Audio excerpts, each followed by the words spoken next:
Okay, we are open. Okay, I see 21 panelists and 4 attendees that are starting to come in. 1, 2, 3, 4. Only 4, come on. After last night, I was so excited we had so many, maybe we weren't them out. Okay, it's 9:01. I'd like to call this the October LPA Board of Directors meeting to order. And the first thing I would like to do is for us to say the Pledge of Allegiance. So if Drew, you could put the flag up, and then everybody, if you would, please unmute and then join me in the pledge. All right, let's go. I pledge allegiance to the flag of the United States of America and to the and to the republic republic for which it for stands, stands, one nation, indivisible, God, liberty and justice for all. Liberty and justice for all. liberty and justice for all.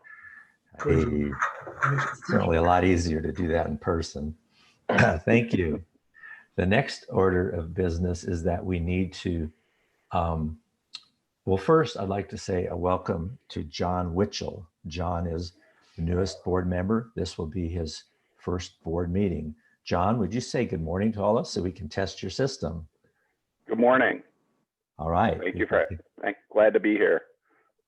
Okay, well, good luck to you. We'll try and treat you gently, maybe.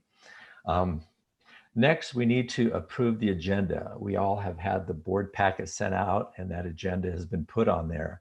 Are there any changes to the agenda or could somebody make a motion to approve it?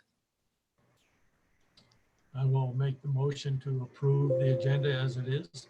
Okay, a motion to approve the agenda. Is there a second for that? I'll second him. Okay, any discussion or another opportunity to make changes or additions?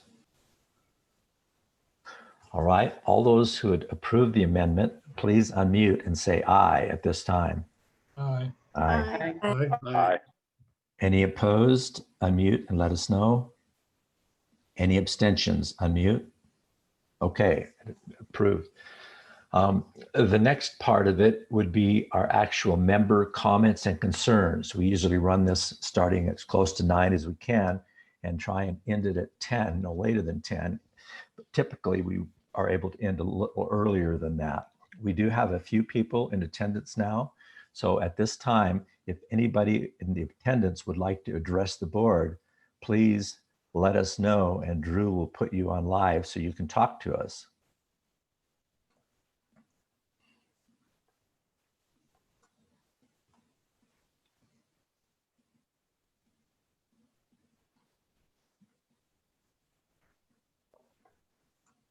Okay, I see a hand up from Lori. Drew, if you could put her on. Okay, go ahead, Lori. Hi, thanks, Lori Costello, District 3. Just had a question about the ongoing topic of the ethics standards for directors and for elections. And I see today's agenda has policy 105 about director elections and annual meeting procedures, but I don't think that's the same as the ethics policy. Can you update me on what's happening with that? Yeah, after our election, it usually takes 2 or 3 meetings to make fine tuning to the election procedures. And that's pretty much what's going on with that. We have policies on that and whatever we learned in the last election, we try and modify those. I think that's pretty much done. We hope to just finally approve those today.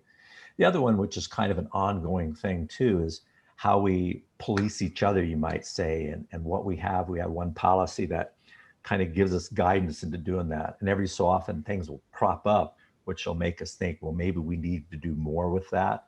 So we will be addressing that today and a couple of issues that have come up and see if there's changes we need to make to that policy, but they're not related. Okay, thank you. Okay, any other questions?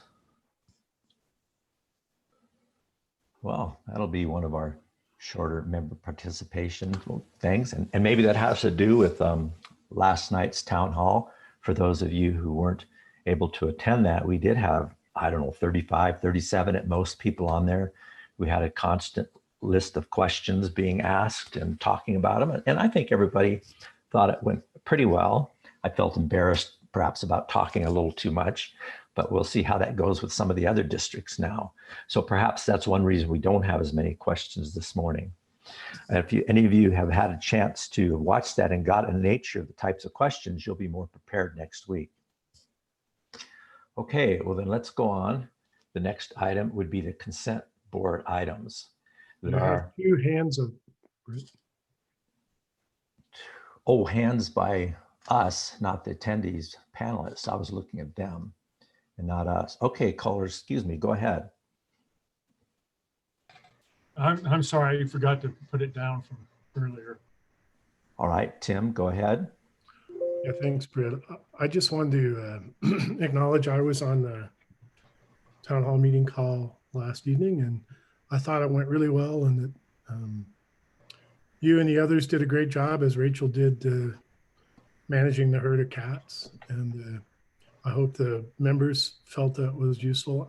I just want to acknowledge that there were Jessica and her staff were there in their own evening hours to support this, and they're going to do it 3 more times.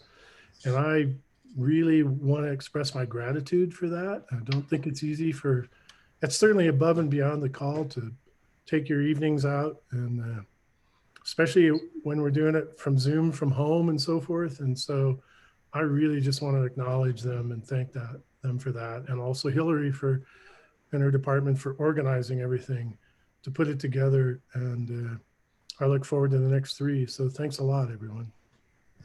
Yeah, I appreciate that comment, Tim, and I think we certainly share that, and I'm pleased that you mentioned that. Thanks a lot. Okay, no more hands. Let's go on then to the approval of the consent board items. There are the board minutes, the new member list, capital credit payments to estates, and our monthly write-offs. Those items are in the board packet.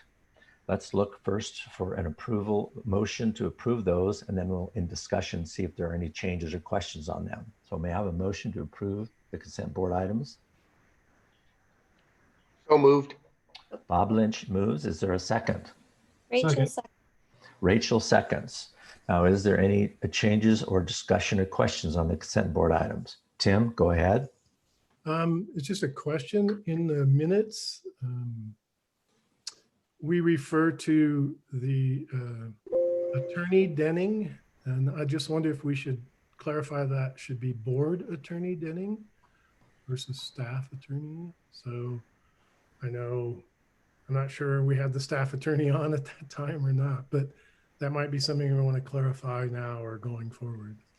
That's all I have. Yes, probably a good suggestion. And Karis, probably now and going forward, you would make in the minutes of that clarification always when we talk with our attorney. And of course, we have a Denver attorney as well. So we make it clear whether it's board attorney, the staff attorney, or I don't know how we would call the special counsel in Denver would specifically mention that. Okay, Kohler, go ahead. Just one small thing, and that is under the guests on page 1, Kirby McLaren. I do think that the L in McLaren should be capitalized. The other thing I have was caught by Kirsten, so thank you, Kirsten, for catching that. All right. Minor changes. Boy, one of these times, that was about as close as we've gotten to not finding anything at all in the minutes, so we're doing well. Anything else? Okay, please, if you wish to approve this motion, unmute and say aye at this time. I Aye. Aye. Any opposed to this motion, please unmute and let us know. And any abstentions? All right, that motion is passed. Good, moving right along. The next item is our division dashboards. Now I'm going to do things as was suggested last month, just a little bit differently to try and make it a little more organized and perhaps a little more efficient. So we will go through these section by section. I'll introduce that section and then we'll have questions on just that. So the first of these would be the executive report. Oh, and the first part of that is the key performance indicators. Most of those are related to financial stuff. So if you have questions on those, please hold them, and we come back to page 30 if necessary, but we'll discuss those into financial reports. So the first would be the executive report. That starts on page 39 of our board packet. And Jessica, if you would go ahead and address anything you wish to point out there, and then we'll ask for questions on that. Yeah, and I'm happy to run through our staff division dashboard in order, Britt, if that's easier for you, because I did want to start with the first page, actually. Okay, sure. Because it's actually really exciting. It's a lot of kids, and I think whenever you see kids, it's really fun. And speaking of kids, Tim, I wanted to thank you for that acknowledgement. I got out of homework last night, helping my kids with homework. So that was very pleasurable because past participles are something that I totally forgot about. So, and reading my son's paper is a little bit painful. So thank you for that. Anyway, we kind of colored this dashboard with some great photographs that Hillary's team is taking, Jenny Taylor. So wanted to have a big thanks to her, but just reminding the board and the community that we have this great service that we provide to the public. And that is our, and I don't know if I should just share the screen so that the public can see this as well. But this is a great opportunity for the community to learn about, and I'm gonna share it real fast. I hope folks can see that, Yes. about electrical safety. So it's not about just taking this pole and electrical safety facility to schools, but it's also to police departments and fire stations. And so we could really use your help. And John Lee, I'm gonna hit you up on this too, is that we would like to take these to the fire stations around our community, because there's a lot of times when police and fire get to a crash from a car hitting a pole. And most of them remember, but we've been finding as of late that some of the fire and police don't fully understand that when there is a line down, they should not even approach the car. And I've been involved in a few issues in the Northwest where several poles, I don't know, this was on national news, fell onto a major highway and hit cars. And it was important to keep the fire and police away because they can get electrocuted. And we haven't had much luck lately for fire departments to be open to us coming. So if you guys have friends or know folks, and John, if you could help us, we'd really like to step this up and get this ARC trailer to those places. And if you have schools, like Holly, I know your school. So if you guys want us to come out to Pagosa and do that, we'd love to do this. It's very important, and it provides a safety for our children and our community. Miss Jessica, I have some good inroads into Pagosa Fire Protection District, so I'll ask them as well for you. That'd be fantastic. Thank you. Yeah, I'll do the Chiefs Association as well. Thank you, John. That would be very helpful. I'll look at the Pagosa. I'm on the school board at Pagosa, so I can talk about that. That'd be great. And they pass out these fantastic coloring books for the kids. I even got some phone calls from parents at my school saying, all my kids are talking about it, the ARC trailer, thank you. So that was great. So it's a great service. And Amanda Miles does this under Dan's team, and Ty Mortensen under Jerry. They're the two that started this. So if you see them, thank them, because it's really their project that they worked on. And then they get some of the apprentice to join them so that the apprentice learn that as well. So it's a great opportunity. So thank you, Brett. I just wanted to spend a little bit of time on that one. Okay, so moving down to our strategic goal, which is page 39 of 325. And just, I wanted to make sure that there's no questions. I will give you an update on one of these items. So for the public, I think I can share this one as well, if that's okay. And what I'm talking about here is the resolution that the board passed last fall, and that's resolution 2019-10. It's our LPEA power supply strategy. So I will share that. And this is a brief update. So the first one is continue participating with Tri-State Staff Board on the contract committee. So what that means is that is the partial contract. So we are still working with Tri-State on this issue. Dan Harms is working with their consultant NewGen to better refine the partial buyout numbers. Now, we did go into more detail on Monday on this, so I will not go into any further detail, but just so the public knows, we are actively looking at this option and what it would cost. And there's a number of ways that one could work with Tri-State on a partial contract. The next one is continuing on the possible full exit from Tri-State. So just to give everyone another update is, yes, the Colorado PUC is going to supposedly make a ruling on November 9th. However, we did just get notice yesterday that the Colorado PUC has decided to, they have their regular hearing today. They're going to take the portion of the issue of MICO and the other two co-ops that Tri-State added to their membership to make them FERC jurisdictional. They're taking that issue of whether that was legal or not into consideration out of today's discussion, and they're putting it into a special discussion tomorrow. So we will not know today what the PUC is going to determine. They're going to have this discussion tomorrow at the PUC. So we will know tomorrow whether they're going to take up this issue or not. And Matt Larson will be joining us today, and he can fill us in on more issues. Jessica, do you know if Matt will be joining us at 3 p.m. as usual? Yes, he will be joining us at 3 p.m.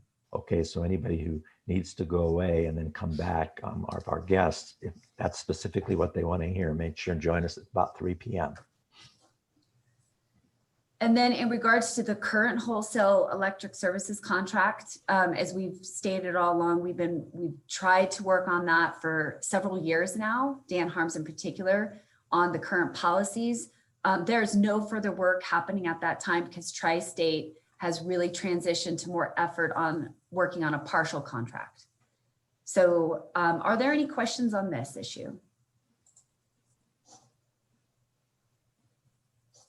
I'm not seeing any, Jessica.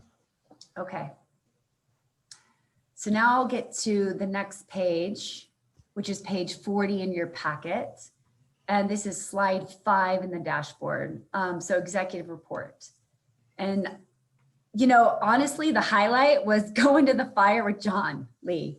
And sorry, John, but we put in a really cool picture and we tweeted it. It was just surreal that I went out to meet with John just to talk with him as I do with all the board. And then all of a sudden he whips around in his truck and says, we're going to a fire. So it was really exciting to see our community and all the volunteers and really the program that John Lee has put together at that fire station is remarkable. John, I think you were telling me that you now have like 30 volunteers. Is that right?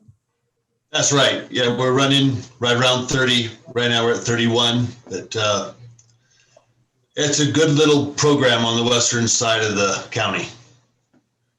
Yeah, it's pretty phenomenal. And the fact that he has a junior fire group as well that I'd love to get my son into, because I think, John, you were saying that's the only fire station that has that, the junior firefighters. Yeah, so a chance to get 16 and 17-year-olds interested in stuff. That's why that ARC trailer it'd be great for juniors and it'd be great for responders as well, to have that just an update with it. So, and your visit out here when we were going to go out and take a look at the East Canyon line that went back in, and so we had just pulled away from the station and was headed over to East Canyon to take a look at that reconstruction. And then had to do a U-turn to a fire. I guess it was really good for Jessica and it was good for us. We got it put out at 5 acres. So thank you. Yes, that was great.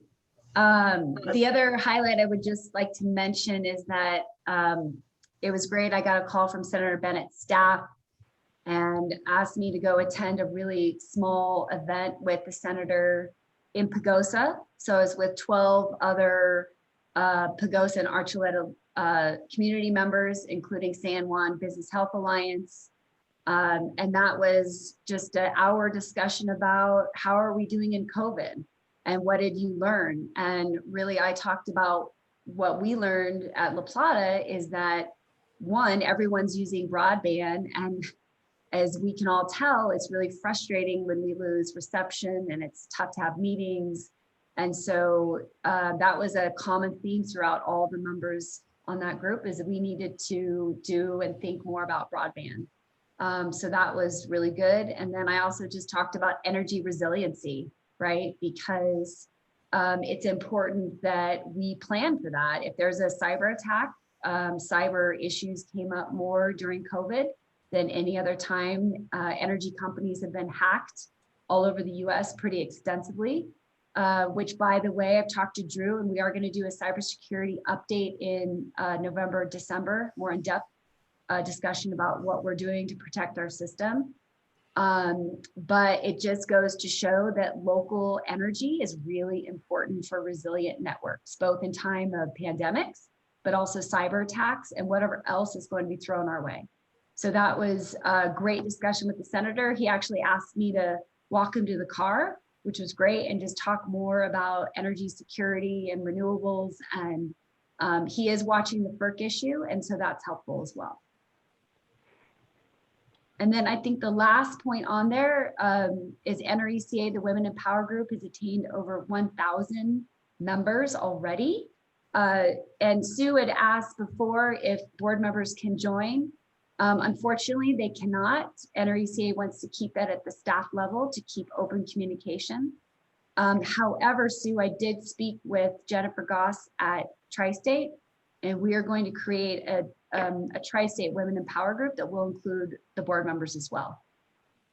So we're pretty excited about that. Okay, I think we have a lot of questions. Yeah, Kirsten, would you go ahead, unmute? Yeah, maybe. Yeah, am I unmuted? I hear you. Yeah. Yeah, I'm having a little technical problems, nothing new there. Jessica, I have a question. It's about the NDA that you mentioned, and I don't have it in front of me, so I don't know what the topic was, but it's a more general question about NDAs that LPEA signs. I know that there are times that when we sign an NDA as a company, the board is included in it, but it appears from this particular one that they are not. So I'm interested to know how, and maybe to Shay question, how are they distinguished? That's a great question. And something that when I wrote that, so this NDA is in regards to the growth fund at the tribe. So the tribe asked me to sign an NDA so that I can have discussions with them about their development of renewable energy. They did not want me, they specifically verbally said they do not want me to bring this up to the board at this time, the specific discussion items. And I have to respect their position, the tribe, because as you know, it's a very sensitive trust treaty right obligations that we have with them. I do know that the NDAs that we signed for the tri-state case did not flow to the board specifically. And so there were individual NDAs that were signed by myself, Britt, Dan, and I believe Carl. We cannot discuss those items at all to anybody else. So it was my understanding that when the tribe sent me the NDA to sign, it was for me specifically. Okay. But I'm sure Shay could provide more. Yeah, and the question kind of is there ever a case where there's one NDA signed by, I guess it would be our CEO, that would cover the entire board? Or Shay will ask you, is an NDA, is it got to be individually signed by an individual person to take effect? Shay, go ahead. And so there are two types of NDAs. We've got several NDAs that are company-wide, and that includes the board. We modified Policy 103 several years back to give the CEO authority to sign those NDAs to bind the board as well. And whenever we have something that is specific to the board, then we include that in the NDA. And the reason that we do that is to allow staff to bring these confidential issues to the board for purposes of updates.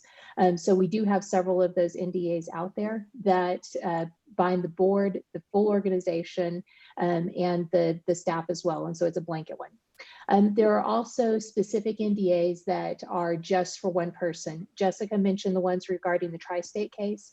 And if you are going to see materials that are deemed highly confidential in that proceeding, you have to sign an individual NDA to enable you to see those. And there are certain circumstances where that makes sense, and it is important to have it on an individual basis. So with respect to what she was describing in the tribe, with respect to the tri-state case, there are times whenever it would be individually. And the way that you figure that out is you look at the top and see who it is that is signing this, and then there's also a provision that says this is who you can disclose confidential information to. If you want to disclose it outside of this group, you have to get an individual NDA. And it really relates to the level of confidentiality that is related to the information that's being exchanged. Whenever it's something that is highly confidential, where you're trying to really tighten down the group and make sure that this doesn't get outside the group, then that's the circumstance where it becomes an individual obligation and a basis. So it's just a matter of looking at the individual document to see which one it is. Okay, that's super helpful. So is there just one more on that? Is there anywhere where we know, because you said there's several NDAs that are corporate wide, and I imagine maybe we have an NDA with Fast Track, for instance, I don't know. So can you tell us, can you find out what NDAs we, the board, are under? Because we may be under some NDAs that we're not aware of. Sure, and that was something that the policy does require, is a periodic update to the board of which agreements that we have that have NDAs on them. So I can certainly work with staff to pull those documents and make sure that we provide a list to the board. What we do is whenever we are going to be talking about a circumstance that is confidential in nature, then we move that to executive session. So that's how we protect and advise, primarily protect and advise the board, is to say, okay, this is going to be something that's discussed in executive session. Because one, we need to respect the NDA and the confidentiality of that, but also it's a good signal to the board that because we're in an executive session, then it becomes something that stays there. Okay, super, that makes sense. Thank you so much. That makes me think that perhaps those NDAs that apply to the board ought to be made available to the board in a normal position, a regular place. Now we have under our shared drive, under LPEA resources, I'm asking staff to consider adding a folder there that would be non-disclosure agreements, and any active non-disclosure agreement could be put in that folder, and that would then give us a chance to go look at those if we thought we needed to. Would that make sense? I'm asking, I guess, Jessica, if that's something that you think would make sense. I think that's a great idea, especially for the newer board members. Okay, Yeah, we'll look for that done, and maybe it can be an agenda item for next month that we could just point to it and see what's in there. Thanks for that question, Kirsten. Joe Lewandowski, you're up next. Unmute and go ahead. Yeah, two questions. Just first of all, you mentioned you presented update on power supply to the club. Just wondering who the club is. Yeah, that is, and I tried to get their name right, but that's the email request that I got. I believe it's the Democrats Luncheon Club. Oh, okay. And then my other question is, down there, participated in the joint labor relations meeting. I don't want to jump ahead. If I'm jumping ahead, let me know, but just curious about what those meetings entail. And I've never heard anything about, how we negotiate with the union. And I don't know if that might be for another meeting, but just wanted some general comments about that. Sure. These happen, Nadine, I think once every few months.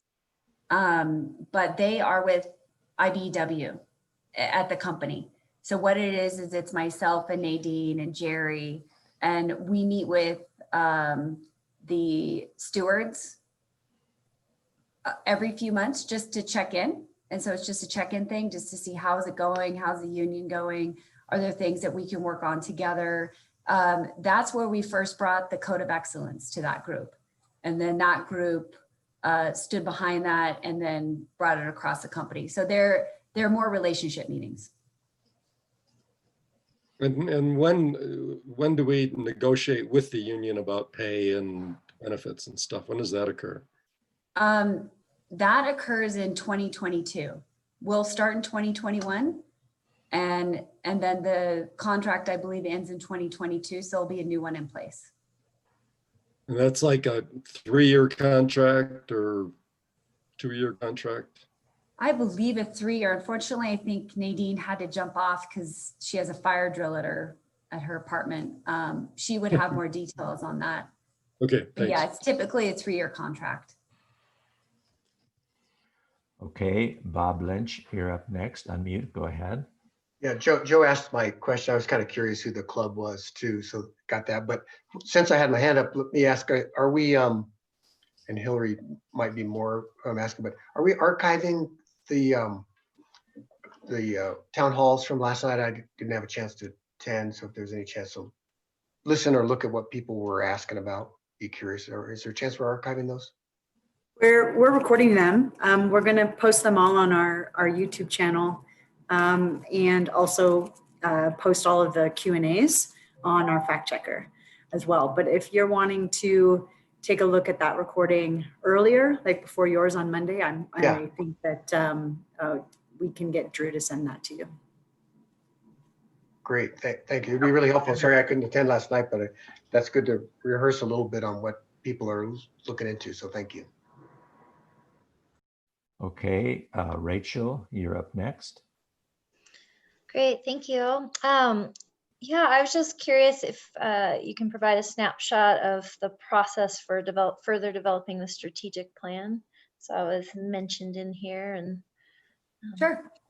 Yeah, so this leadership team has met now twice, and we do 2 all-day sessions. We have a 3rd one coming up, and then what happens is that the leadership team meets with all their staff to go through the strategic plan. And as I mentioned before, the items in our strategic plan are operational in nature, and they're how we are going to meet the strategic objectives the board has set for us. And so that should be coming to the board. We're hoping the November board meeting, but likely the December board meeting. Okay, Tim, you're up next. Go ahead. Thanks, Britt. Just a couple of things. One, I noticed you wrote Kelly Hubbard. It's actually with an E, not a U in her name, just so we correct that at some point. I also, that was in your report, I think, of meetings, Jessica. And let's see, down in the member engagement, it said the call service answered a lot of calls from members in September, and it was up very significantly, like close to 30% from August and even more from a year before. And I just wondered if there was something specific that was driving that, or do you have any idea? It just seems, I mean, that's good engagement, but I hope. Tim, can we hold off on that until we get to that section? We're still focusing on the executive report right now on page 40. I will certainly wait. My other questions had to do with some other things later too. Sorry. Okay, well, Hillary will be prepared for that one anyway. Are there any other questions on the executive report? Okay, Jessica, did you want to step to the next part then? Sure. Yeah, so I'll move into operational excellence. One thing that I have talked to staff about providing a little bit more detail on that did not make it on this dashboard, but is under Durango operations in Pagosa District, customer jobs and maintenance. So we'll start adding a little bit more detail to that bullet point in future dashboards, just to let folks know. I think the biggest thing here, which is really exciting, is the Animas substation project will be energized, I believe, next week. I just ran into Ryan Wagner, who's really been the lead engineer on this. He's been fantastic. And Dan and his group, I think they're going to flip the switch next week. So that'll be That's a big one. And if you've not gone to see it, I would suggest you go buy it because it's right next to the trail. And for us energy geeks, it's pretty exciting to see a new substation and the equipment in there. So that's a big one. We also have experienced a few major faults in the area, and I can have Jerry and Garrett answer questions on those, but you know, it's these underground lines that are so old. And this is another reason why you'll see the capital plan and a lot of our efforts increasing, because these things are reaching their peak age limit. We are 81 years old, and a lot of that equipment was installed that long ago. And so it's just even 50 years ago. So it's time to start repairing them, and they're starting to fail. So you'll see Piedras Estates, the big cable replacement over there, because we've had multiple outages. And so that one is a priority on our list right now. Also at Cascade Village up in Purgatory, that one is constantly failing. So that's already been completed. So that was a good one. Let's see, finance department, we'll go through that in more detail later. And IT department, again, they're just doing awesome in regards to making sure that we are protected and that our systems are working. When we had the COVID hit, as you all know, IT department was already on top of everything, and it was a smooth transition, which is not the same story at most co-ops. I'll be honest with you. When I talked to other CEOs, they really struggled. So big shout out to Drew and his team for continuing on that work. So any questions on page 41 in particular? And then I'll move to the graphs.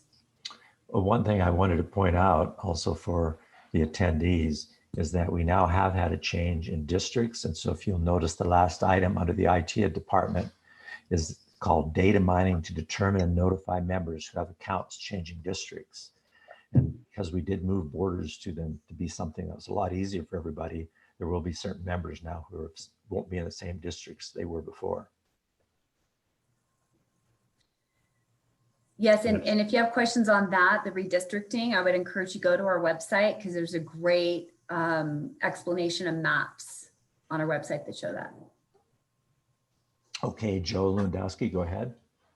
Yeah, just a quick comment on the what Jessica was saying about the old equipment. We had one question last night about, gosh, you're spending so much money. And I pointed out that, you know, when we do projects, there are $1 million, 10 million, you know, we have to spend money to make sure we provide this critical infrastructure.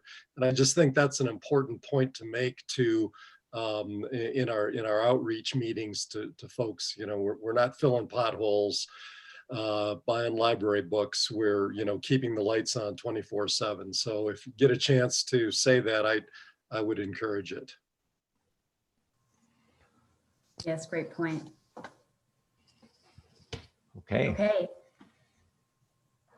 So Jerry, do you want to discuss slide 42, the operational excellence? Give any updates on that?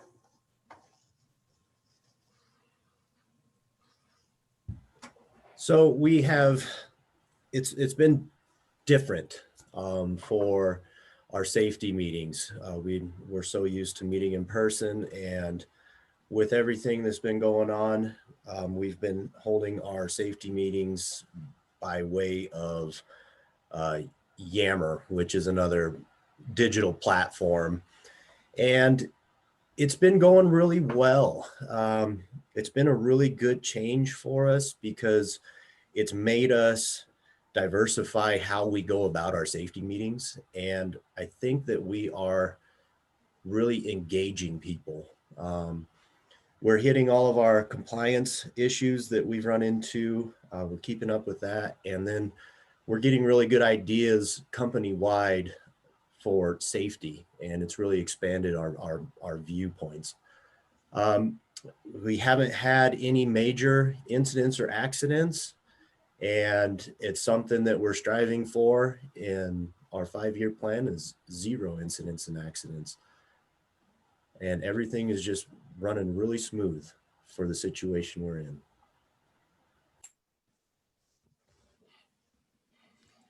I just wanted to also do a shout out to Jerry. He's really led the effort on the safety video with Nadine as a partnership, and they've made it very creative. So they're fun to watch. This last one, the IT department provided the video, and you would think that IT people, sorry, Drew, are not that fun. John, apologize, but it was really great. Drew started with the black and white video with a monotone voice. We're going to talk about safety. And then he put this huge sombrero hat on and colored it up. And your voice didn't really change, Drew. It was really fun to see. So I'd love to share one of those videos with you guys so you can see how much creativity the staff have on promoting cyber awareness. So maybe we can do that, Drew. I don't know if we can try to send that video, but it's worth it. Sorry, Drew, you may be embarrassed, but you were pretty good at it. Yeah, sure, we can find a way. Okay, any other questions on that slide? And we'll move to the next slide, operational excellence, page 43. Okay. And I apologize that Nadine still must be She just got here. leaving her apartment because of a fire alarm, but well, we hope that she's safe. She's there. I She's see here her. now. Oh, there you are, Nate. Oh, you came in. All right. So yeah, I would just say that Hillary's team, Jenny Taylor and group just are phenomenal at recreating our communications. And so they created these posters that include our code of excellence, which we'll get into later.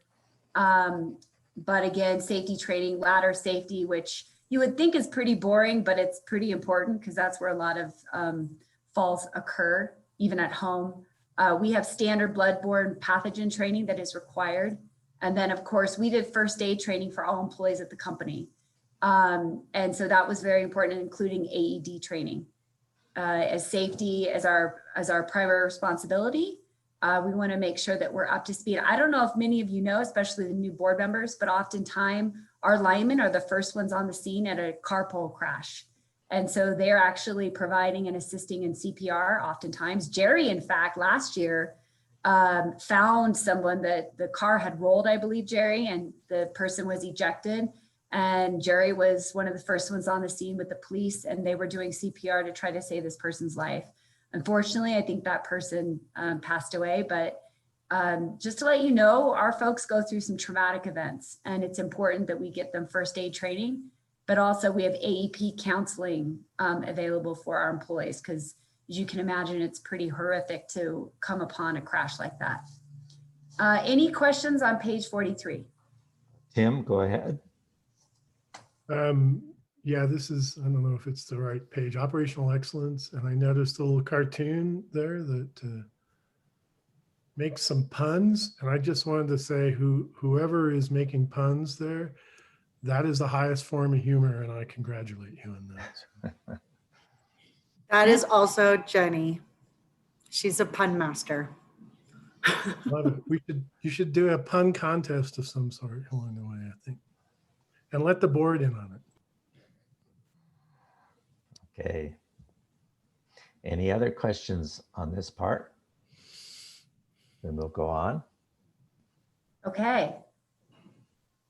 So now we are on page 44, power supply and delivery. And Dan, did you want to mention anything about this slide? Power. So with the outages, like usually Jerry, I think that covers those, but I'm willing to cover that if you need me to. So right now, we're below our goal, and a lot of it has to do with just the weather. We're hot and dry. We haven't gotten any rain, and most of these numbers, as you can see with the curve, it just continues to go down. At some point, it will go back up, but right now, it's mainly due to the weather. If we go down to the next slide. And for those listening too, when he says, in this case, below our goal, well, when you're talking about outages, below the goal is a good thing. It is a good thing. It really is. When we go down to the next slide with our safety, with our frequency, it's also going down. A lot of these numbers from this past month were due to, as Jessica had mentioned before, the primary underground faults with our older, we call it open concentric cable. And the cable that we've been replacing have been considered emergency situations because it has become too consistent, too constant, and it's not fair to the customers to be constantly going out of power for expanded lengths of time. And so we got the one up at Cascade replaced. We haven't had any problems since. And we're looking to do the same thing in Pagosa. Okay, we got a couple of questions. Tim, go ahead. No, I thought I lowered my hand, not raised it. So. Oh, okay. Rachel, go ahead. Yeah. Yeah, Jerry, you mentioned kind of this emergency replacement, and I know we're starting to look at the capital budget, and in years past there was, I mean, they're big numbers we look at, and I think as a board, having more information helps us make wise recommendations on those budgets. But when we do emergency replacements, like you're mentioning for Cascade and Pedro, does that end up costing more than had we planned it in advance? I believe Carl could probably explain this better, but we did have a line item budget place for emergencies that this actually came from for Cascade. And now as for if it would have cost more or less, that would be a Carl question. Carl, can you answer that question? And again, the question is, we're having to do some emergency cable replacements rather than plan and scheduled on some of these underground in particular. Does the emergency replacements cost more than a typically scheduled replacement would? Not really. It's pretty much the same.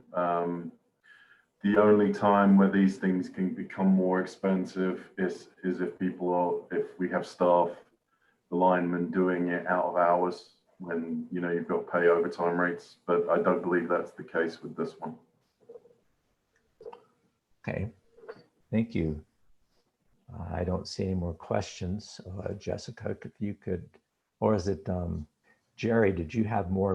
That was just a couple of charts and then we were going to the outages. Did you have more to say on that, particularly on page 46?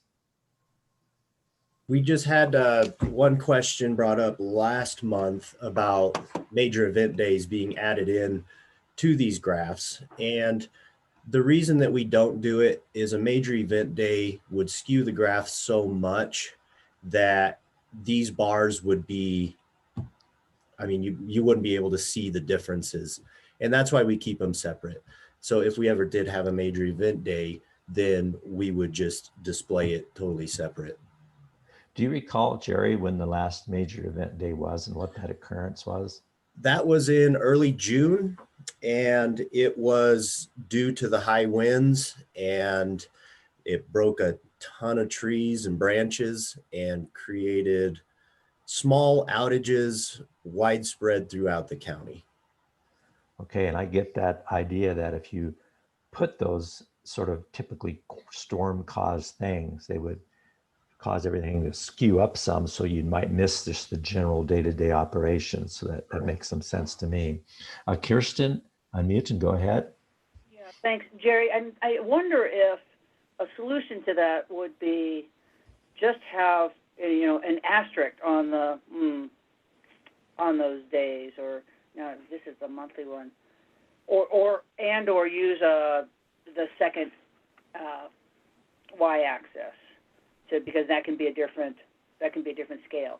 So those are some thoughts. Still wanting to see, having some visibility, because I imagine actually when you have a major event day, your safety actually goes down, gets better, because there's so many that are having an event because of the major event that the safety would not. Yeah, it would go down. So I'm wondering if some of these ones where we have low ones are actually because we were having a major event. Understand? Still looking for a little more information, a little more tie between the safety without the med, which is I understand the industry standard, and also being able to see the meds. Thank you. Yeah, I'll get with Brad and we'll look into that. Okay, thank you. Yeah. Appreciate it.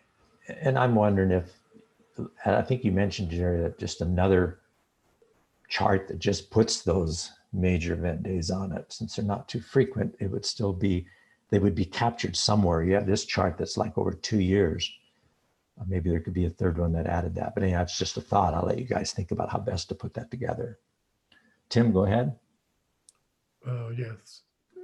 Yeah, I think I was going to say the same thing you just said, Britt, which is, maybe there's a twice yearly summary on a different chart of these with the major event days, so we get a glimpse of it.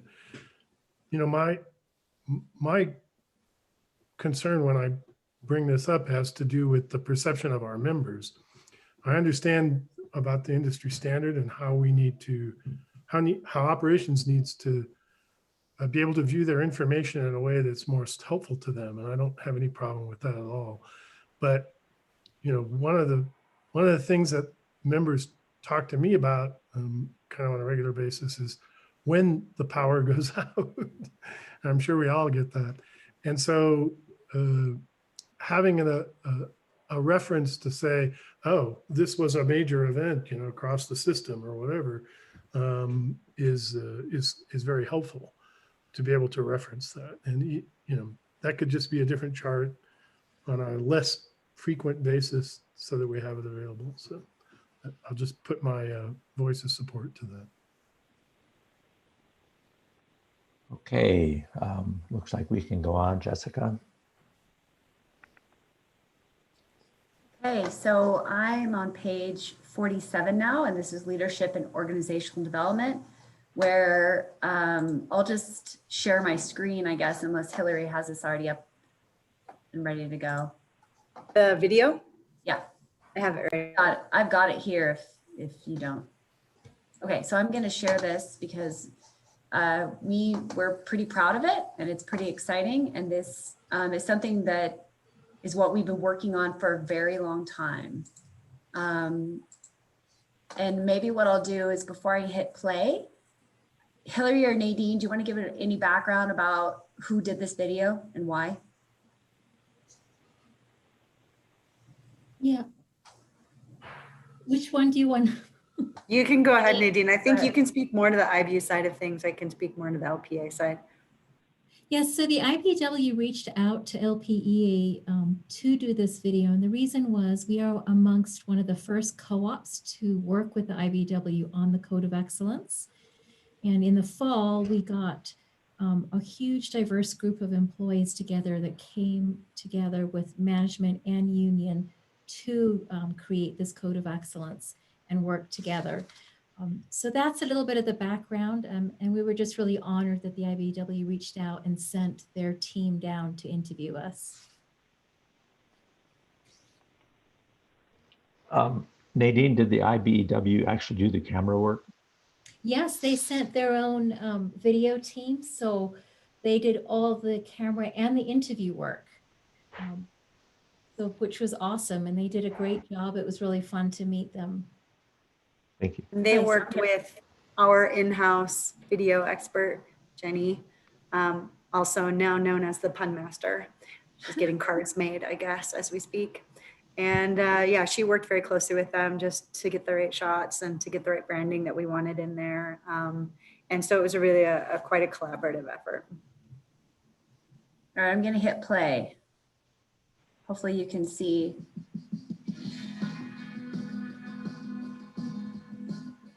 What I like most about the Code of Excellence is that it's a code where we all have agreed to abide by. So we've all committed to each other to follow the code, and that makes a stronger culture in our company. We really all want a wonderful workplace, everybody being the best they can be, and serving our members the absolute best we can. The Code of Excellence provides La Plata Electric, both as an organization and as individuals, with guidance, direction, motivation for operating with higher standards? Kind of gets away from the us against them mentality that a lot of companies have. And here, everybody works as a team. We met initially with a fairly large group of people and brainstormed ideas on a whiteboard, you know, throwing out the ideas that everybody have and things that we needed to work on and improve. One of the words that I love is empowering each other. And so we are really working with everybody bringing their full self to work. These are the expectations that I have and the other employees have of each other at the company. We all agree to it. So then we're pledging to each other that we're going to follow that. So that starts the culture change. But then you have to provide tools and bring tools in to help. So that's why we followed it up with leadership training. We've given specific tools how to give feedback and how to accept it. It's hard to accept feedback. And so we're really getting rid of this hierarchy. It's everybody has a different role. And if I'm out of line, your role is to call me out. It's much easier for people to bring up concerns, whatever it might be, regarding the culture, regarding leadership. Things like that, I think, are much more approachable than they were before because everyone's working hard to make improvement. I do appreciate IBEW for having this framework. And what I also appreciate is having IBEW work with us as a partnership and allowing us to modify it a bit. I think it has changed a lot of people's lives up there. I think people now enjoy going to work. And I think that has proven to be a positive thing for the cooperative. One thing I really enjoy doing is teaching. It's always really fun, but to kind of share that same teachings with people we work with, they get new insight on what we do, and also we get valuable conversation time to really get what they do every day and what they have to deal with. So it just boosted morale left and right for everybody.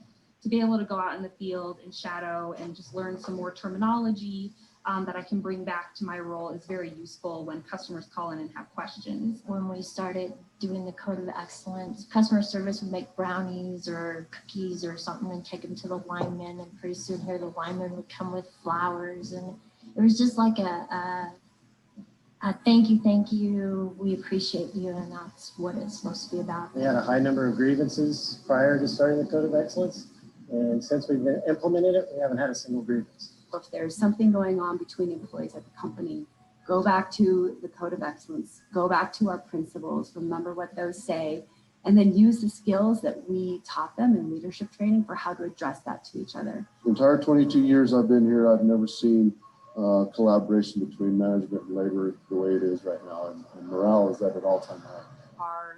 Our reliability numbers are increasing. Our outages, the guys are going out and they're getting people back online quickly, very quickly. And so that is what I feel shows our customers that something's changing, something's improving. And I really would say I have to attribute it back to culture, morale at the company, and the code is a part of that.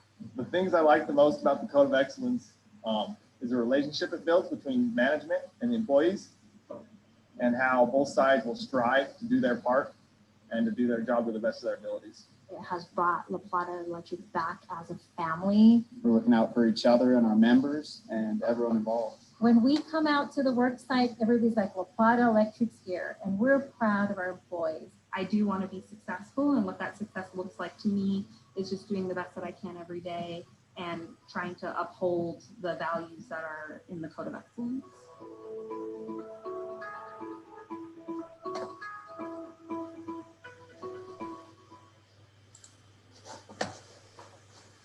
Okay.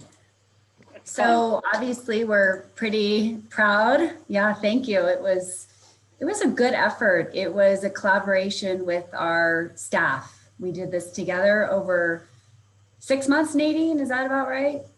That we developed our code and every word means something. And so what we're doing is we're trying to really embody the spirit of the code and have that be a part of our performance evaluations, any issues that we have that we need to work with our employees about. We're always tying it back to the Code of Excellence. So any questions on that? And I think it's already, Hillary, how many views has it had nationwide so far? I think over 16,000. think I put that in my section. Okay. 18,000 views and counting. So it's probably more like 20 at this point. On page 47, at the top of that page, is a link to that video. And I'm asking the directors to all capture that link, maybe have it readily available, paste it somewhere so that when you're answering email, sending email, spread it around. You know, that's good information, as well as it shows our equipment, it shows our people. So it shows, in addition to just the Code of Excellence, a lot of some of the goings on in the field. So I think it's really good. Make sure you use it and share it. Okay, Holly, if you would go ahead. Great, thank you. I want to acknowledge and tell the staff how grateful I am for this Code of Excellence. I already have been sharing it on my social media platforms, but I think one of the things that was really impressive also to me was when I was taking the NRECA 930.1 Ethics and Governance class, I did mention this particular work on our Code of Excellence. And I was told by other human resource managers in our sister co-ops that they're using it as a beacon of guidance for them. So that's a kudos to the staff again. And, you know, we're showing the way, we're showing the way towards our excellence. So thank you. Okay, Bob, go ahead. Yeah, I'll just echo that and give everyone, Jessica's team and everyone, a lot of credit for doing this. I want to point out, while defining ideal culture and values and concepts is really important in the Code of Excellence, if you don't match that with the skill training and how to make that come to life, how to give someone feedback and that kind of thing is highlighted in the video, then sometimes the ideas fade away. So I just give you credit for really cementing that with skill training and helping people grow in how to take an idea and turn it into new habits. So well done. All right, Rachel, go ahead. Yeah, and I think I just, you know me, I'm always pushing on this. When's the board having our retreat? So we're talking about how we align with this. Yeah, we of course with COVID have been avoiding that kind of thing, but it did cross my mind, particularly when they looked at talking about the new Animas substation. At some time, we should be getting out in the field so that we can get a tour, that kind of thing. And I suppose outdoor spacing is one safer thing. However, the weather is getting poor. But I hear you, Rachel. It's something we've got to continue to keep in mind for when we will get that kind of thing going. Well, I think we can also, I mean, it'd be great to do in person, but the reality is that might not be the case, right? So I've been to several retreats now that are virtual, and it is possible. Okay. Tim, go ahead. Yeah, thanks, Rachel. I was going to ask that as well. You beat me to it, which is a good thing. I just have one other comment about that video, which is very, it's inspirational. It's very helpful to see that. I appreciate it. Has that been shared with Tri-State and Dwayne? Have they done anything like that at our supplier? It has, I feel like I've shared it with CREA and others and Tri-State, but I will make sure. It's a good point. Okay. All right. Well, we appreciate that, seeing that. Let's, oh, there's one more. Kirsten, go ahead. Hey, Kohler, you could see if they'll show it at the board meeting. I will do just that. Super, thanks. Good thought. All right, let's move on. Okay, so now we're on to member engagement, and that's page 48 of your packet. So Hillary, did you want to pull out any highlights there? No, I think just that, we're continuing to roll out different campaigns to support the different things that we have to promote each month. Obviously, October, we were focused on National Cooperative Month and getting all of your town halls prepared, but also the Board of Directors elections.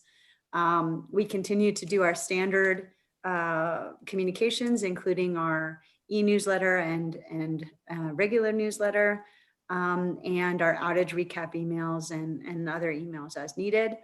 Also, our rebates are continuing to go, and our calls were up. And since I have the floor, I'll go ahead and answer Tim's question.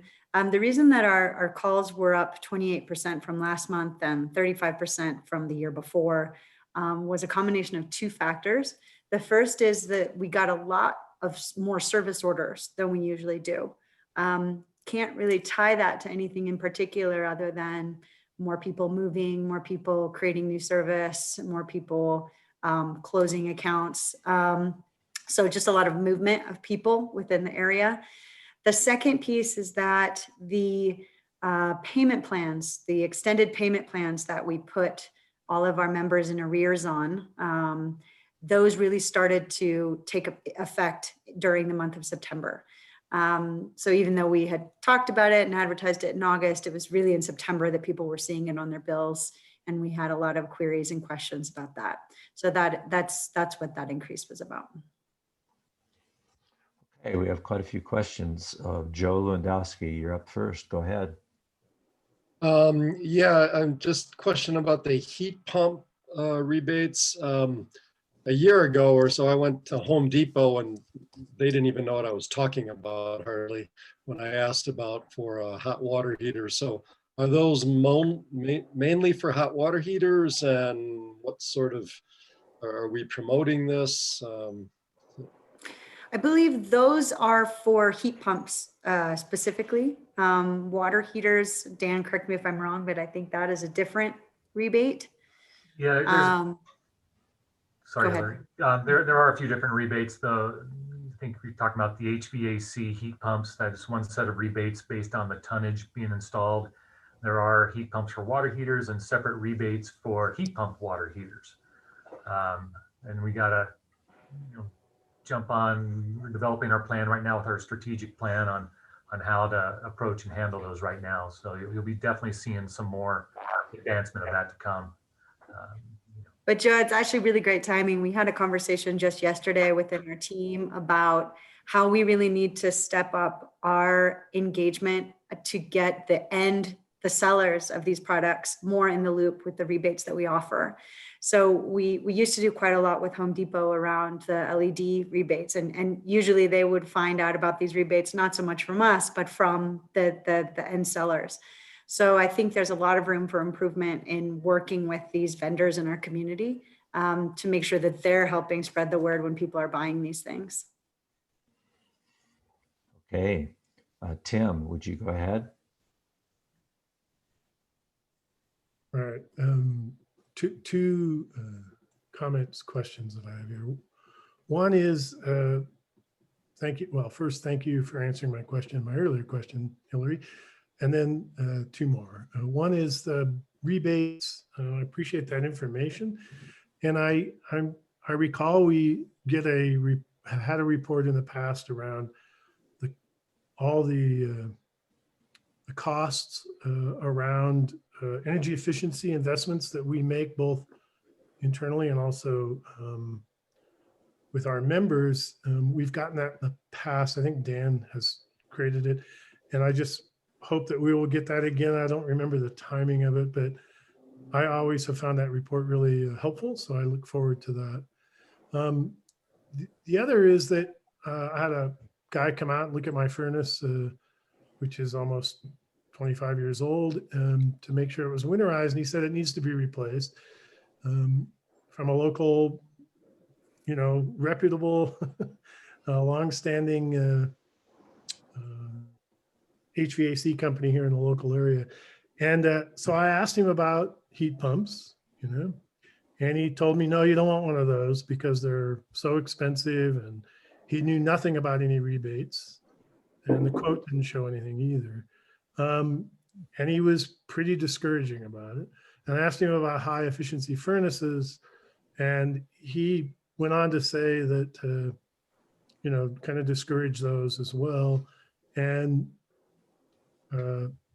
he also made a comment that more people are switching back to propane from electric because electric is too expensive. So, if you want to, I think there's a lot of effort we could make all together in that space around there with these guys. I think that's something that maybe someone like Forcor or other agencies, we could do some cooperation in some training and information around that and so forth. One of the comments he made was that, heat pumps don't work well at altitude. And I mean, there were a number of things and it was kind of discouraging. And the quote I got was a lot more expensive for the heat pump, but there was no mention of any kind of rebate or anything like that. So, and that's not a criticism by any means of any staff here or anything like that.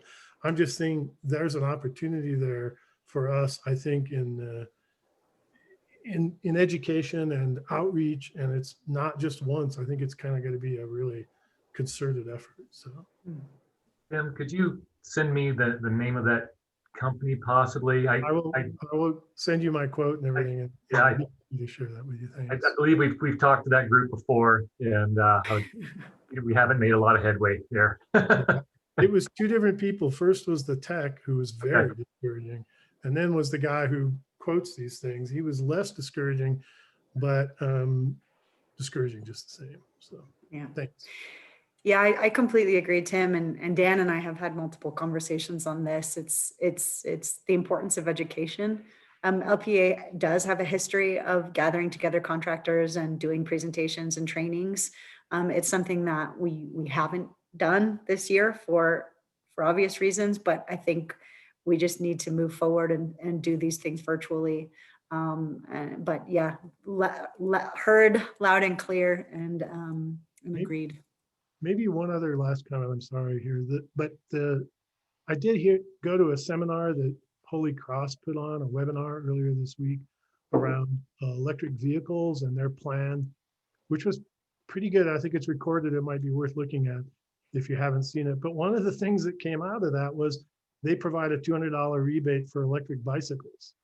And I thought, wow, that would be something we could maybe look at or something. I don't know, just a thought. And I'll also throw in that you probably already thought of it or doing it, but the building contractors themselves, in addition to HVAC guys, certainly the building contractors often subcontract, but if they were, particularly those building contractors locally who tout efficiency more, they need to be pushing this kind of stuff on their subcontractors. Okay, Rachel, go ahead. Great comments on all of those things. I know that was something Forcor and LPEA were looking at last year, doing some contractor training. So that's exciting to hear it come back around.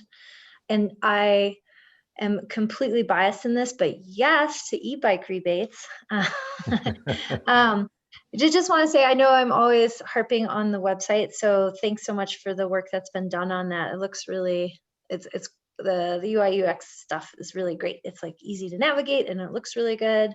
It's consolidated. So great work on that. And then just to follow up, so if you're getting all these calls coming in around kind of these payment plans, what's the overall response? Are people able to do it? You know, I think we saw this as, I don't want to say a solution, but a way to work with people. But I also know that if your job hasn't come back, just having a deferred payment plan isn't necessarily going to help. And so do we need to look at the support pot of money again? Yeah, any thoughts on that? Yeah, so I asked about that, and the types of calls that are coming in are really everything from, actually, I don't need this. I can go ahead and pay it right now. My situation has changed, to, even in 6 months, this isn't realistic. Can we work out something different? And we have put provisions, as you guys agreed, to be able to extend that up to 12 months. So we do have options. Also, some people didn't quite understand it. And so there were people just calling in to get a better understanding of what exactly they were seeing on their bill. But in general, I would say that and Carl, I think you have the figures on this, but I believe that we have less accounts in arrears now than we did at the same time last year. And I believe that we just sort of reached that for the first time a month or two ago. Carl, can you? Yep, that's correct. So yes, I mean, it's only a few dollars, but yeah, we're actually at what we would call a normal level of delinquent accounts. So I'm not going to say that this area hasn't been affected. Clearly it has, but people seem to be coping reasonably well. Great. And then just one other bookend question to that, similar to how we're talking about training up contractors in the services we offer.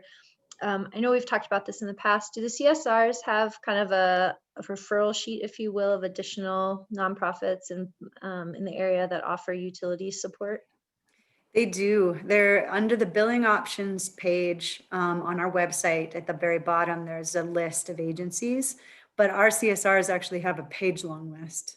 And so, you know, if they're calling in from Archuleta, they have all of those.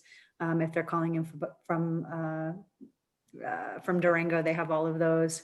So, and we keep adding to it every day because we keep hearing of new funds that are popping up, which is great. But if you guys ever hear of anything, please do send that my way and we'll make sure that it is on our lists. Okay, Sue McWilliams, unmute and go ahead. Okay, thank you. My questions are follow-ups also on the phone calls that were received this month. Are we seeing people complaining about the demand charge and the high billing in that respect? That's my first one, and then I have a follow-up for Carl. I asked that, and we actually haven't. No, I mean some, but the volume of high bill calls is no higher this year so far than it was last year. So far it has remained fairly constant. We still get the members that call in and think that their bill has gone way up and want to understand why. Usually with the use of our energy advisors, we can target what is happening and why their bills have gone up. But in general, we've been watching that and there hasn't been a big spike. Okay, great. Hillary, did you reach out to potentially a lot of the members who would be affected by that peak power charge ahead of time? Well, we sent out, we did a lot of communication prior to the rate increase hitting, where we explained kind of how that was all going to work. But when you say the members who would be impacted by the peak charge, larger customers, Hillary. So yeah, Dan and I and others reached out to like we actually went to talk to the tribe. We went to talk to our largest customers to explain it in detail. So yes, we did. That probably cut down then on some of the potential calls because they knew that it was going to happen. We knew there were going to be a few customers in particular that this was probably going to affect. And I remember Dan was able to do the analysis to figure out who they were. We reached out to them ahead of time. So that probably did help. Okay, Kohler, go ahead. You're up next. Thank you. Just a few comments. Hang on just a minute, Kohler. I think somebody was going to follow up here, Sue. I had a follow-up question for Carl. Sorry. All right. Do we know what % is delinquent of our members presently? I would have to look that up for you, Sue, but it'd be a very low number. I will get that for you. Less than 1%. All right, perfect. Thank you. Okay, go ahead, Kohler. Yeah, a couple of comments just for some of the things that Tim brought up. And that is Tri-State has a couple of programs that they're working on with their energy efficiency. One, a training program for contractors that they're just starting to roll this out. Well, they'll actually do right now a virtual training for these contractors. If the contractors take this training, then if they install units like heat pumps, they themselves get a $250 rebate. Also, another program that was mentioned here is on the e-bikes. And we did approve rolling out they're going to add a few more things to their qualified products, the outdoor products, and e-bikes is one of them. So the rebate on Tri-State is going to be $300 for e-bikes. So I thought I'd just bring that up so you're aware of it. Do you know, Kohler, when those will be rolled out? No, but I'll find out. We should know more at next month's meeting. Okay, that would be good news. And of course, with the trainings like that, the more the better, the more the merrier. I know some virtual will certainly work out for some contractors, but I know others would only accept the in-person. Well, and I'll we're tell you, the issue with this training is not just LPA, it's system-wide for Tri-State. These contractors all over are saying exactly the experience that Tim faced. But they really don't want to, I don't think they understand it. They don't want to get into it because they aren't comfortable with it. So, change is hard, there's no doubt. Yeah, and we're in close contact with Pete, who is sort of our representative when it comes to the rebate and tri-state programs. And he sent us a long PowerPoint presentation about the changes for 2021. So we are in the loop on that. Hillary, what was that gentleman's name? Pete Ruskin. And that's a tri-state staff who's heading that stuff. Thank you. Okay, Kirsten.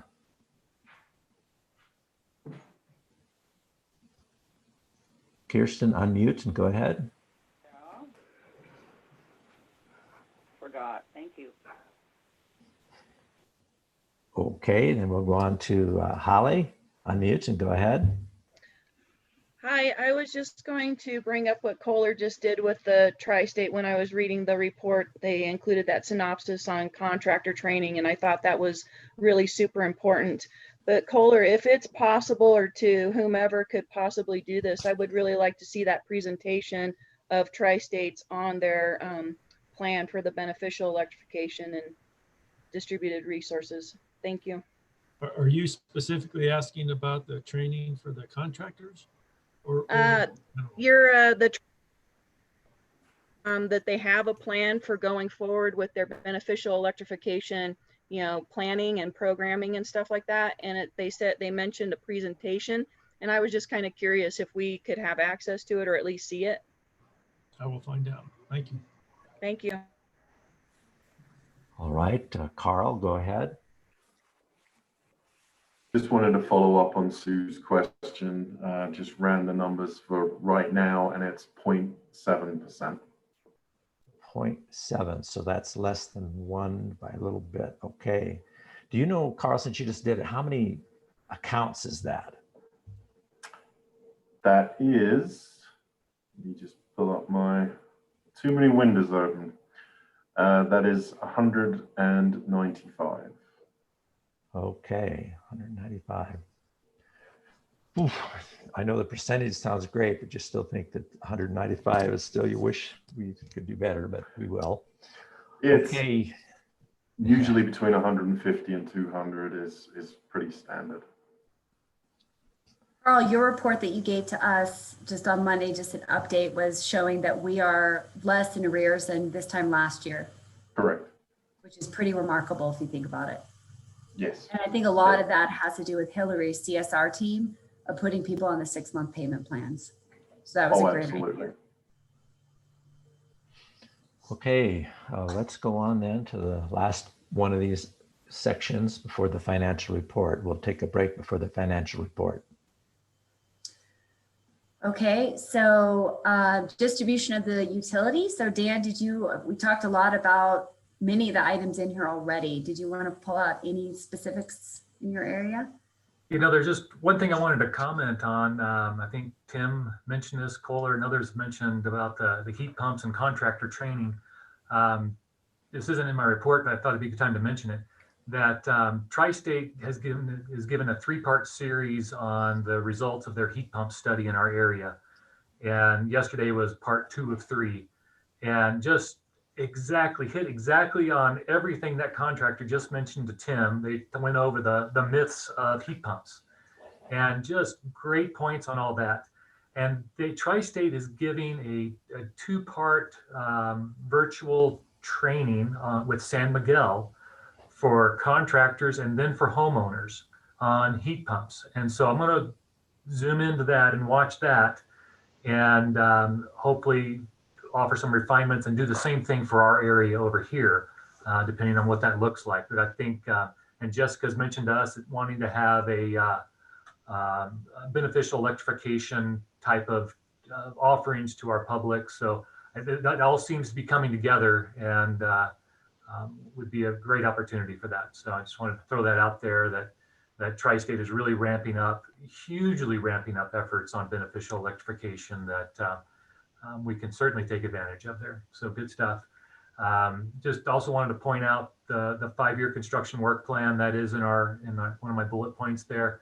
The reason why I put that under distribution utility of the future is that there is some great projects in there for expanding fiber to operational key assets in that budget. We'll be talking about some of that later on today. So I'll stop there. Okay, Tim, you've got a question or comment? Go ahead. Right, we're talking about distribution utility of the future, right? Yes. That's good. Thank you. There's a mention in there of the Tri-State's Policy 119 with relation to the solar park. And it mentions the policy, however, I assume Policy 119 is coming under fire at the FERC and may not be approved in its current form. Could we get a little more insight into what's the issue at FERC? Yeah, this was just during our meeting with Tri-State that we've had recently. There's, of course, every policy that they do has to now get approved at FERC. It's been approved by the board, then it goes to FERC. And there was some concern there that Policy 119 has provisions in it that Policy 115 doesn't. And, FERC is asking, well, why treat this one different than that just because it's a community solar garden? So Tri-State is working through that, but just saying during our talks with them, Tri-State wasn't real optimistic that was going to be approved anytime real soon. But, hopefully we'll get the kinks straightened out and get that through eventually. Jessica, did you have anything else to add to that, or Carl, that you were in the room too when we heard that? No, I think that's right. Well, makes us, goes to my point from the other day. We should be careful about partial contracts that are not approved by FERC yet, regardless of rebates, I think, or refunds. It's uncertain until it's certain. That's what I would say. Thanks. Okay, Kirsten, go ahead.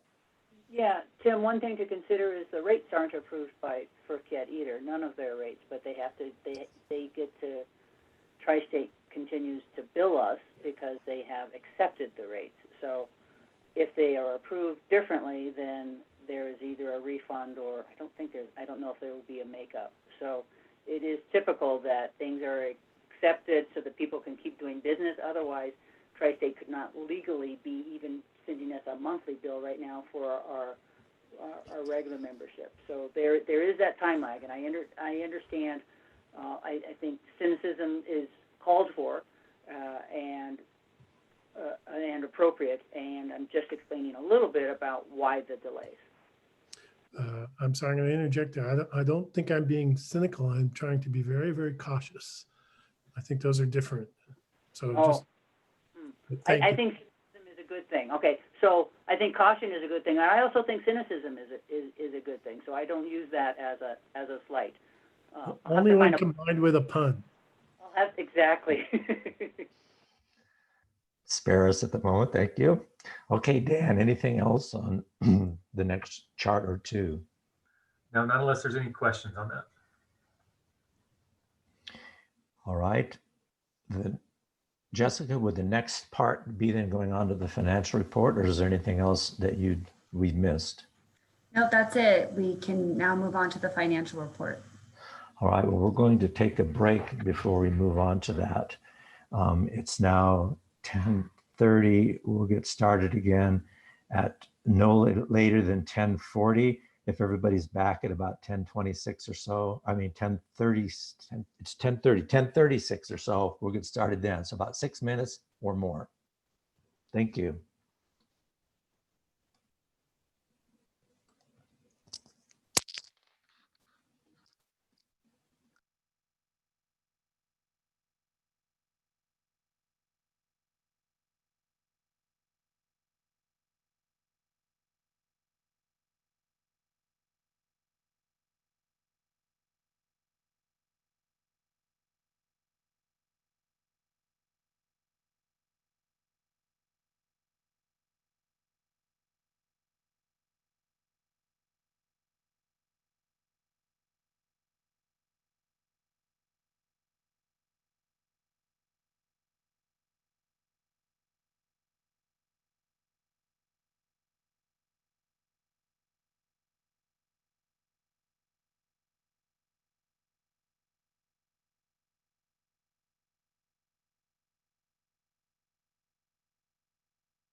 This is Brett. I'm back.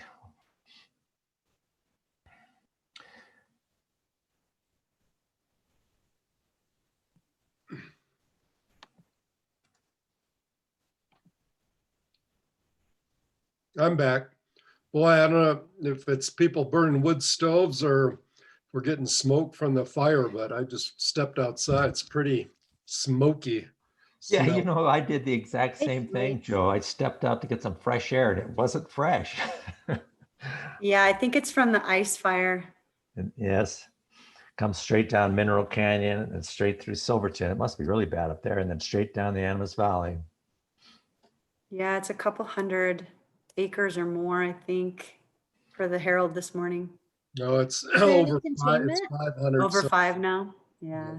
But they had a good drawing of it on Google Earth, and it doesn't look like it's really got anywhere to go. It's reached timberline, and it's down below. It's in a valley, and both sides of it are snowslide pass or talus slopes. So it's probably done unless it jumps. So that's the only good news about it. Okay, Drew, if you're there, you can put, are we up? I'm not seeing, how do I see people again? Participants. There they are. Looks like people are coming back.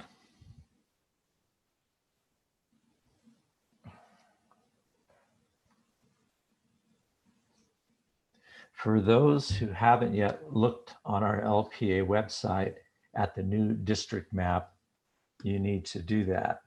You would find that on our website by going underneath the About Us link, and then the subsection under Board Directors is Voting Districts. And when you click on Voting Districts, it brings up a fixed map that shows you what the new boundaries between District 2 and 4 are. But there's also a link below to an ArcGIS map where you can really zoom in. And that helps particularly in the areas within Durango, where now that we're just following the highways, things jump around a bit. And of course in Bayfield, where north of 160 is now in District 4 and south is in District 2 as it has been. So it's worth taking a look. Okay, let's go ahead and get the meeting started again. And we will be starting up with Carl and his financial report. The report, oops, if I bring that window back up, starts on page 59. So Carl, if you would. Sure. Thank you, Brett. What I thought I would do is I would just share the summary page with the key metrics, if that works for everybody. Yes.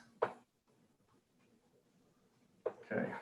And zoom in on that part of it. Oh, you got that already. Good. Looks great. Great, thank you. So really, it's a question this month of more of the same, which when things are going well is a nice thing to report. These are year-to-date numbers, but what we had been seeing most months was that we were down in revenue, therefore down in gross margin, i.e. revenue less cost of power, but we were making up that shortfall and more than making up for it in our savings on operating expenses. What is somewhat different this month is the revenue was not a million miles away from where we had budgeted. The residential market continues to be robust, a combination of, well, really it's, people still need to use their power, and obviously we have so many people working from home rather than going into offices and so forth. So that was that continues to be a very robust line of an income stream for us. So gross margin, as you can see for the year, is actually higher than it was at this point in 2019. Some of that is due to the rate increase that was implemented on July 1st. I've just been told my internet connection is unstable. Can everyone hear me okay? Still hearing you. I got that message as well earlier. Oh, okay. Well, just trying to mess with me perhaps. But we are under budget, as you can see on our gross margin. The budget assumed a normal load with no loss of industrial load. Obviously, the budget was put together before we knew anything about COVID. It also assumed a rate increase starting from April 1st. So those are two of the big factors, but as you can see, our operating expenses have been considerably below budget and are also below what they were last year. We had a question at last night's town hall where a member was worried about our spending, and I tried to reassure him, and hopefully successfully, that we were doing a pretty good job of keeping that under control. In fact, a really good job. Some of that is due to, it's something we've touched on before. Maybe this will be for John's benefit as well as any attendees who have not heard this before. But we do have some of our savings in expenses are on payroll. Much of that is due to us deferring new hires, especially at the height of the first height of COVID and so forth. But also because we have a number of our operations guys in the field are working on projects that are capital in nature. So instead of them doing perhaps more maintenance operations work that would be an expense, they're working on an improvement project or an infrastructure project, and their labor is therefore capitalized and becomes part of our utility plant and is therefore written off over a number of years. We have been advised by our advisors, BKD, during the audit that we should be having more of that kind of work going to plants. So we're following advice from our statutory audit. And also it has been a byproduct of COVID, in that, one, we're trying to save money and using our own guys rather than outside crews, and outside contractors for these projects is cheaper. And some of it was just purely logistical, where our contractors were not able to come to us. So that's part of our savings, but a lot of it is just good old fashioned, just being careful, being frugal. I believe the first time I challenged all of the managers and supervisors to look at every purchase they made was in March, and they have responded absolutely fantastically. It's been, excellent. We review every week every penny that goes out of the building, and I know I want to thank Jessica. I think she's annoying me or being overly fussy, but I really appreciate her eyes on it, and having a CEO who's so invested in making sure that we are not wasting money and not making expenditures that are not required. So I think that's been hugely important in us having this operating margin of right now $1.6 million.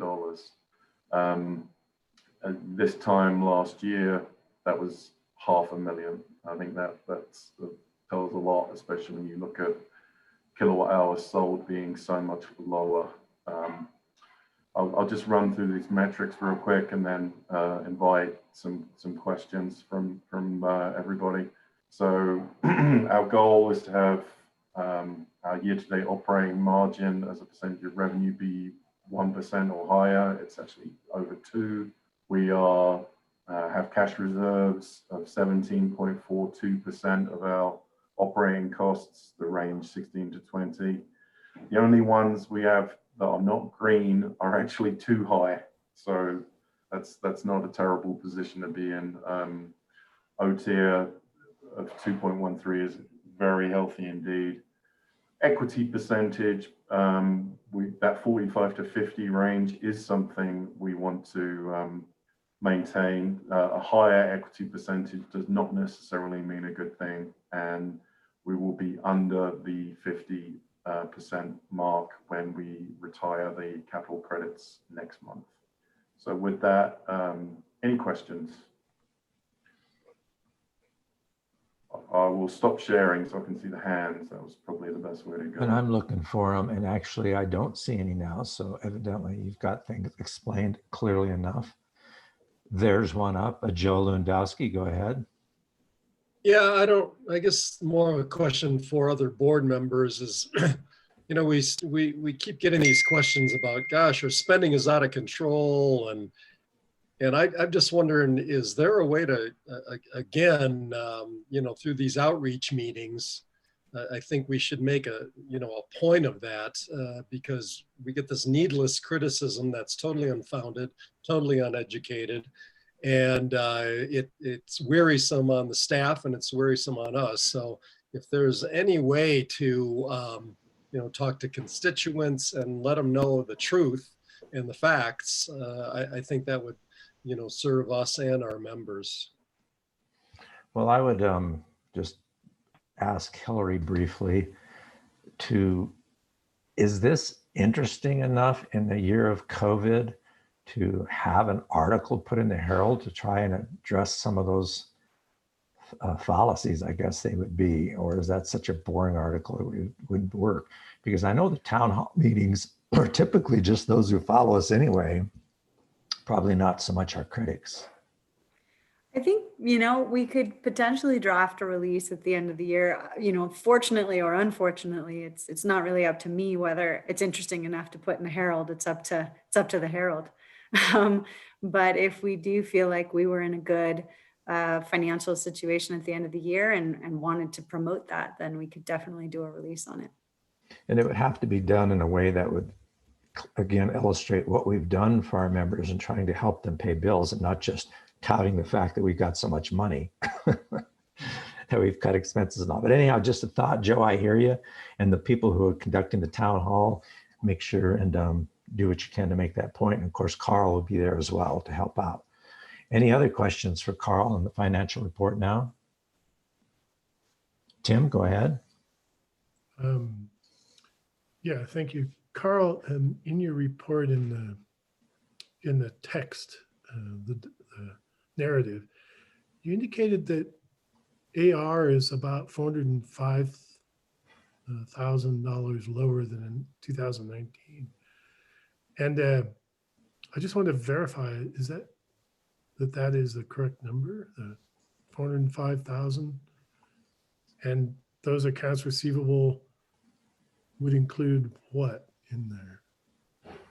Yeah, the total of our accounts receivable, which is the vast majority of which is our electric sales to members, the reason that's lower is purely because we're selling less. It's really as simple as that. Okay. So we just wanted to put that into context, and that the overdues are on a balance that is slightly smaller. So okay, thanks. Does that make sense, Tim? It does. I thought when we had the Finance Audit Committee meeting that you had said, and I probably misheard, that they were about on par with 2019. So, yeah, the overdues are on par, but the balance in total is slightly that, you know, that's significantly lower. We would normally be showing accounts receivable between you know, of approximately a month's sales. So with a month's sales being slightly lower, it makes sense. All right, thanks very much. Thanks, and Tom. We've got another question. Sue, go ahead. Thanks. Carl, can you tell us where we're at with the PPE loan? Yeah, so we received that in the, you know, I think it was May. I believe that's the case. So all of those funds have been used towards payroll expenses as they were intended. Our application is current for loan forgiveness is currently being reviewed, and we will have that in. The deadline for that is the end of the year, but we are aiming to have that well before then.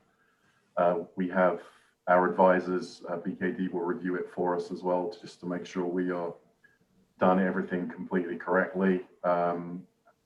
I am hoping that we will hear word from the Small Business Administration and our bank that the loan has been forgiven before the end of 2020.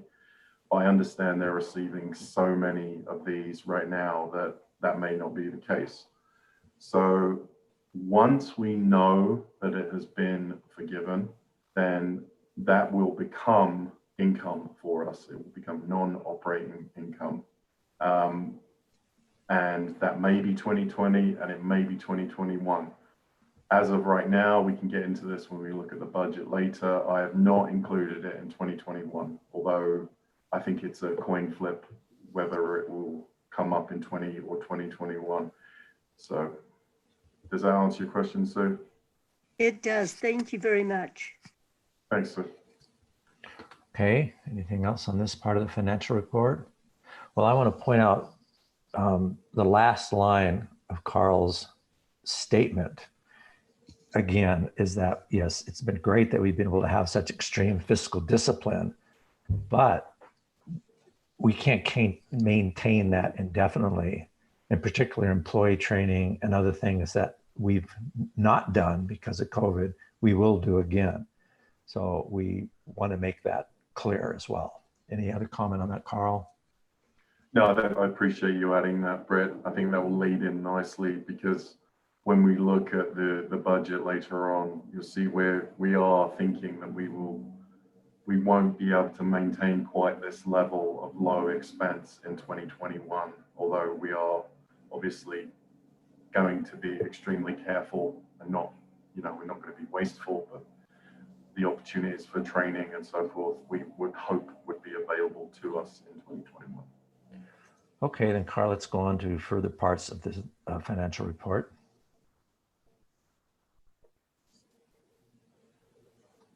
So, in terms of just the month of September and the regular report, that was all I wanted to go over, unless anyone has any other questions on that.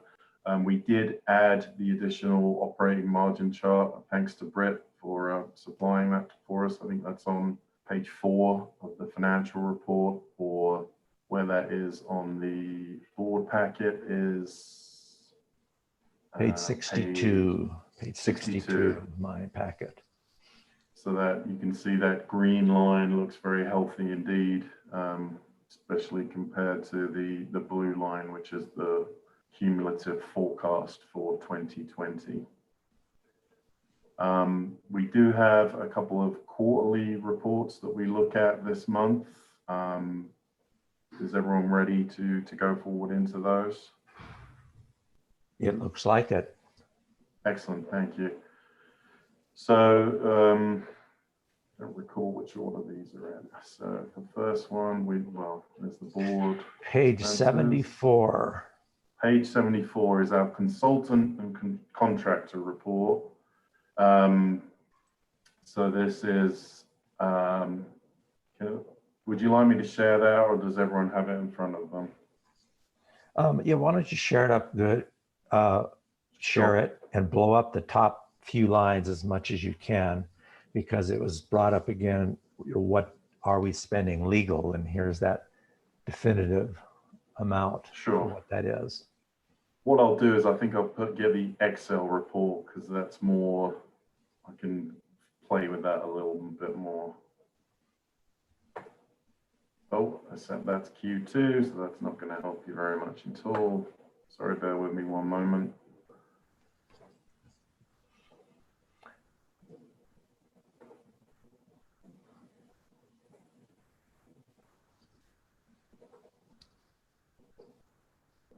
While he's bringing it up, you'll note on that, if you haven't already, that the third highest item is tree trimming. That's typically a pretty high item, but we'll wait for comments on what that is compared to previous years.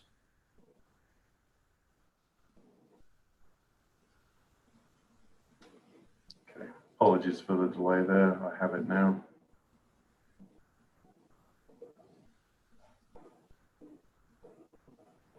Okay. So as Brett rightly points out, forestry specialist tree trimming that is a significant item. Fairly consistent, around just under $250,000 every quarter. That is a slight uptick from last year, rightfully so, with risks, wildfire, and all of the, we have put a lot of emphasis on fire mitigation. Jerry's crews working in conjunction with forestry specialists to ensure that trees are trimmed back, that they are not interfering with our lines. As you can see, as you rightly said, Brett, legal, this is our Denver firm, as you were mentioning at the beginning, which lawyer is which. This is Matt's firm. As you can see at the beginning, this has kind of tailed off somewhat, third quarter compared to first and second. It's worth pointing out here also that not all of these expenses from Matt's firm relate to, us researching or going to bat in terms of, exiting or partially exiting Tri-State. A lot of this is now FERC compliance, which is a direct result of Tri-State choosing to go under FERC jurisdiction.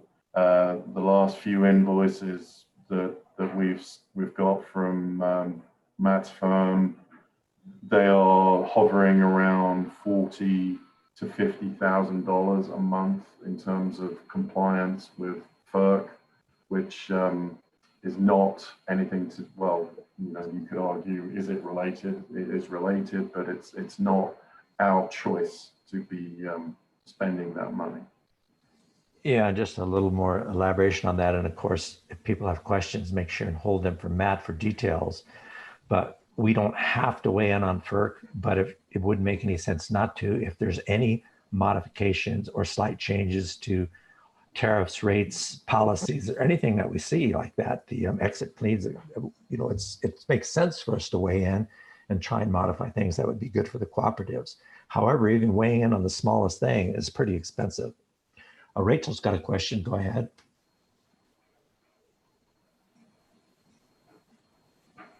Yeah, just following up on that a little bit. Maybe it's probably too soon to tell, but yeah, do we anticipate $40,000 monthly moving forward for just these little compliance issues? Kind of budgeting that in? My guess would be no, or it's more right now because all this stuff is new under FERC. Once it's all been approved, then they would just have the once annual or any changes that they would make. So that would probably go to a number like that or twice that for the annual amount. But I suspect it's not something we'll be able to completely get rid of. Okay, anything else, Rachel? Sorry, Britt, can I just jump in real quick? Yeah. I'm not sure, and I apologize. I don't think that probably should have been shared. That may be confidential information. I'll have to check. But if board members don't mind, could you please just look at the copy in your board packet? I think naming individual vendors and invoices is probably not the way to go. Yeah, normally we certainly don't share member stuff like that. Whether it's subcontractors, I guess is to be, we probably should think about that more, but we'll go ahead with questions and we won't share that screen again. John Witchell, go ahead. Thank you. Carl, so looks like we're spending about just under $2 million to date, but we do about $100 million in sort of gross receipts. So those numbers aren't completely out of sight. Could you give us a little more context, either budget, what was budgeted for legal this year, or if that's not readily available, maybe offer some commentary on, what would be sort of normal in terms of, a budgeting for a legal in an organization this size. So this year we budgeted $1.2 million in legal fees. That if we just took it purely at how normal is that for an organization our size, that's high. But we anticipated, because this process in terms of the PUC and with Tri-State case, when this budget was put together in 2019, that was anticipated. So that is on the high side. But I think we are slightly over where we thought we would be for 2020. We're budgeting similarly for 2021, but I guess in a normal, in terms of what we're doing, I don't think it's high. We have, we have some agreements in place with our lawyers. I don't want to get too far into the weeds on that, but yeah, Carl, if you don't mind, I'll jump in because sure. I think the important point that John points out and has brought up before is that these fees are necessary in order for us to understand our fiduciary responsibility, right? So if we're anticipating that we could save millions of dollars for the membership, which we are anticipating, I mean, the conservative estimate is that if we even do a partial contract, we would save over $1 million in year one. That if we spend 1.2 million overall, or even a little bit more to really understand and to push Tri-State to move towards a partial or even a full exit, that would save our membership hundreds of millions potentially over the course of the 2050 contract with Tri-State. So it is our responsibility. We do see that Kit Carson and DMEA have already seen savings, that they will anticipate seeing cost savings to their membership. And so it is our responsibility to examine that. So it is not high. It is very comparable to what other municipalities or other public utility districts do for legal fees in order to re-examine their wholesale contracts. So this is not new. Also, this is a very important point, and Britt already addressed this, but because Tri-State went to FERC, we are required to have attorneys also be submitting at FERC, and we are required because if we want to get our additional 2%, which is 2 megawatts of solar that Tri-State has offered us, we have to file it at FERC. So we have to have attorneys there. Before, we could only file that request at Tri-State and the board would examine it. Now that has to go to FERC. So we have to have attorneys on staff that prepare the documentation to submit to Tri-State and to FERC in order to get approval just for that 2 megawatts. Okay. Thank you. Tim? Yeah, sorry, can I just add a very quick layer of context to that?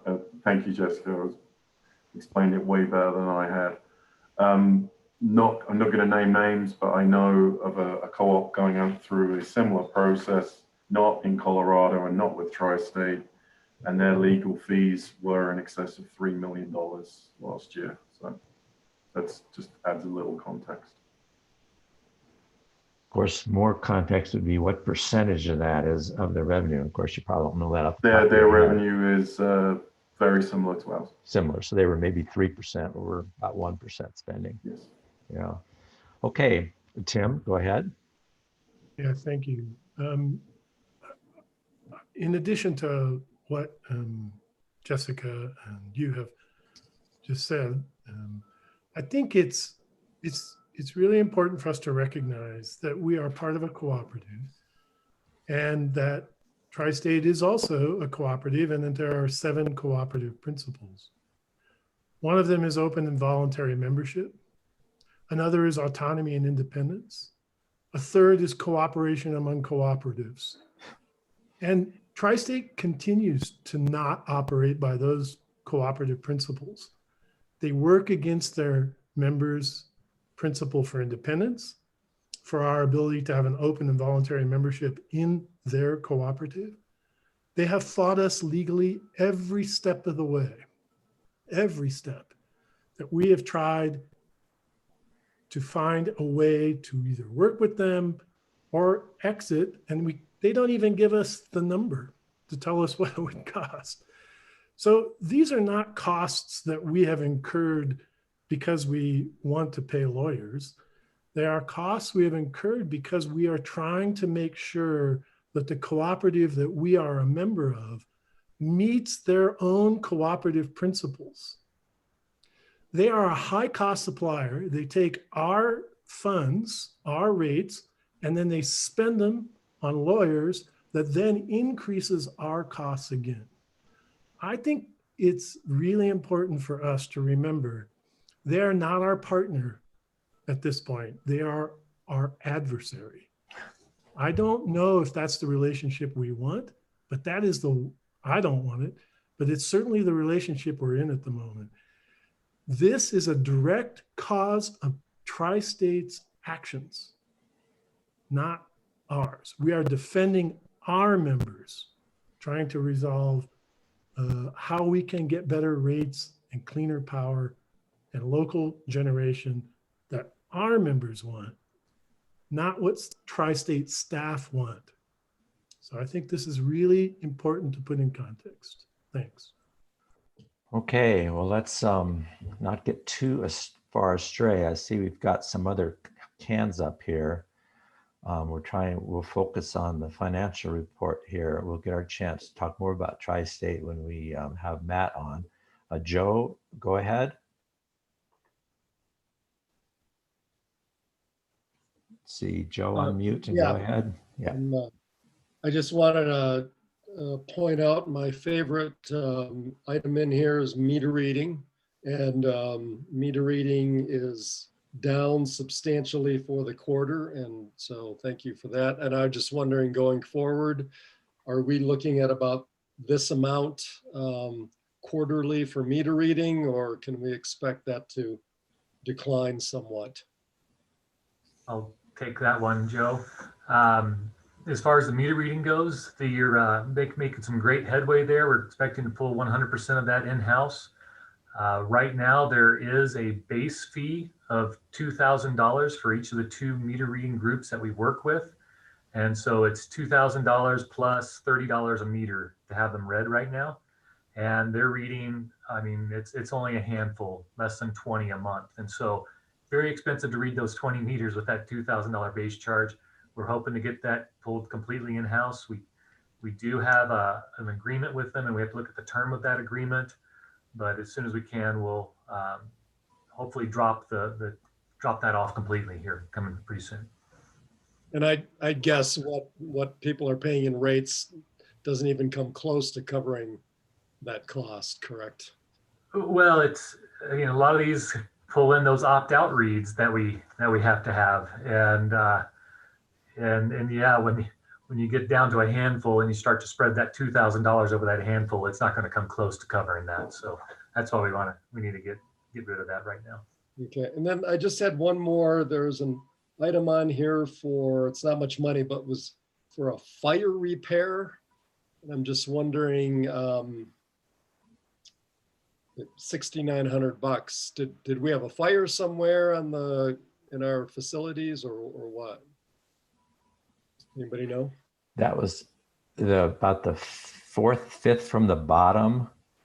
There's a company there I'm not familiar with, and it is $6,900 just in the 3rd quarter. Does any staff have more information on what that is?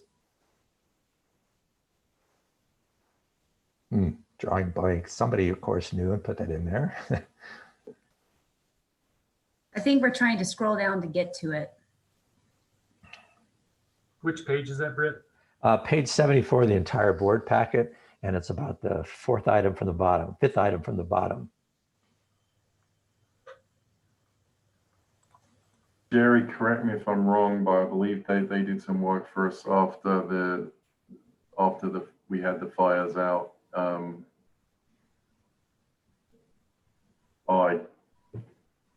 When was that? That was July. Cherry Creek area out west. Yeah.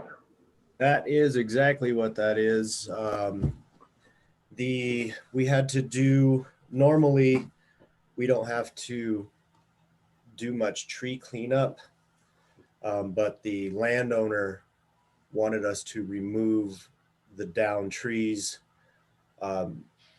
We had to mitigate a bunch of the burned trees that were outside of our easement because they were sooner or later going to fall down and take down our line. So that's what those costs are. Okay. Thanks. All right, we'll go on to Holly. Holly, if you would unmute and go ahead. Great, thank you. My question on the subcontractor list has already been answered. If Dan has one for that particular topic, then I would defer to him. But my next question is referring to the performance statistics on page 69. Okay, go ahead and ask. 69. Okay, great, thank you. Since we are ratifying policy 304 on on-bill financing, this kind of piqued my interest when I saw this. It says that we did gain an on-bill financing account, and I was just kind of curious if there's a high-level overview of what that entailed. Yeah, as of right now, it's the on-bill financing program. We're working with First Southwest Bank in Durango. It's, you know, the program has been expanded to include rooftop solar. And in speaking with Ken at First Southwest Bank, they are receiving more inquiries. Also heard from Hillary's team that they're hearing more interest in this as well. Does Carl, that answer your question, Holly? Each time, Carl, that we get somebody new there, does the bank send something across to indicate what the heck it is, or is that really up to the bank? No, they do. Well, they are meant to. Okay. So do you know if it was a rooftop solar project? I'm just curious what people are like, what was financed. I don't believe it was, Holly, but I will check. I'm not certain. Great, thank you. All right. Dan Huntington, you're up. If you would unmute and go ahead. Yes, my question is, how many of these subcontractors are going to be eliminated with our in-house legal? And dollar-wise, number and dollars. Yeah, and there's the 5th item down on the consultant and contractor report, which I was kind of wondering about too, if that was something related to that. So Jessica, are you able to provide any additional information on that? We can put together an analysis, but for sure the RPC group, our in-house attorney is already looking at all the easement work on that. Our attorney is also taking most of the work that we have to do in-house instead of sending it to Shay and her firm. And that's been helpful because we're able to get answers immediately within a day versus usually having to wait for a week or two. And then we also are able to reduce the amount of legal work through HR. But also more importantly is that we've reduced our risk at the company, because right now what we're doing is we're all lawyering ourselves and making decisions. And we found that our staff, especially with NERC requirements, federal requirements and easements, that our staff can go to our attorney to ask instead of making assumptions. So that reduces our legal risk, which you can't monetize, but it's extremely important. So we have reduced those numbers, and we won't know for sure until probably the end of the year, because he just started, how much savings we are, but we can definitely put something together for the future. Okay, thank you. And I have to make an amendment here. I didn't see the name of the company.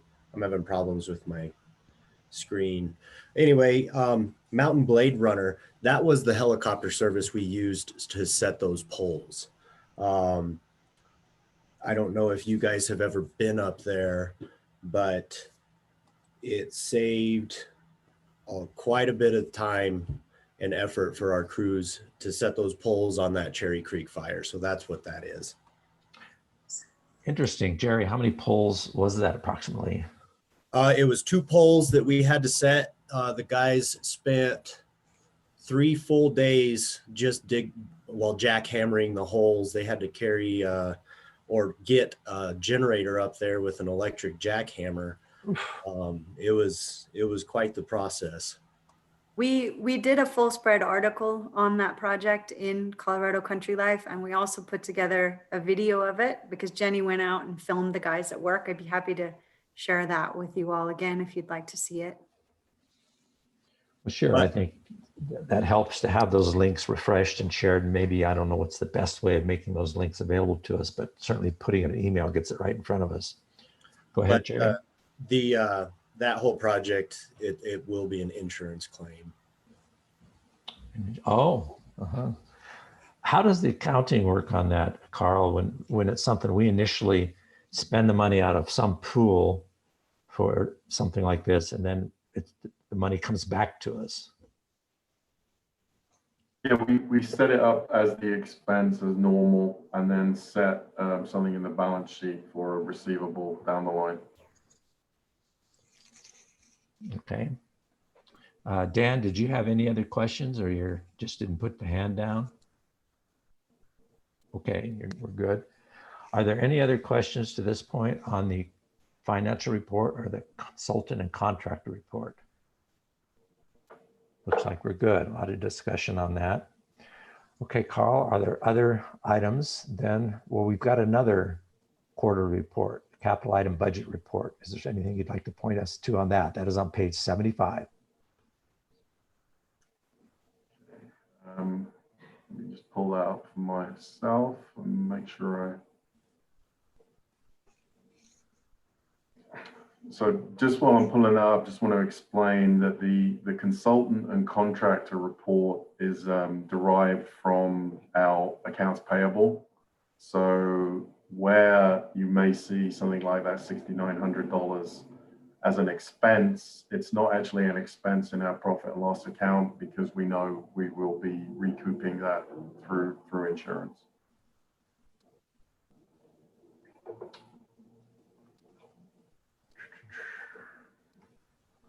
Okay, so just in terms of the capital items report, as you can see, we had a 2020 budget of roughly $1.2 million, and we're around about 800,000 after Q3.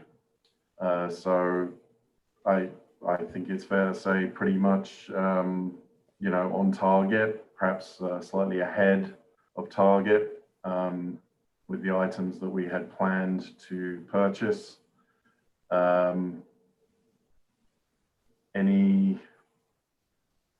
You know, there's a few positive variances. We've done a couple of transfers between line items. You see the air conditioning unit to ensure that our AMI system was not getting overheated. We had not budgeted that, but we transferred money from our quarterly hardware upgrades to cover that cost. There's another one with a metal container as well, which that came from savings on the utility line transmitter and locator.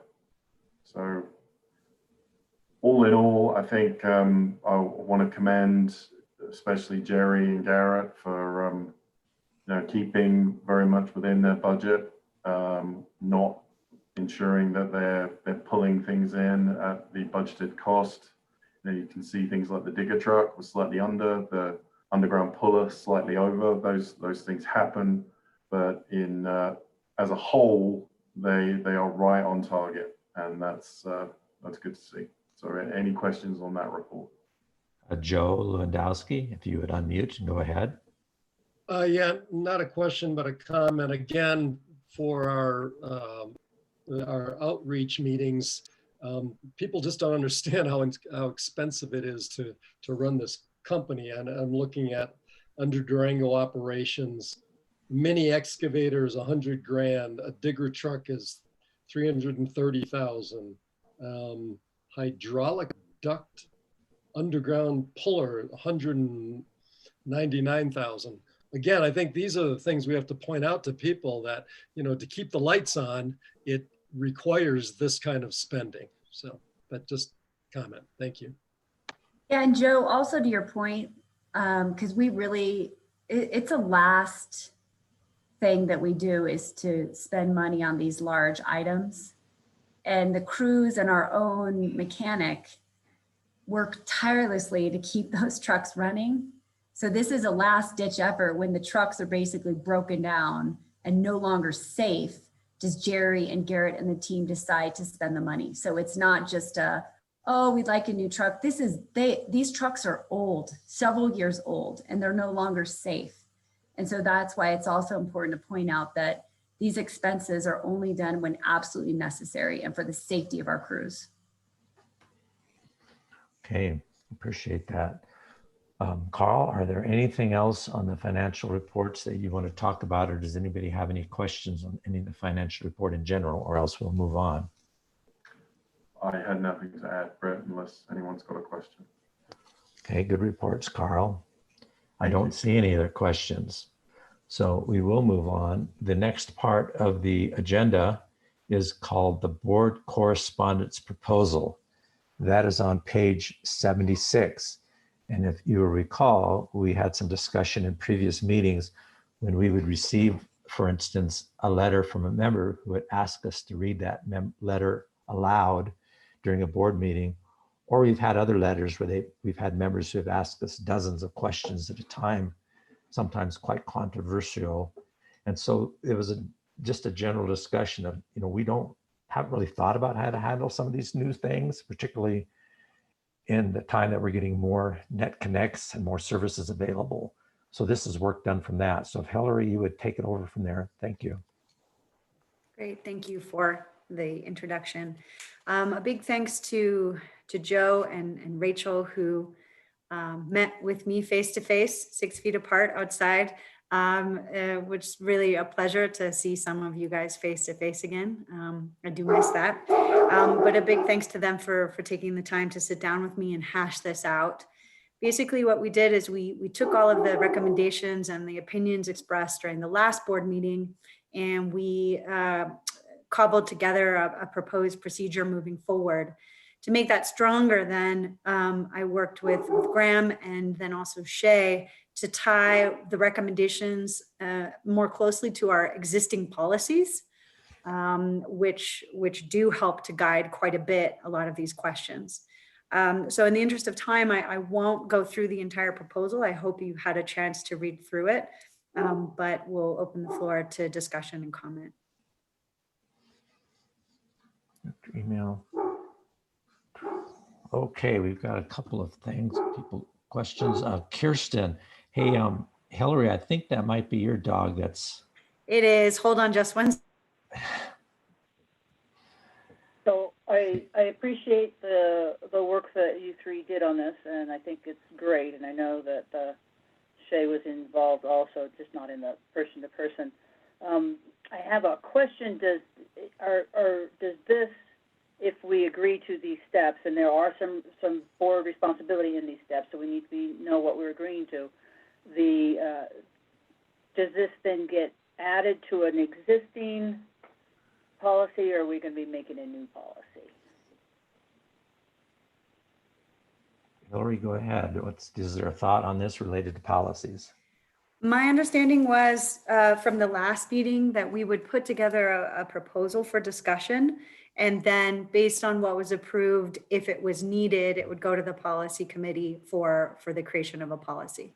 That was my understanding, but I would defer to Shay on the process around that. Shay, any comments about policy? Yes, so this is something that we have historically looked at, is a communications policy.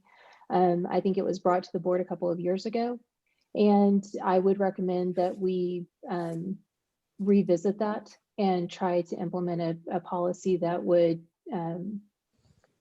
discuss communications and set forth some expectations from the board regarding that.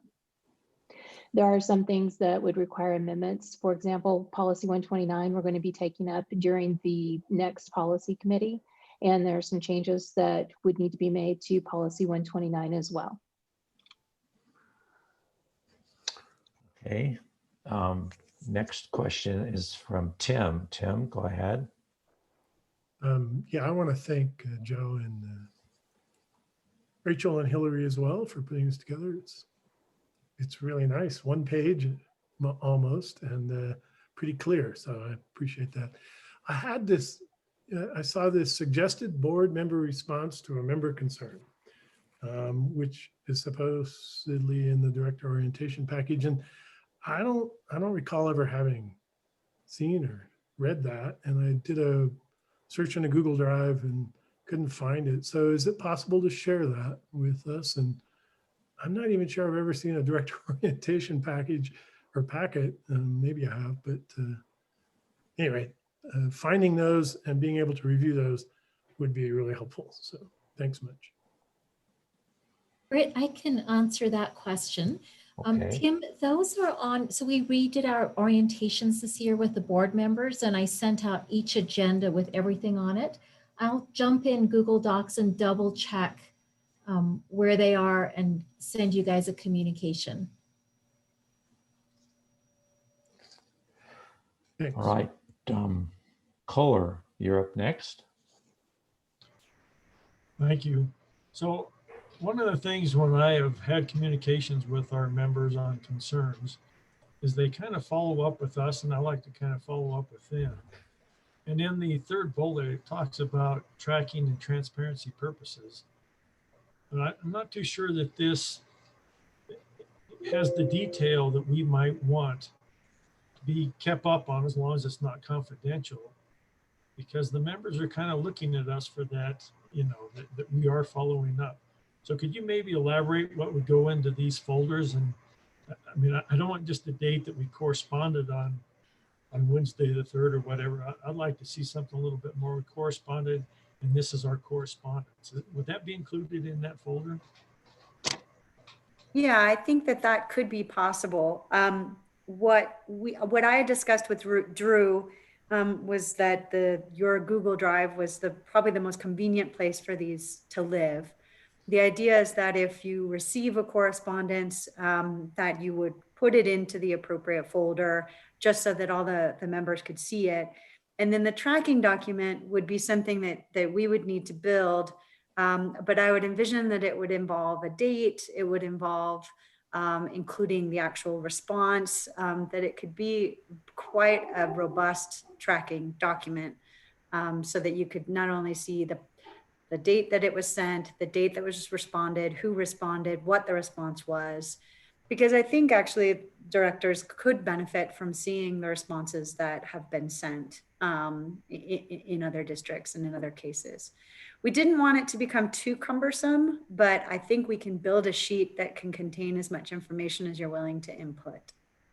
Thank you.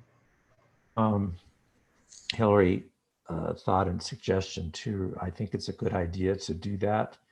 I suppose in that folder you could subcategorize it by year, and there'd be the 2009 correspondence. And if all of the correspondence is like tagged with the date, so it's like 2009-03-27, and then it would something, you know, I'm just trying to think of how you would do that so that in the spreadsheet, you wouldn't want to put in the spreadsheet the correspondence itself, but the correspondence itself would be outside in a PDF, something like that. But I know it's going to take a little work.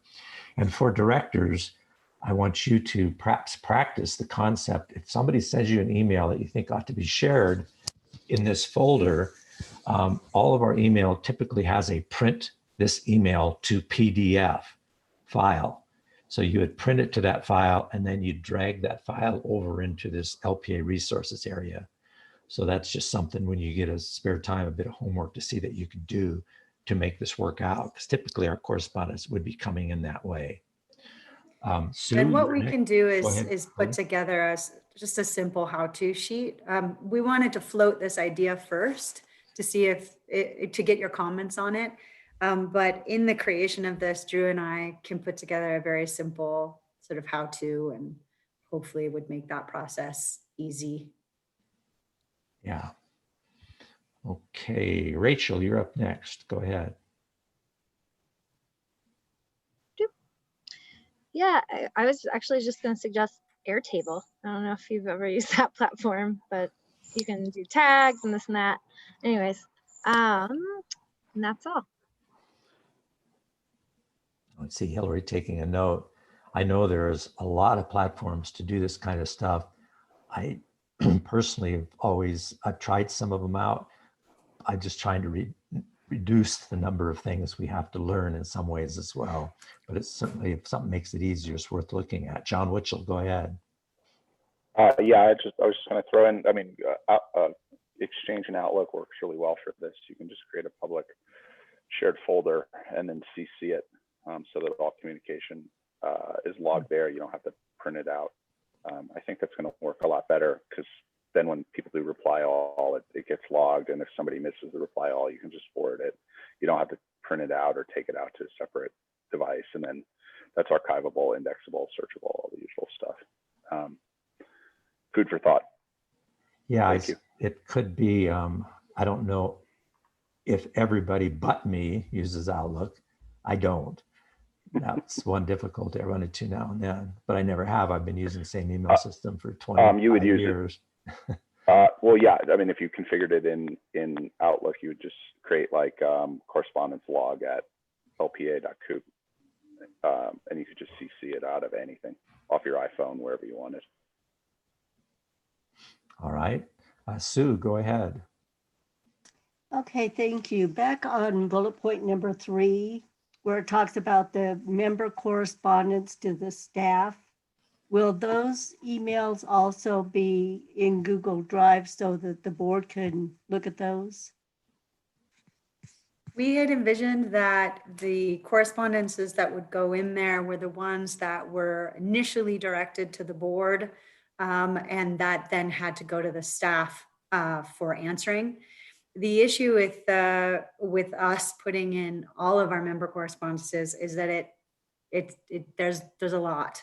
We get, replies to the emails we send. We get things sent into customer service. So, we really don't want to inundate the box with matters that are operational and really should be managed by staff. Anything that is at that director board level, we will for sure make sure to have in there. Okay, that was my thought too, that there might be a lot if we put all the stuff. We don't want to inundate you guys. Yeah. All right, thank you.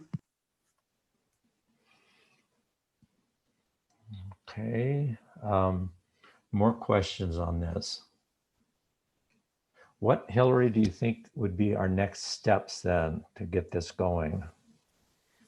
I think the next step would be I can get together with Shay and we can discuss actually taking this into putting this on the agenda for the policy committee, and any policy changes that need to happen to put this in effect can move forward.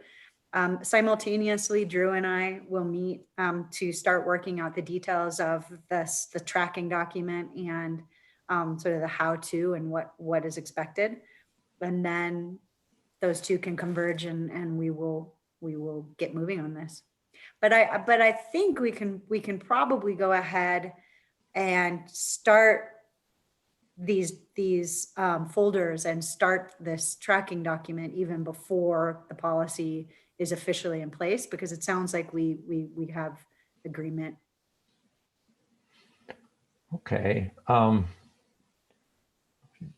One folder just to take a quick look into was the one that I created for the new, when we were going through that process of seating a new director, because we got an enormous amount of correspondence. That would be something just to look to see. I don't think we would, hopefully we're not going to get that kind of correspondence again, but anyhow, there's a potential sort of a rough example of what something could be done. Rachel, go ahead. Yeah, this is actually my original comment. I kind of just had a brain dead spot, but it has to do with the communications policy piece. And I know that we have a few other things we were working on that Hillary, Joe, and I had sat down to discuss, and they were bullet points that we'd drawn from conversations over the years with the board and with staff. And there was kind of this blend of, some of them were board etiquette, code of conduct type stuff, and then some of them were communications. And Hillary and Joe, is it my recollection is this is just the first chunk of a whole lot of different communications procedures or protocols, again, different from policy. So I don't know if you all want to, and also because it kind of syncs up with how the code of conduct and ethics policy works together. Like, do we need to kind of look at all these in concert? Is it time to do it now? Just try and think through the sequencing of things.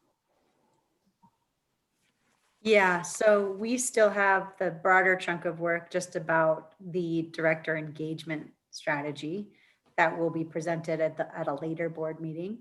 But as far as the other policies that are being explored, is that part of what's being discussed later today, Jessica, with the board posting or the ethics discussion around elections? I'm not sure when at a policy level that's being discussed, or if that's not on the agenda. There will be yet. some discussion under 5A on policy, in policy 129, and that'll be maybe thoughts of things to add in there or what to do with that particular one. And I was having a little trouble, Rachel, following what you were thinking about, but I was kind of hearing, and one thought I had is some of our policies have touched on these things here and there. And if we're going to have a new communications policy in particular, is that going to pull things out of other ones and try and put them all in one place, which would sound like a good idea. And then maybe. Yeah. I mean, Okay. the discussion that we had was that, there's really a need for better outlining what the proper protocol is around social media activity, around dealing with the press and the media, around director elections and how things can change and somewhat if you're, what is allowable when you're running for election, for example, re-election, that might not be allowable when you're not. Just more concrete guidelines around that. I think that's part of what Rachel was referring to. And I'm not sure when we would tackle those, but they do need to be tackled. So maybe that's a discussion we can have and get back to you on. Right. Well, as far as policy committee, I think is looking at, and I don't know all the numbers, but I think the policy committee, Dan, maybe you can chime in, and Sue, that we were going to look at that long ethics policy. I think that was one we wanted to tackle fairly soon. Yeah, there's a lot of pieces here. Is there another date set for the policy committee yet, or not yet? November 5th, right, Nadine? Yes, I was looking quickly. I don't think we have an agenda yet, though, so. Great. Yeah. So you're correct, Rachel, though. This is a piece of what will become a broader sort of guidance and policies around communications. Well, I appreciate you guys in the policy committee taking a stab to do the best you can at this. I know it's not easy, and some of these things will be controversial, and you'll do all this good work and you'll bring it back and we'll just tear it to pieces. But hopefully we'll get something that eventually all of us will like. Other questions on this correspondence proposal? And we will bring it back up again, of course, and have a chance. So look at these things, think about them, seeing how they would work for you. I'm going to tackle another issue briefly related to board correspondence, but this would be our email correspondence between us. We kind of have addressed this in the past, and it comes up again now and then, and that's kind of the abuse of whether you reply all or reply only to the sender. Make sure you know in your email you can find the methods to do both, because I think sometimes you intend to just reply to the sender, but you're replying to all of us. For example, it's nice when somebody specifically sends you something, like you ask Carl for something and he sends it to you, you acknowledge to Carl that you've got it. Rest of us don't want to see that. Or when somebody sends something out about like a nice video or something Jessica sends out, if it's just a thank you, please don't reply all. If you're thanking her and providing some additional information that you think the rest of the board should see, then you can do reply all. But if all of us replied to all thank yous, we would be getting 30 or 40 extra emails a day, so it's not appropriate. So let's try and have a little bit better email etiquette going forward. And we'd have to address this about once every 2 years. Typically, we've been doing it, so it's nothing, special. It's just we have to remind each other now and again to do that. Are there any questions about that? Okay. Great. This is Nadine. Can I address Tim's question about the new director orientations, where those are on Google Drive? Yes. So they are in the Board of Directors, LPA Resources, and LPA New Director Orientations. I had opened that folder and there was nothing in there. So I just reloaded the orientations that were hosted this year. So that's where that documentation is. Well, I appreciate that. When Tim was asking, I opened that up too and noticed it was empty. It's no longer empty. So there's I was information quite there. shocked. So it is back in there. Yes. And as far as, again, what I'd mentioned is a collection of correspondence from members for the board vacancy. That's at the top level, and the board of directors 2020 board vacancy is where that is now. But things like that we're done with, we'll probably have to decide, perhaps create another folder called archive and put things in there. So we don't want to get a million folders, particularly when they're going to just archive information. So that is something we'll look at too. In general, now staff, we're using this board of directors drive more. Suggestions on how to clean it up now and then, or to make some changes, that would be appreciated. It will get out of control when we keep dumping things into it. So there'll have to be some cleanup done now and then. Tim, go ahead. Thanks, Nadine. Could you please send that as a link in an email to us? I don't have time to root around there at the moment. And also pay attention to your lovely comments. Thanks. Okay. All right. Thank you. The figuring out what's in our board of directors folders, I think, is becoming more important. So being able to load up in Google Drive, you need to save a link to that top level, and that can be sorted either by date or last modified, typically, particularly if you're looking at it with a web browser. But we do need to become familiar with what's in there. Yes, sending a link helps, but the problem with the links, it takes you directly into a folder, and sometimes it's hard to see where you are at that point. It takes you directly to it. So let's make sure we all look around in there now and then when we get the time. Now is probably not the time. Okay, anything else? We'll go on with the agenda. Kirsten, go ahead. Yeah, I just want to note that one thing that is also in that Google Drive is a tri-state subfolder, and Kohler puts in all the documents from the board for that previous month that he has access to on the MIC, and the beneficial electrification policy presentation was there. So that's a good place to look for that. Somebody asked earlier in the meeting.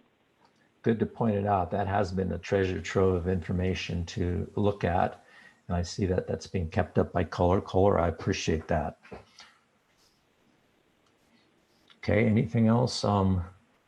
We've got 11:45, so we have time to go on and hit the next thing. Well, this actually is kind of similar too, so we can start this and see if we can finish this up.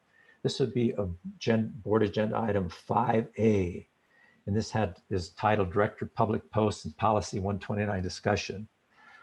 What came up is that we've got a pretty active group of members who are scouring, not intentionally, but looking at everything, and are not shy to send stuff back to us or CEO or whomever that they don't like.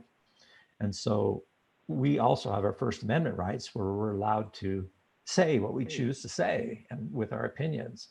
So it's this conflict where if we say what we're thinking on some private place even, but other people see it and it makes them mad, and then they send it to our CEO or they send it to staff or whatever. It's how do we deal with that?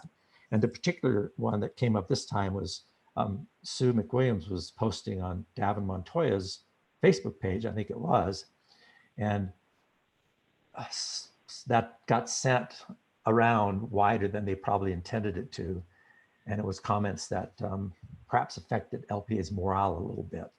So the question is, do we want to expand policy 129 a little bit to give us leverage to yell at a director who is maybe doing something that we don't like, even though, of course, that's their right to say what they want to say. We can, if they're a member of the board, tell them what to do to some extent because they're a member of the board. So that's the question. I'm looking for some open discussion about this and ideas about this, and if anything should be done. I know it's kind of one of those things that's perhaps tough to talk about. It's one of those things that we, with our members' help, would be self-policing perhaps. Should we put anything in a policy related to what we as members can say or not say outside of our board meetings? Comments? John Witchell, go ahead. Sure. So I mean, I've seen this a bunch of times in the past, the one voice policies where, of course, public discussion is always welcome, but once the decision is made, even if we were a dissenting voice, we stand behind it, we support it, and if it's something that we truly can't support in good conscience, that we're silent on it. I think those policies have served people well and served organizations well in the past. When dissension and disagreement after decisions have been made are brought forward in a social media forum, they can often be used by people who maybe have alternative motives, to push on cracks within the organization to create disagreement and dissension and frustration. So I think one voice policies can be very effective at allowing the board to move forward and deliberately about our business without impinging on people's freedom of speech and right to speak their mind and desire to participate in the community discussion. So I would definitely be in support of something like that. That's an interesting term that I haven't heard much before, a one voice policy. Okay. Yeah, sure. You want me to, happy to expand on that or not? Have you seen those, or do you know where one might exist that could be used as an example? Sure. I mean, I'm happy to run one down, or I'm sure the staff could find one for us. They're common enough, but they basically do what I said that they do is, once a decision is made or a policy, a decision's been made about the, particular matter, or there's something that the board has decided on, that's kind of the end of it, and that we all agree as part of our job to stand behind those decisions. And they work well, but I'm happy to run down an example of one if unless the staff has one. Okay. All right. Joe Lewandowski, go ahead. Yeah, I guess just a couple things. I think it'd be helpful, and perhaps we need to develop our code of excellence policy within the board now. I mean, I'd like to hear. I don't know what that post was that Sue made. I certainly would like to hear what that was. As far as a one voice policy, I think we had an example today where Tim described very eloquently his distrust of Tri-State, and I certainly share that Tim's opinion. And I don't think if that's that has nothing to do with a vote by the board on some financial policy or anything like that, but there are things that we all have opinions about. We are elected officials, and there are so many different ways of social media things to throw stuff out. I think it's going to be really hard to control. I'd like to see something, a one voice policy. I can see that applying to specific decisions, again, on technical matters. But as far as saying that, I've written a couple letters to the editor, and I've made it clear after a scolding from Tim that it was, I'm speaking for myself and not for the board. but I think that's why we're elected. And if we have individual opinions, we should state those. I hope that they're fact-based and that they're not mean-spirited and not meant to tap down the morale of employees of the company. So I can see that I heard an interesting bit there I'll repeat, and that is the one voice policy. It sounds like it would apply directly to things the board has voted on, agreed to, or whatever, but that would not impact the ability of a a director to state his own opinions if he so states they're his own opinions. Is that kind of what you were saying, Joe? Yeah, I mean, I have a degree in journalism. I believe in the First Amendment, and I don't think we should try to be doing anything to, squelch dialogue. I just, and this is kind of, this is kind of like pornography. You don't know what it is until you see it. And so, some people have different views on things. I just think it's really important that we're honest and that we're not disparaging and we're not throwing out information that is not fact-based, especially when those facts can be easily found. Okay, appreciate that. Sometimes me trying to repeat what people said in short form helps me understand it. Rachel, go ahead. Yeah, I know that when this has come up in the past, just doing a little bit of research, that one voice policy comes up a lot, but there's some nuance to it. And I think Joe just spoke to this, but I think this is a really poignant statement. So the question of whether or not this is an article written up in a co-op. It's actually the Grocers Network Cooperative Support. So it's like RCREA, but for grocery stores, grocery cooperatives. But the question of whether or not individual directors have the right to publicly express their own opinions about matters on which the board has taken a position has nothing to do with policy governance and everything to do with directors' fiduciary duties and a board's old culture and code of conduct expectations. We should think strategically about our approach in any given circumstance and its impact that it has on kind of impressions of the company and our membership and overall culture. And I think that just, it sums it up, and I think that's where it does come back to having a strong ethics policy and our own code of excellence. And I thought this article also does a really good job of pulling out, rather than this entirely prescriptive approach, if you can install a strong cultural norms, they have some great kind of suggestions about what to do, like determining some tools essentially of how to use that singular voice kind of approach.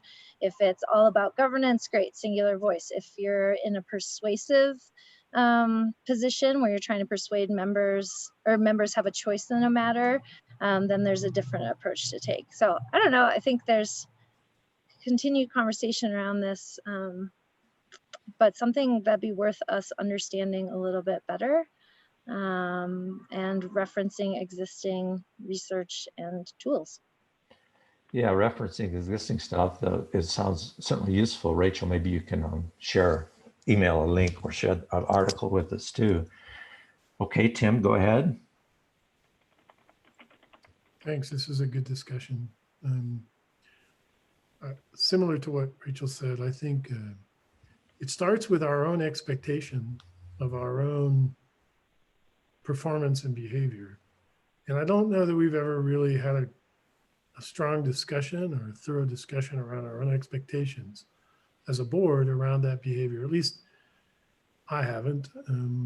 I don't recall that. Maybe it occurred prior to me becoming a board member. And within that context, I think from my perspective and from my experience on other boards,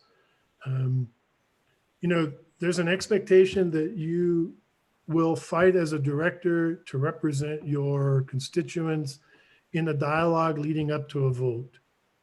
Once the vote is taken, that is the voice of the governance of this cooperative, right? And that debate ends, at least in terms of that vote, right? One can come back later as a board director and try to change that vote if they want, but that should be a context in the, should be done in the context of the arena of the board, not in the public through carping about that decision that was already made. At least that's my view of an expectation. And I am familiar with one voice policies. I've been part of boards that had that. There are pros and cons to that. I think Joe hits it on the head when he says, you know, when we speak with that voice as a board through that vote. Once that's taken, we're not going to go back and try and attack that decision in a public voice unless we are very explicit and clear that this is a personal opinion and has nothing to do with the choice of the board or by the board itself. And I think those kinds of expectations, I'm setting sort of mine out. I think we need a dialogue amongst us to come to some agreement about that. Others may disagree, and we need to figure that out in a context as a board and then come to some kind of vote around that, either through a policy change or adoption of a code of excellence. We've talked about that as well. So our expectation is set out much more clearly than it is now. Tim, actually, some years ago, we did bring a consultant in to address some of these sort of issues, and we provided a list of statements that we all agreed to that he'd gone through an exercise to get us to. Those had been printed out. I don't know where they exist anymore, but it was just, we said we would do them, we agreed to them, and then it kind of went by the wayside and didn't have the effect that we hoped. So that we had taken some steps in the past. Of course, there's such a different number of people on the board now. What was done in the past would be different. You know, we'd have to go through some kind of exercise to get to those same kind of statements again. But just a bit of history was all I was providing there. John Witchell, go ahead. Thanks.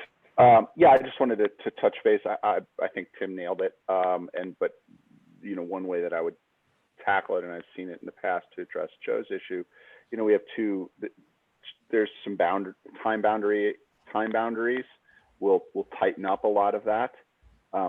There are certainly incidents where you would see court justices write a dissenting opinion, and then we'll often, every once in a while, we'll actually stand up and put an op-ed piece in the New York Times saying why they dissented. It's very, very rare. They always lead with, I started with, you know, they always lead with, I stand behind the judge, you know, I stand with the court, but I'm a dissenting voice. Here's some of my follow-on thought, and then it ends, and then so that's sort of the front side of the bookend, and then on the other side of the bookend, you know, we all have to go through an election process, and I think we've already defined that out in some of our existing documentation, where, you know, once you sort of go into election season, you are allowed to speak about what you agreed with or disagreed with and why you believe that you're important. But I think with a little bit of time boundary there, you know, you can really bring this in to, you know, under control, where everybody, you know, has an opportunity, like Tim said, to make your case and support, you know, your constituents in advance of a vote. And then in very, very rare instances where you need to stand up, you kind of have one shot to do that, and it's over, leading up until the beginning of election season, when it's sort of everybody puts their helmets on and it's sort of gloves off. But I think it's, to me, the heart of the matter is, how do you create an environment that allows us to move quickly and deliberately through our jobs of stewarding LPEA as an organization without creating divisions and longstanding rifts. We have to move as a team, and I think one voice policies enable you to do that. And there is a trade there, and I think that trade's sort of well worth it. So that's my editorial, and let me stop there. John, a question about what you were thinking with, and I've heard it a couple times now, people are saying there could be a time frame around elections by when directors could speak. Are you thinking of that time frame being all directors can speak, or only the directors who are involved in the election? And of course, when I mean speak, I mean, well, I guess speak in that sense is more saying things you wouldn't otherwise say. I think you know, I'd have to reflect on that for a little bit, but I believe you know, you have to be able to say what you think personally in an election. So if you're not actively engaged in the election, but I think that I think we can get, I think with a little bit of investigation around best practices, we can find other people who have addressed this directly. But you know, it's an election. It sort of is what it is. And you are, you know, you have to be able to stand up and say, well, you know, I stood with the board in this, but I wasn't, you know, I'd rather, I would have done it differently if I could do it over again. Or I, you know, some of the important points to me were, you know, we should have gone, you know, we should have gone left instead of right. But that would be, I think that, I'm sorry, I'm thinking out loud a little bit here. I think that's best. I think by looking at best practices on other similar boards, we can find the right answer there. Okay. John Lee, you're up next. Go ahead. Well, after a career in the military, I, you know, have been silenced enough. There are, you know, a myriad of different reasons, and I believe that an attempt to silence is dangerous, period. So it's typically surrounding, like John was referencing, dissent, when somebody doesn't have your view, but it should equally apply to those when somebody shares your view. And to think that our board is in a significant position that it needs to infringe or it needs to detail First Amendment stuff seems misplaced. We're elected, but we're still individuals and we're representing. Now, when we go beyond that and say that as a member of this, I believe different, you know, then those are things that we can probably define. But all in all, to silence dissension or confirmation of a position, whether it's 3 weeks before an election, 3 months before election, 3 years before the election, I believe is wrong. Okay. Holly, go ahead. All right. I wasn't going to jump into this fray right now because honestly, I did see the posts in question. And I have to say they made me incredibly uncomfortable. They did deal with personnel issues. I don't think that there was much, you know, and I look at all my fellow board members as being on my team. However, this was one instance that I could see where it would definitely decrease the morale within the company, especially considering that the particular profile that these were posted on has a tremendous reach into Facebook land and into the company because of the longevity of person that these posts profile were on, the profile was on. So I am totally in support of strengthening our policy 129. And I really like the idea of developing the board code of ethics, code of excellence for within the board. So thank you. Thanks everybody for your thoughts on this. Hey, Holly. Rachel, go ahead. Yeah, I think just to address thanks Holly for sharing that. I haven't seen these posts, but I do just want to go back and reiterate, this isn't silencing, this is us acknowledging that as in our positions, we represent this company and the way we express ourselves has impact. And it's our duty of loyalty. It's all these things to monitor ourselves. And so it's not a silencing mechanism I think anyone's looking for. I think it's more something far more nuanced that's just helping, again, with that etiquette and the way we express ourselves. Because I completely agree with you, John Lee, to quash dissent anywhere, that is not healthy. And that's certainly not what I stand behind or am advocating for. But I think finding ways for us to come together to better understand how best to work to support this company and through our words would be helpful. So Britt, that's once again another plug for a retreat. Yeah, when you think retreat now, what are you thinking, Rachel? The fact that just the board members would gather together on a Zoom and try and discuss some of these things, we'd have an agenda. What sort are you thinking? I think we would need, this one deserves a mediated neutral facilitator, right? Because it's heady and it's weighty and it dives into its norms, right? It's not rules, it's norms.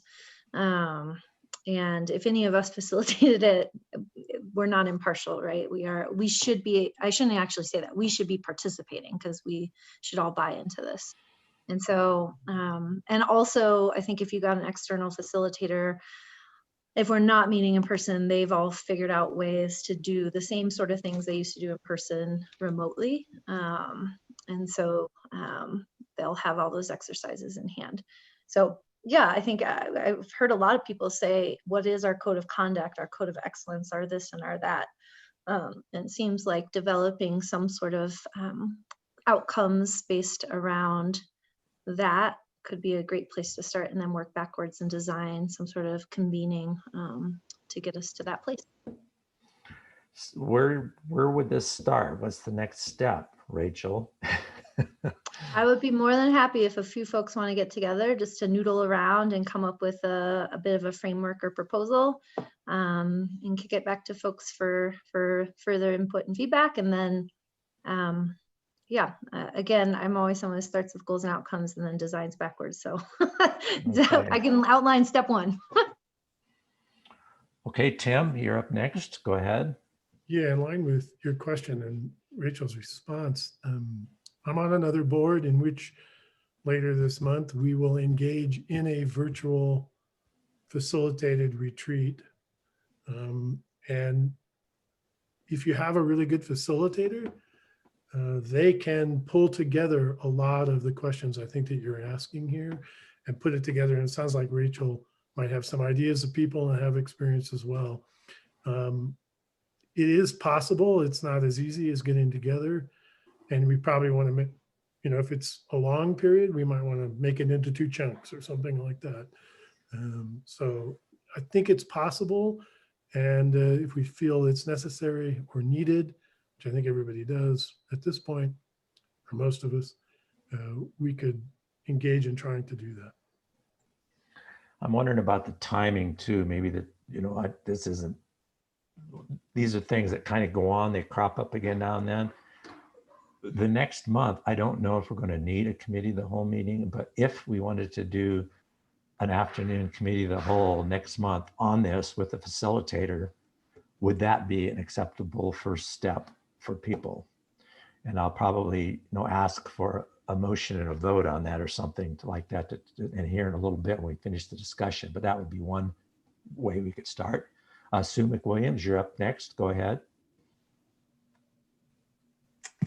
Okay, there's been a lot of discussion and I just want to make it clear that the post that had been made by David Montoya was from the August minutes, and it was referencing Jessica's raise and my dissension vote on that.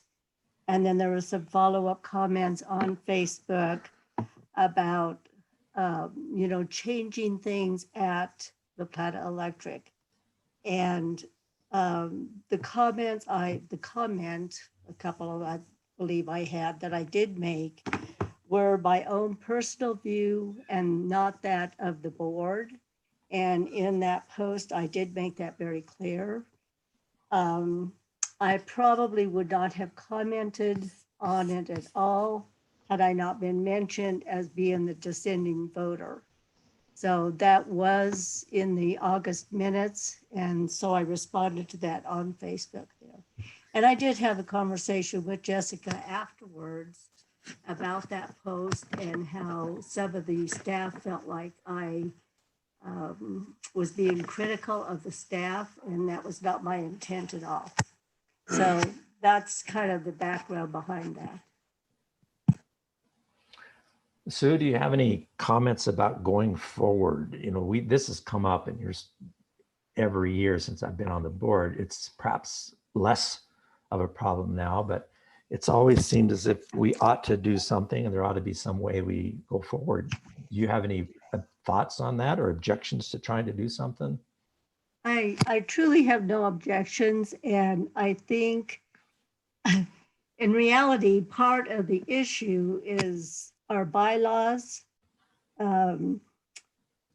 give the freedom to us directors to be able to voice our opinions, just like what Joe was saying.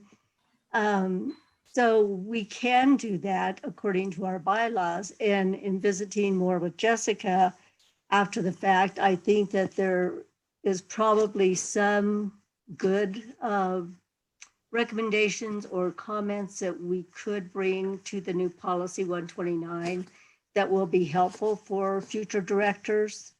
It was certainly not my intent to be critical of the staff, because I think our staff is doing a wonderful job. I do think that we as a board need to have a little more cohesiveness. And I think that that could come from a retreat or something along those lines. However, with coronavirus, that's a big challenge.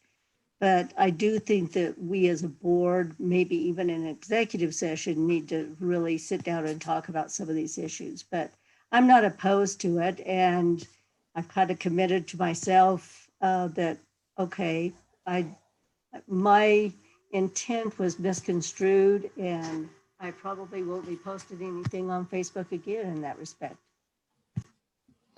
Okay, and part of what we do as a board is try and smooth the way for future boards. We try and improve our policies, and of course they have to change over time as time changes. But that is part of what I look at this for as well. There are difficult things when running for elections, particularly when they're contested election and people are thinking differently, as well as subjects that we don't agree with. So, it's not effort wasted in trying to come up with a one voice policy that we don't have now, or to try and modify these policies. It's a painful discussion sometime, but it's not time wasted. So I hope we will actually take some steps. Now I want somebody to make a motion for what the next steps ought to be, whether that's, and you can make it how you would like it or direct it as to what you want it to be. But do you want to make a motion that there shall be a one voice policy that we shall start working on? I think actually Jessica and her new attorney have thought about this a little bit and may have some guidance to help. John Witchell said he thought he could find a one voice thing to help. So there could be some things there. Rachel was talking about a retreat to try and also perhaps provide background for this, but to give us a start on what the staff has done, which has certainly turned out well, their code of excellent things. So there's some ideas out there. So to make those ideas happen, somebody's going to have to make a motion, speak up, and get those underway. Rachel, go ahead. Sure, I'd like to move that the board begin efforts to schedule a convening where we'll work on board culture and norms. All right. There's a motion. John Lee would second that. John Lee would second that. No specific date is given right now, but we shall create a date and a time by which we shall start this process. So there's a motion on the floor and it's been seconded. Is there further discussion? Nadine, go ahead. Hi, I was trying to raise my hand. Just a random thought. If we would like to use the same consultant, Nash Consulting, that's also an option. Same consultant as what? Oh, it's that we've been using internally with our leadership development. So if we wanted consistency in processes and training and tools, they also do board facilitation. That's an option for the board to consider. And you're not worried that by turning them toward us, you would make them unhappy with you guys too? You might like us more. Okay, I was worried about the consultant getting mad dealing with us and saying, are you guys tired? I'm sick of you, LPA. Well, anyhow. Well, and it's a great point. This is funny, but many of them are marriage counselors. So we thought it was appropriate, marriage counseling. Yikes. Okay, further discussion. Tim, go ahead. Yeah, I appreciate that motion. I think I would like, I don't know that it said facilitated, but I think that should be inserted in there somehow, or at least understood.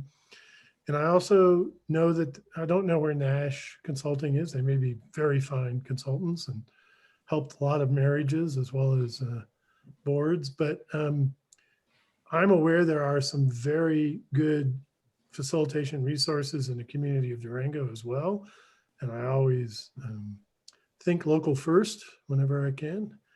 You know, maybe in line with that motion, we need to consider a process to select the time, the facilitator, and format of this as well. All right, Tim, I like that. If this motion passes, I will form a committee to get this process underway. That would be finding a date, finding a facilitator, etc. And if this passes, I will point at certain people and ask them if they would be on it, and then we will see what happens. We'll go from there, but that's probably the best way to do it. Are there further discussion on this motion that the board shall establish a facilitated, what would be the word, retreat soon to get these new processes underway? Further discussion? All those in favor of this motion, please unmute and say aye at this time. Aye. Aye. All those opposed to this motion, please unmute and say nay so we can get that in our records. Those who choose to abstain. All right, the motion had passed unanimously. Now to help kick that off, I hereby form a committee. I think I can just do that, form a committee. Again, the bylaws, you know, I recall that I can do that, or does it have to be passed? Anyhow, since that was passed, let's form a committee to establish a facilitated retreat. And I would like to ask if Rachel would be chair of that committee. Sure. Okay, Rachel, that would mean that you have the responsibility of pulling whomever else is on it into a time frame to meet and to start figuring out what you have to do next. I would like to ask if Tim, if you would be on that committee. Yeah, I'll do that. Thanks. And John Witchell, would you be on that committee? Sure, happy to do it. All right, that's who I would like to put on that at this time. Shay has got her hand up, so she can help me make this legal. Go ahead, Shay.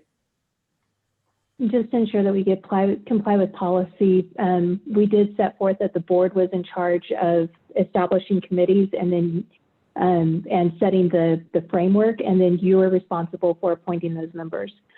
So I think that we can just handle that by acclamation and to make sure that we have some form of board action around putting the committee together. And then you probably also need to clarify whether or not per diem is going to be provided to the committee members. Okay. Yeah, but I wanted to make it clear that we have not budgeted this item in our budget.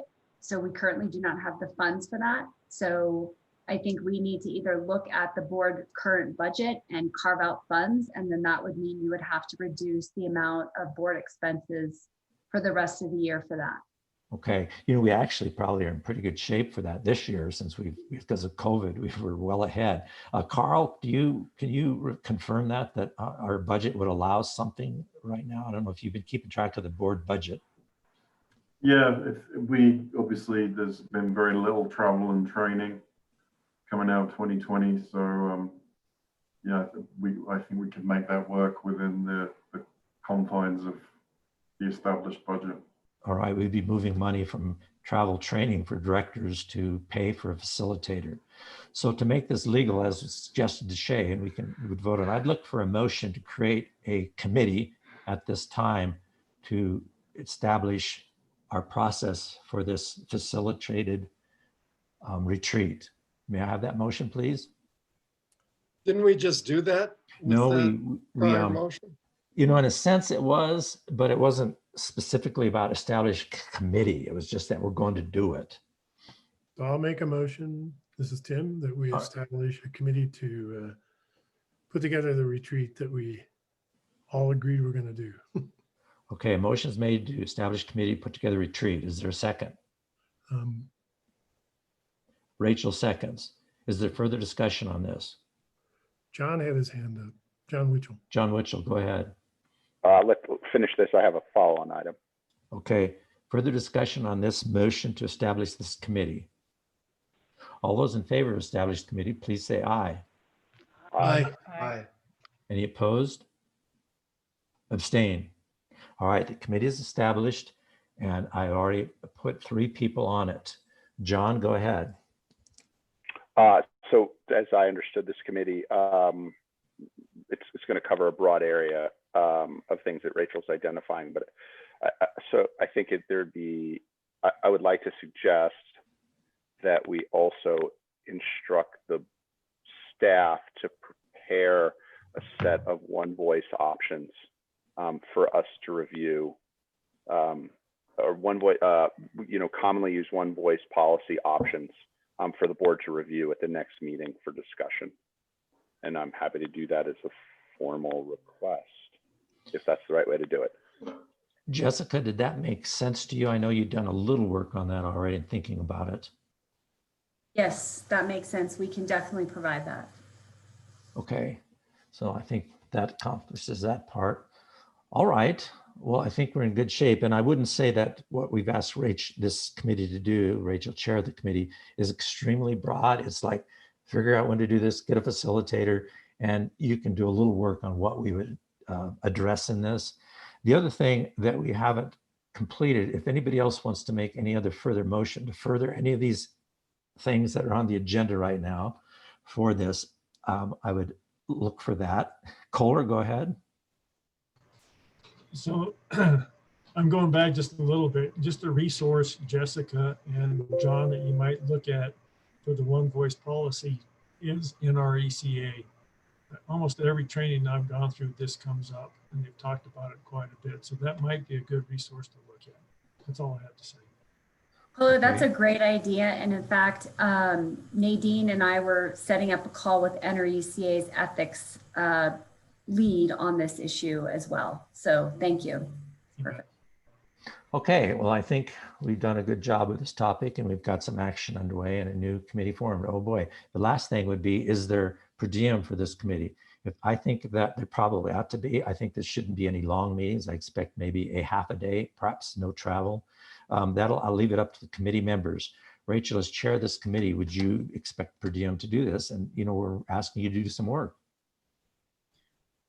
Oh, it's up. I was going to recuse myself because it impacts me from that discussion. Well, I'm going to decide unless people don't like it. So I just wanted to hear comments. For instance, I asked Kohler the other day.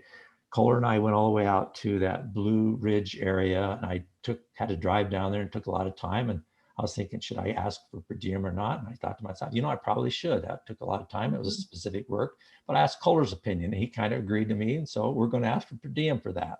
So we're thinking about that out loud now. Okay, great. Well, I'm always, I would say yes. I will request per diem then. Any other thoughts on that? I would agree. Well, I want to put some rationale behind this, just because I think it's important. I'm doing quite a bit of work right now in the community around building power and voice for folks who typically don't have it. And this is one mechanism you can put in place that helps folks. Like working folks typically can't volunteer for stuff. So I know that's a little bit extended to this since we do get stipends, but I just want to mark that for all of us to think about as we continue to move forward as a board. I agree. John Lee, go ahead. I want to support that position that if Rachel wasn't going to take it and advocate that, yes, we're asking for work to be done, it should be paid for. Okay, I think enough said. And per diem shall be granted to these people if they will put in for it. Anything else on this before we take a lunch break? Good discussion. I appreciate it. I look forward to the work that committee has done and look forward to attending that retreat. All right, we're going to take a lunch break now. It's 12:30, just almost. We will get started again at 1 o'clock. That gives you 33 minutes. Thank you very much. We'll see you after lunch. Drew, you can put up a break screen share. Yep, will do. Thank you.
Okay, Drew, if you could take down your screen, put us all back up.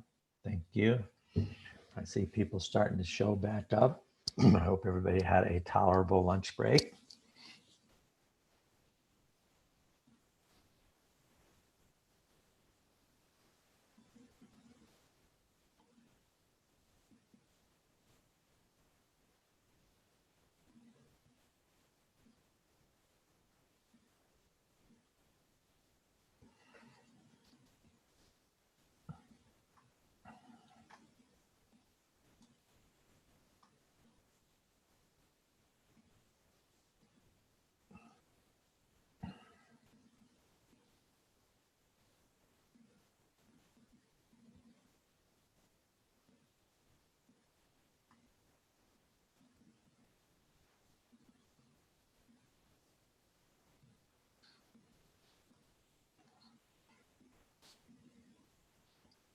Holly, Kirsten, are you guys out there?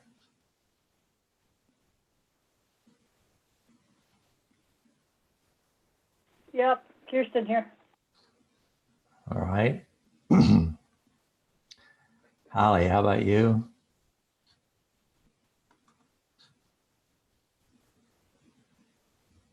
Well, we'll go ahead and get started. It's 1 o'clock.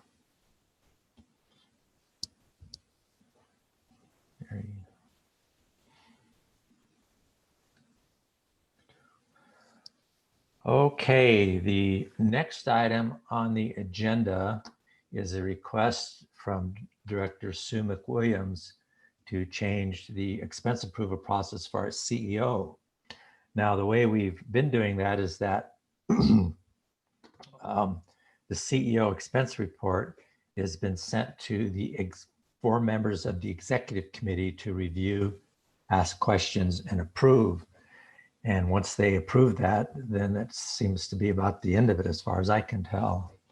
That report's not generally been shared. I'd never actually seen it before I'd been on the executive committee myself. Never probably really thought about it too much.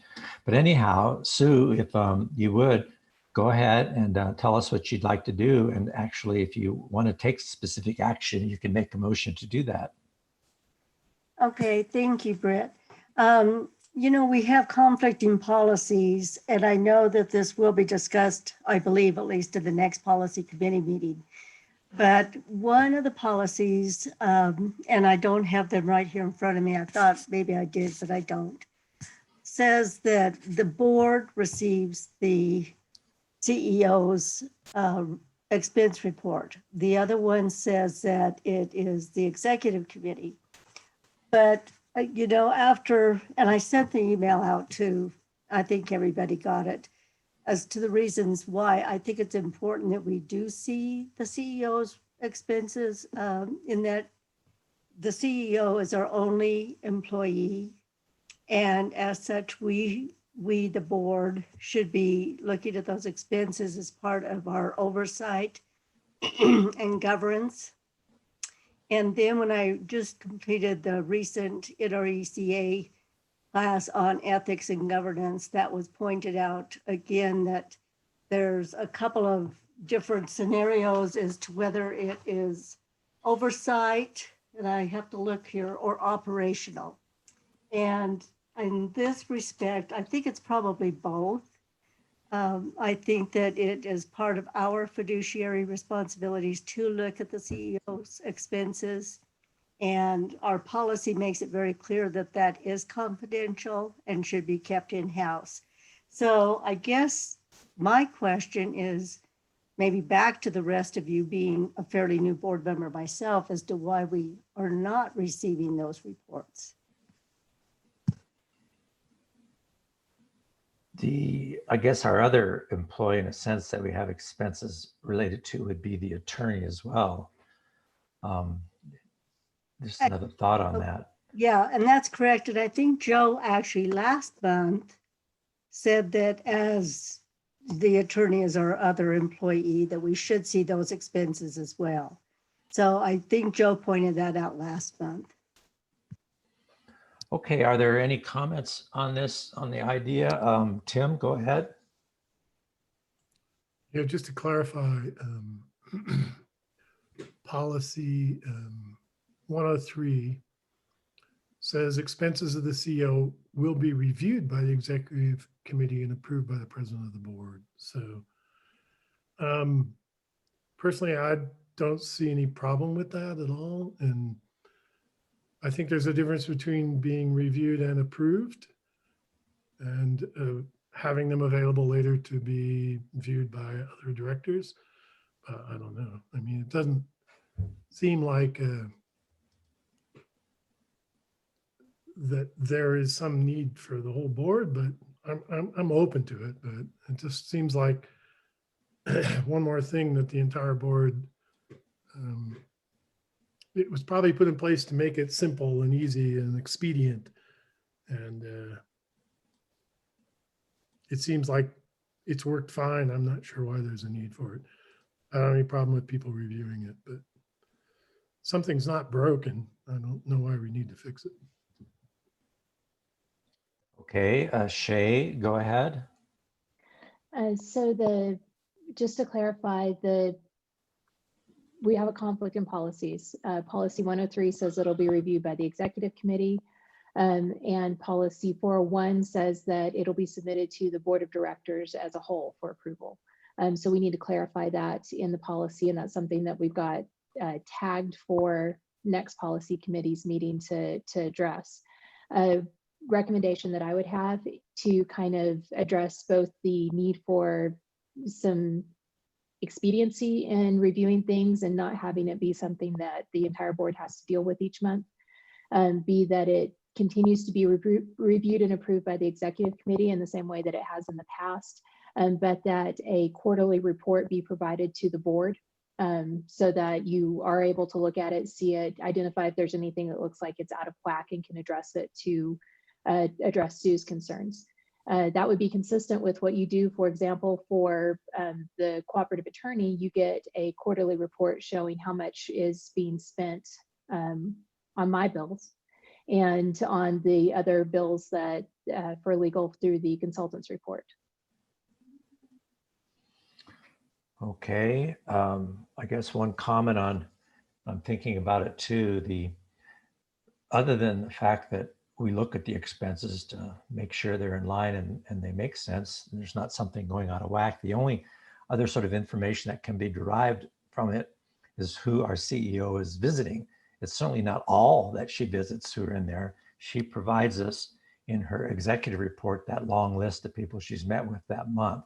Some of that's covered in this approval, but certainly not all of it. We don't approve of who she visits. It's just how much she spends if she's taking somebody out to lunch.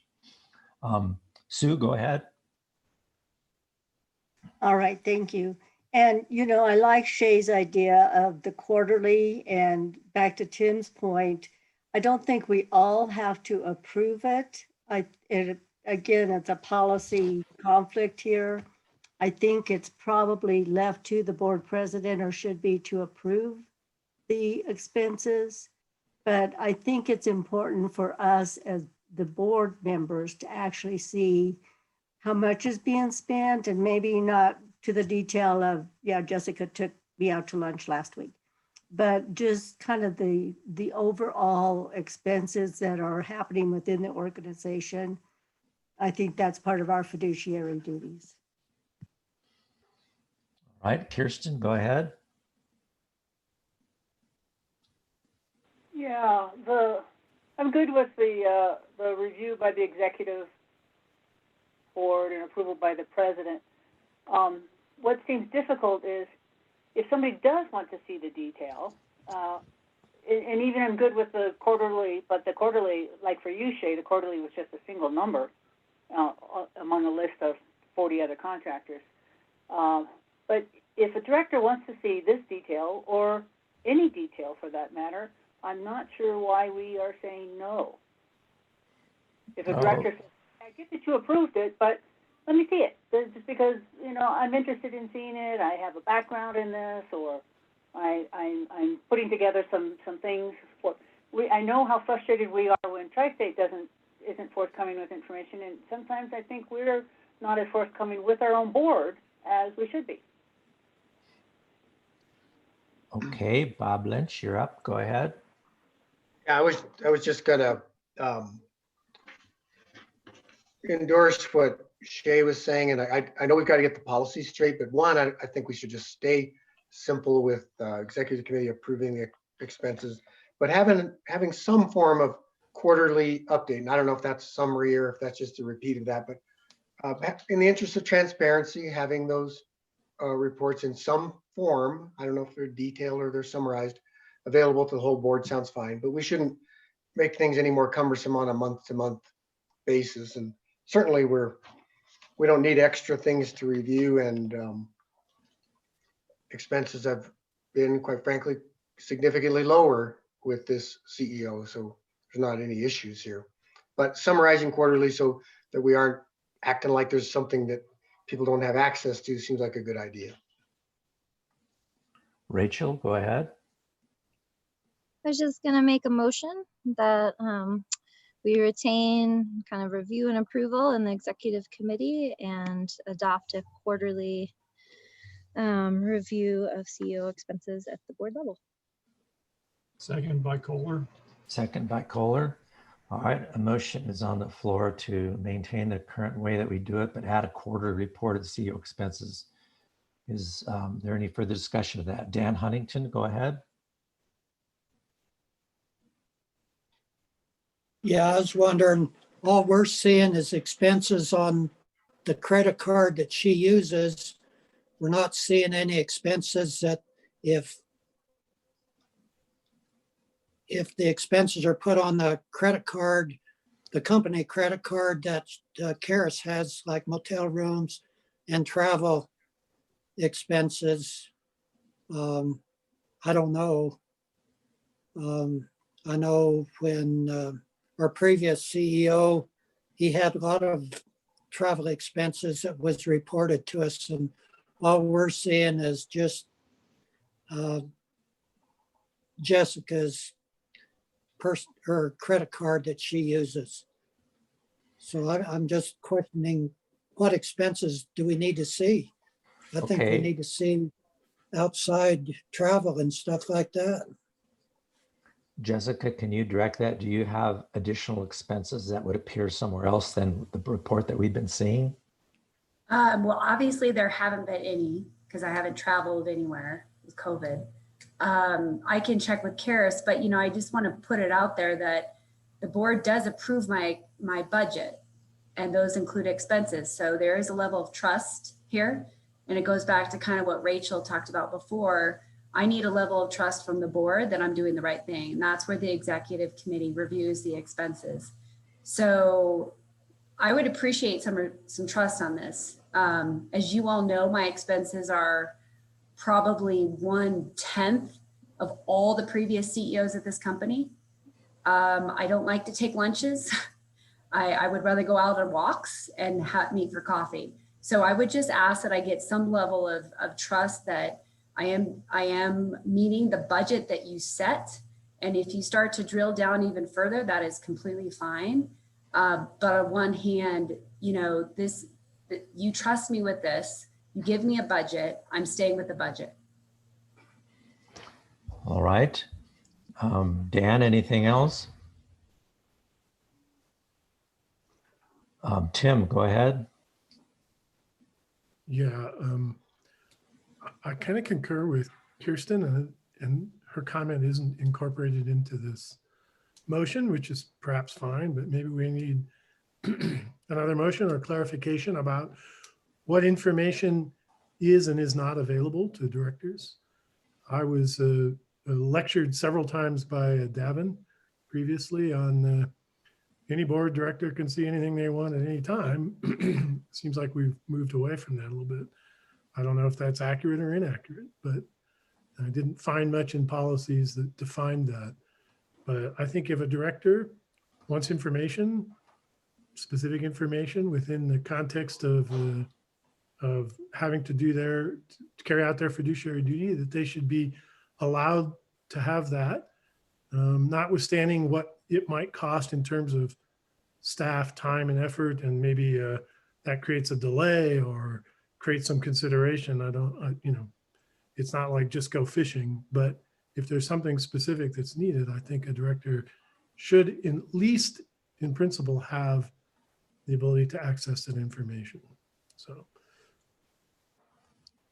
All right, Kirsten, your hand's up. Did you have anything else that we didn't finish with? Yes, sir, I did. So concerning the motion on the table, I believe it started with continuing the way it is. Unfortunately, continuing the way it is has two different policies saying two different things. So continuing the way it is, we shouldn't do. I think I would move to change it so that we add a quarterly report, but not to continue the way we're doing with the approvals. But because Actually, Kirsten, her motion actually was okay. It said there would be a review by the executive committee and approval by the board president, and then we would add a committee report. So she covered that okay.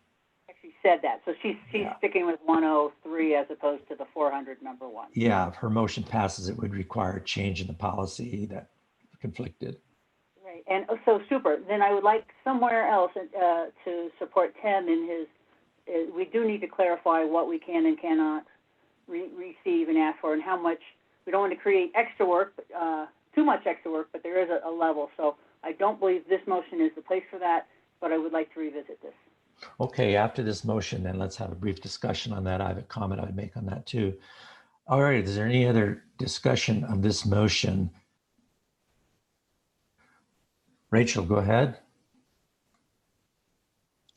Yeah, I guess just to direct this back to Jessica, I don't see this as any sort of distrust. I totally agree. You've got a budget, and I guess I want to see if this kind of is a middle ground for you where you feel trusted and supported, but it's also meeting folks' question or sense that they need to follow through with this just for their fiduciary responsibility. Does this not burden you too much, or not feel like you're under the microscope, feel like you can operate? No, and I'm full. I've worked in public power for over 20 years. And then before that, I was in the military, and everything is public in my life. So I'm all for transparency, but I'm also for the balance, right, of not micromanagement and trust. And I feel that I've gone beyond what any CEO has ever done at this company in the executive reports, where I'm giving you a log of everything I'm doing. I'm going through my calendar and writing the substantive issues. And that should mirror any expense reports. And if there's any question as to why they're not mirroring, it's because I'm a fiscal conservative. This is public money. I grew up that way. And so I'm not going to be taking people out to lunches and dinners frivolously, right? So I understand Sue's point of, just managing that. And I'm happy to submit quarterly reports. But I'm just asking for some acknowledgement that you guys set a budget for me and you have requirements. And this is what I do for my staff, is I don't require them to send me a log every week of what's happening, because I do expect trust, right? But I understand the need for quarterly reports and for the executive committee to approve it. Okay, so it sounds like, we've got your back and this is our balance spot. Okay, thank you. John Witchell, go ahead. So I think one way that this, to thread the needle, I definitely come down on the trust side pretty strongly. I just don't think, I want to set aside do I have the right to see the information? I think that's a huge scope question.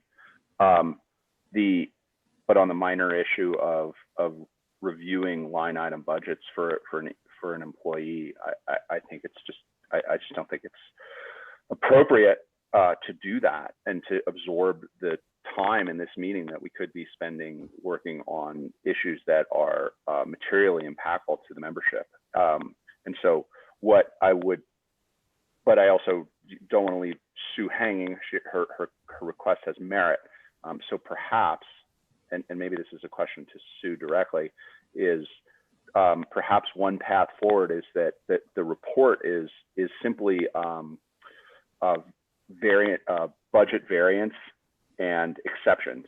So LPEA has a budget policy, we can, so let's just say hypothetically, this is $1,000 a month. If it, you simply just get exactly what the CFO was already showing, which was basically, red, yellow, green, on the over under of budget. And then if there is a budget expense that is outside of the stated policies that it was incurred for whatever reason it was incurred, that's called out on an exception report, because it was an unnaturally expensive report, or I don't even know if we have a no alcohol policy, but if we did, you would, that would be those would be approved on a line item basis and reviewed on a line item basis. And I think you can do that, and in doing so, you're just like, hey, this is an over under, and there are no exceptions this quarter. The conversation's over, and then that is the boundary line that we do what was proposed with the current motion that's on the table to keep it in committee and for Britt's approval only. That's my recommendation for how we bound this up. Okay, other discussion on the specifics of this motion? John Lee, go ahead. So I'm not sure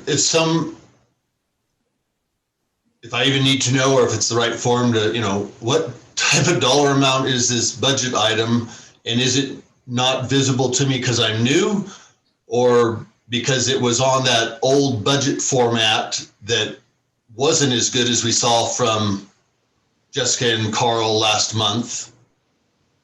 Or are we talking thousands of dollars or hundreds of thousands, or I have no frame of reference? Jessica, can you answer that, or would that be something Carl would better be answered? Yeah, Carl should have that at his fingertips, the exact number. But briefly, John, in the past, it probably wasn't pulled out as a specific item. It probably will be in the future. We've seen more detail now. Carl, do you know what that budget is? Go ahead. To put in perspective though, John, for the last 6 months, I think I've spent $500 for half a year. And last year it was maybe $1,000, Carl. Yeah, so those types of numbers, I just go back to what John was saying. Should we be doing something else over a couple of $100? Anyway, so if that's the framework, that's very good, because I don't know that we should be managing. Should it be visible? Maybe so. Should we be managing to the $100 level at a $107 million company? No, thank you for me. Yeah, totally. Sorry. Okay, Sue, we'll wrap this up. Go ahead. Okay, and thank you. My point was also, back to John Lee's, we have no idea what that had been in the past. And so not having any kind of reference to start with, I had no idea if it was 20,000 a year or 100,000 a year or what that budget was. The process we're doing this year with the new budget is very helpful because it does give us more background and kind of able to look at those expenses. I probably would still like to see those just a bottom line on a quarterly basis as part of our other quarterly reports. But I don't want to cause more work for for staff or for Jessica or Carl, but if they're submitting these on a monthly basis to the executive committee, it should be easy to pull that information into just a quarterly report. And I think it just needs to be a balance there so that us newer directors and maybe even some of the older ones could actually see, okay, this is what we're spending and it's not a big deal. But that way we know it's not a big deal. All right, there's a motion on the floor. We had a discussion of it. The motion would be that we would have the executive committee review the expenses, the board president approve them, and then there'd be a quarterly report of those expenses. And I think it would be appropriate to add what John Witchell mentioned, a variance of some kind. If there was, in that probably would be hard to add that bit in there, although it wasn't in the motion. So all those who are in favor of that motion, please unmute and say aye at this time. Aye. Aye. Aye. Aye. Any opposed? Any who abstain? Okay, that motion is passed, which will mean that we need to make a change to the policy that conflicts with that. And we will go forward with this. Now, the other part of this discussion, we don't want to belabor, but certainly in my early experience of the board, when I asked for information, it was not received kindly typically, but sometimes the information that was asked for wasn't necessarily delving into the weeds. It was, of course, anybody who asks for anything thinks what they're asking for is probably appropriate. But we do need to keep a balance in not asking for things that are too small or too unimportant, considering the time. And I know a lot of requests that have come through in the last 6 months have troubled staff a little bit in this request, that request, this request, the other request. So there's a little pushback to saying, well, we can't answer individual requests from individual board members for information. Now, what it was made very clear to me in the past, and I actually had to go through and was happy to do that, was if I wanted something and the staff and board president at the time said no, well, then I would bring it up at the board and I would ask for the board to give me permission to get that information. If the board agreed with me, I got it. That's a pretty good way to operate, I think. So don't ask for things that are too trivial. If you ask for something that seems entirely appropriate, that's fine. It's good to ask for it. But if it's something that you want and you're getting pushback on, then you go to the full board and say, I want this and here's why, and then you'll get it. So that's sort of how we've been operating, probably a bit more informally than anything else. Is there any further discussion on what you should ask for, when, and how do you get it? Shay, go ahead. So one of the questions was, do we have a policy that addresses this? And the answer is no, we don't have a policy regarding requests for information from board members. We have a policy that addresses requests for information from the public or from members. However, I don't think that this is something that we need to establish a specific policy on how you go about this. I think that the boundaries can be simply addressed through a memo. And, you know, whenever you're a board member, you are entitled to more information than you would be as a member. And you're entitled to more specific information than you would be as just a regular member. And so I think that I can provide a memo to the board that addresses what you can ask for, how that would come about, and also some cautions. As you stated, Britt, you know, you don't want to take up too much board time. You don't want to take up too much staff time. You don't want to put a burden on staff. But you do need to have an opportunity to get what you need. And so I think I can provide a memo that will hopefully resolve a lot of these questions and give you some framework on which to do your requests. Shay, there have been some useful and good memos written in the past. They tend to disappear. So I'm wondering if we ought to have a place, and some of these are board only members, but they need to be collected and put someplace so that we can refer back to them.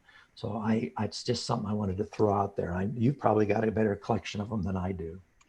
And I do dust them off whenever we have questions that come up, that sort of thing. Yeah, we should perhaps in the shared drive, where there's a place there for policies, there probably ought to be a place in there for attorney memos. And they should all be in there. Rachel, go ahead. I was going to say something similar, but just suggest that it goes into the board orientation materials or folder, right? Because that's just a useful how-to, right, when you're getting started. Like, how do you get something on the agenda? How do you get information? And maybe at some point we can compile that into a board handbook. It's just a little more user-friendly. Mm-hmm. Okay, Sue, are these issues okay with the point? I knew a couple of them pointed at you a bit, so how does it sound? No, I think this is great. Thank you all. I appreciate that tremendously. And just a caveat back to Kirsten's comment too, it provides more transparency within the board. And I think, at least from my perspective, will increase trust amongst us board members and the staff. Okay, well then we will move on. Kohler, you're going to be asked to speak next on item 5C. We need to select a delegate to the Tri-State Virtual Annual Meeting. That meeting is going to be held on December the 8th. Kohler, could you explain more about that? And is there information in the board packet about that at this time? I will. First, let me say that I saw when we were at lunch that Jessica did reach out to Dwayne about sharing the Code of Excellence video. He is very excited about it. He had a great comment that it was very, very well done. I will also reach out to Rick Gordon to see if the board can see it. So back to the proposed, it is a proposed special meeting of the members at this point in time. What we will do, the Tri-State Board will have a special meeting on November the 2nd, which is a Monday, and we will approve this. I don't see any pushback from approving it, so I do think it will be approved, and the meeting will be December 8th, like you mentioned. And there are 4 proposed issues that are going to be addressed. The first one is the vote on an approved representative on the board for partial requirement members. The staff is pushing hard that the partial requirements members still have the same board representation as do full requirements members. And I would agree with that myself. The second one is to vote on whether to merge or consolidate the J.M. Schaefer entities into Tri-State. And when the J.M. Schaefer assets were first purchased by Tri-State, there's several different ones of them. They felt it was better from an accounting point of view and efficiencies to have as it a wholly owned subsidiary of Tri-State. Now that has changed, and I think they'd be more efficient and better on bookkeeping and everything else to go ahead and merge or consolidate J.M. Schaefer. And one of the interesting things on this one is that has to be approved by 2/3 of the Tri-State Board, as well as 2/3 of the membership. The third one is to vote on whether to amend the Tri-State Articles of Incorporation. And they have several different articles that they're going to talk about. Let me get that page here real quick. And I don't have the exact details on this. This is kind of a high level shot of it. We will have the details after the Tri-State special meeting on November the 2nd. And that will be sent to the LPEA as well as the delegate if we have one selected. And those articles, what they're looking at is 3 different things. And the staff recommends amending the articles to make it clear that members may waive any rights they may have in the articles or bylaws. The second one is the staff recommends amending the articles to make it clear that Tri-State may establish the number of board members. And the third is that the staff recommends amending the articles to make it clear that Tri-State may determine the method of patronage capital allocation in the bylaws. So those are the 3 that are right there right now without many details on the articles of incorporation. And with the articles, it is a 2/3 approval by the Tri-State Board and then just a majority approval by the membership. And the fourth one, I'll go back there again real quick, is, excuse me, to vote on whether to amend Tri-State's bylaws. And to give you an idea of what they're looking at as far as the changes in the bylaws, the first one is that staff recommends amending the bylaws to make it clear that the patronage capital allocations established by the board for non-utility members and partial requirements members are consistent with the bylaws. The second one is the staff recommends amending the bylaws to make it clear that non-utility members are not required to purchase power from Tri-State. The third is that the staff recommends amending the bylaws to make it clear that the membership may determine board representation under the bylaws. And the fourth is in response to the current COVID situation, staff recommends amending the bylaws to make it clear that board meetings and member meetings may be held virtually. So those are the items that we have right now. Again, high level without the detail. And with this bylaw change, that is the majority of the membership. The board will not vote on that. So we do need to get a delegate. I would not be a good delegate because I am conflicted on this. And we can wait till next month if you want to pick the delegate, but we might as well get it done today if it's the wishes of the board. Let's have some discussion on this. And then we would, if we're going to pick a delegate, need a motion to nominate somebody and then see if the board would pass that person to be. Kohler, you think this would be a virtual meeting so a person could do this just via a Zoom meeting? It will be a virtual meeting. And in our agenda, it says it's a virtual annual meeting. It is not an annual meeting. It is a virtual special meeting. It's a special meeting, not the normal annual meeting. That's right. It is not the annual meeting. It's a special meeting. And it's proposed to start at 10 and expected to be done by lunchtime. All right. And you don't know if you have all the information on this, but it seems a little strange that they would modify their articles of incorporation and their bylaws to allow something that they've already done. Do you know why they didn't do this before? I'm not too sure I understand what you're asking. Yeah, they've already taken in these non-utility members and already established a method of doing capital credits for them and already allowed them to be members without buying electricity. Now they would modify their bylaws and articles of incorporation to do something, to allow something to be done that's already been done. Shouldn't these changes have been made before those non-utility members were added? Well, everything that they put in here is that the staff recommends to make it clear.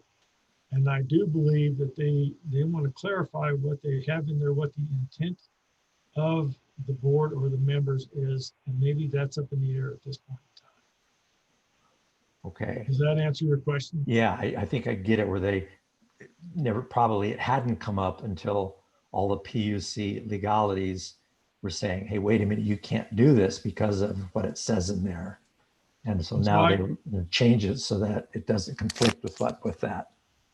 So I want to mention one other thing, that is with the articles in which the board votes as well as the membership. I am in favor of Tri-State making their articles clearer and also their bylaws.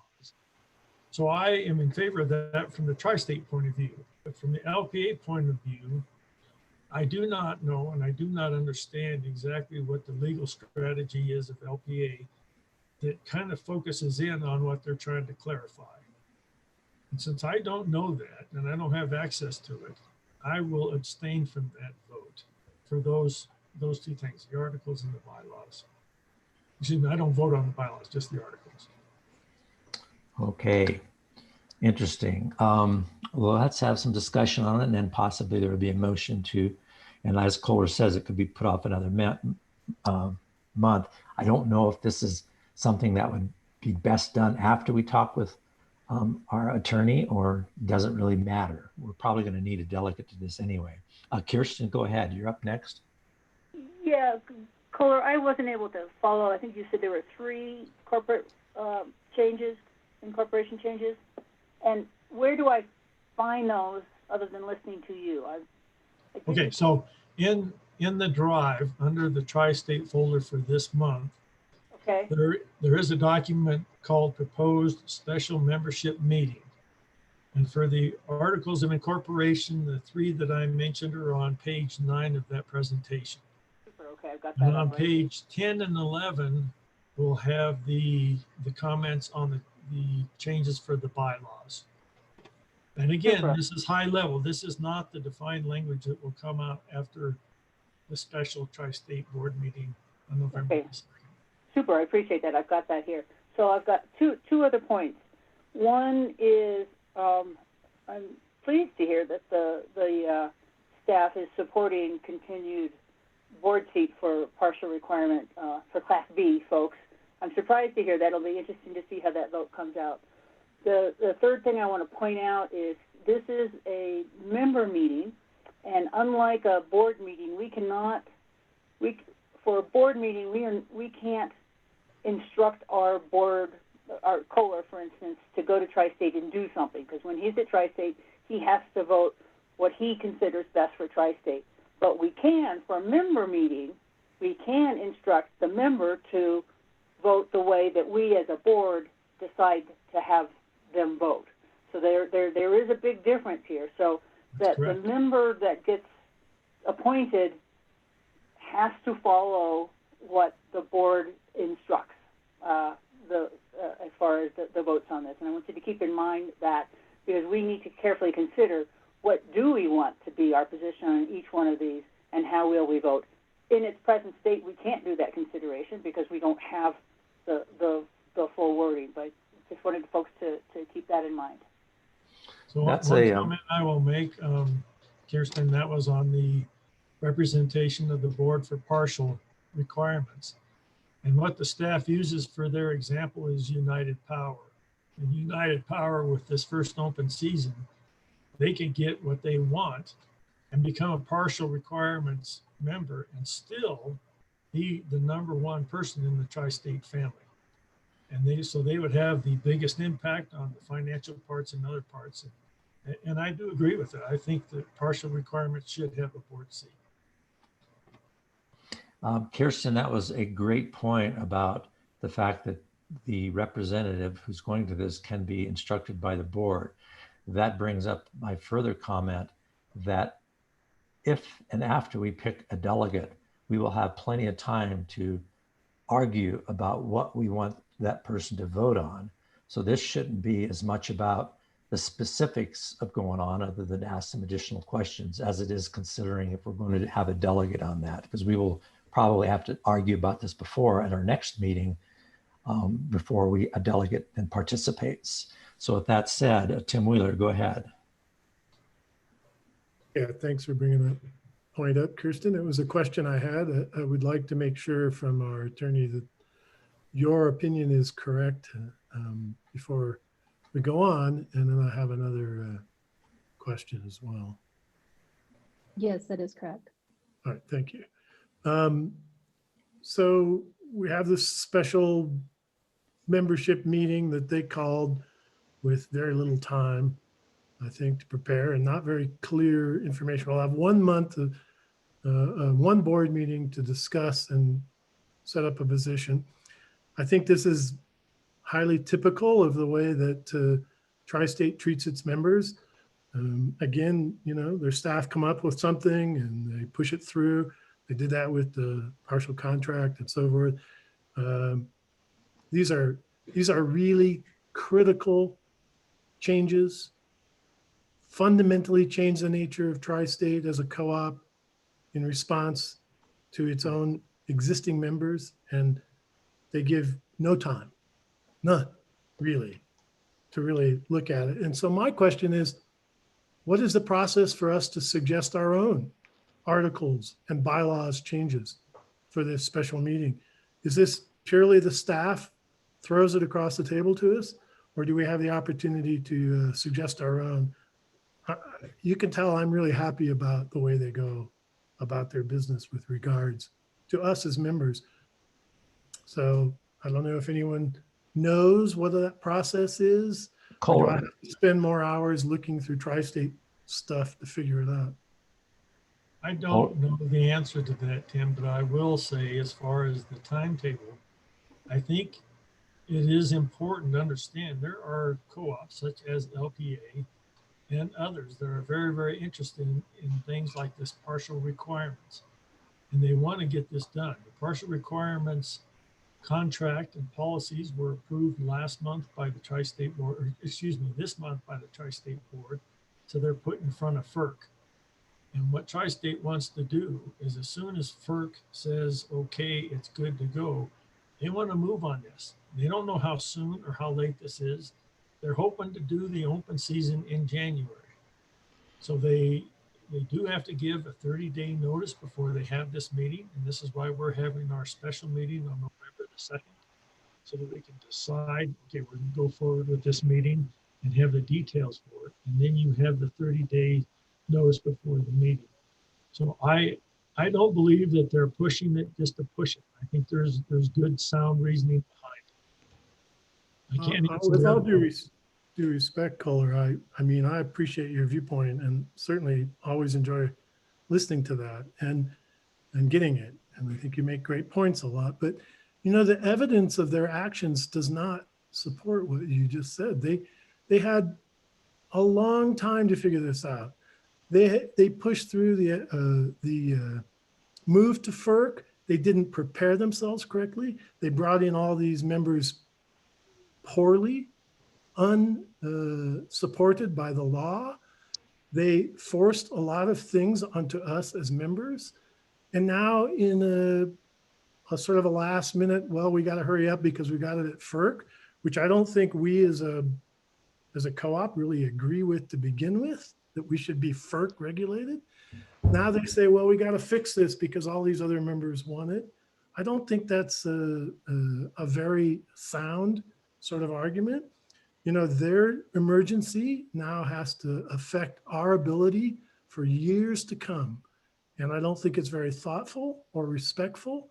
It does not demonstrate a cooperative principle of concern for its members. So I just disrespect, I respect you, but I respect also that I can disagree here with you on that. And I don't mind you disagreeing at all, but I will also tell you the climate at Tri-State itself, because the majority of the members, the other directors on that board, I would say just the opposite of what you're saying. They're saying the LPEA is pushing them, and I'm not trying to start a fight here at all, but I do think on this one, it does make sense to have this at this date so we can get this going. I think it's to the benefit of LPEA too. If that's one of the, you know, the probes that we take, that second one as far as partial requirements, the longer you delay this, then the longer that could happen if that's an option for us. So. Yeah, and let's separate out that thought too. That's good. The partial requirements part, they're hoping to have open season in January. And if these bylaws and changes don't get passed, they could still have that open season, but there might be more FERC questioning about that. So I can understand the timing for that part of it. Okay, Tim, we got your comments on that. Now, Bob Lynch. Thank you. Yeah, I think this is really important to understand, and to Tim's point, and that this is a legal issue for us. And I'll just get ahead of it and say this really needs to be on the agenda for executive session next month to talk about all, you know, several different things Kohler went through there. And I just want to remind us, everyone remembers the last time, and I did serve as our representative, and I'd be glad to do that again. But the last time we passed a bylaw change, there was one stated purpose for that bylaw change, and it was in order to create partial membership categories. That was the only reason it was proposed, and that was the only rationale for passing it. Within 2 months of passing it, suddenly new members were added to change everything around at Tri-State. So I'm fearful of kind of the Trojan horse issue here, that yes, we want partial and we want to have the bylaws reflect the reality of being able to do that and what the voting requirements are. But all this other stuff kind of, which sounds like working backward to clean up things that aren't quite right after J.M. Schaefer was added and so on and so forth. To me, you'd be kidding yourself if you didn't think that Tri-State has a really serious legal strategy also embedded in this set of proposals. And we need our attorney advising us in executive session next month on whether we're opposing this in broad strokes or proposing specific changes and digging into the mechanisms at Tri-State for proposing our own amendments or whatever. But broadly speaking, there's a big set of legal issues here, and we shouldn't take it on face value that it's all just good for us because it'll create a partial requirement option. That's part A, but there's B, C, D, E, and F listed in here. We have to carefully consider that from a legal perspective next month. And yes, I'd be glad to be the member carrying whatever message the board directs. To Kirsten's point, it isn't anyone sitting there making up their mind at the last moment. We have a legal strategy we're executing with however we decide to vote and what message we're taking to that meeting. And that, I appreciate that, Bob, because that makes it clear why Kohler would need to recuse himself. And not participate because he won't be able to participate in that executive session with our attorney to talk about this stuff. So we're on the same page about that. And certainly I hear you, Bob, or you and Tim with slightly different words are agreeing. I thought that concept of mentioning it as a Trojan horse was appropriate because I think many of us were stunned about what happened last time when we did one thing and something else happened. Good comments. And we've heard you as the first volunteer who would do this. I'm glad we got at least one because then I don't have to step up and volunteer perhaps.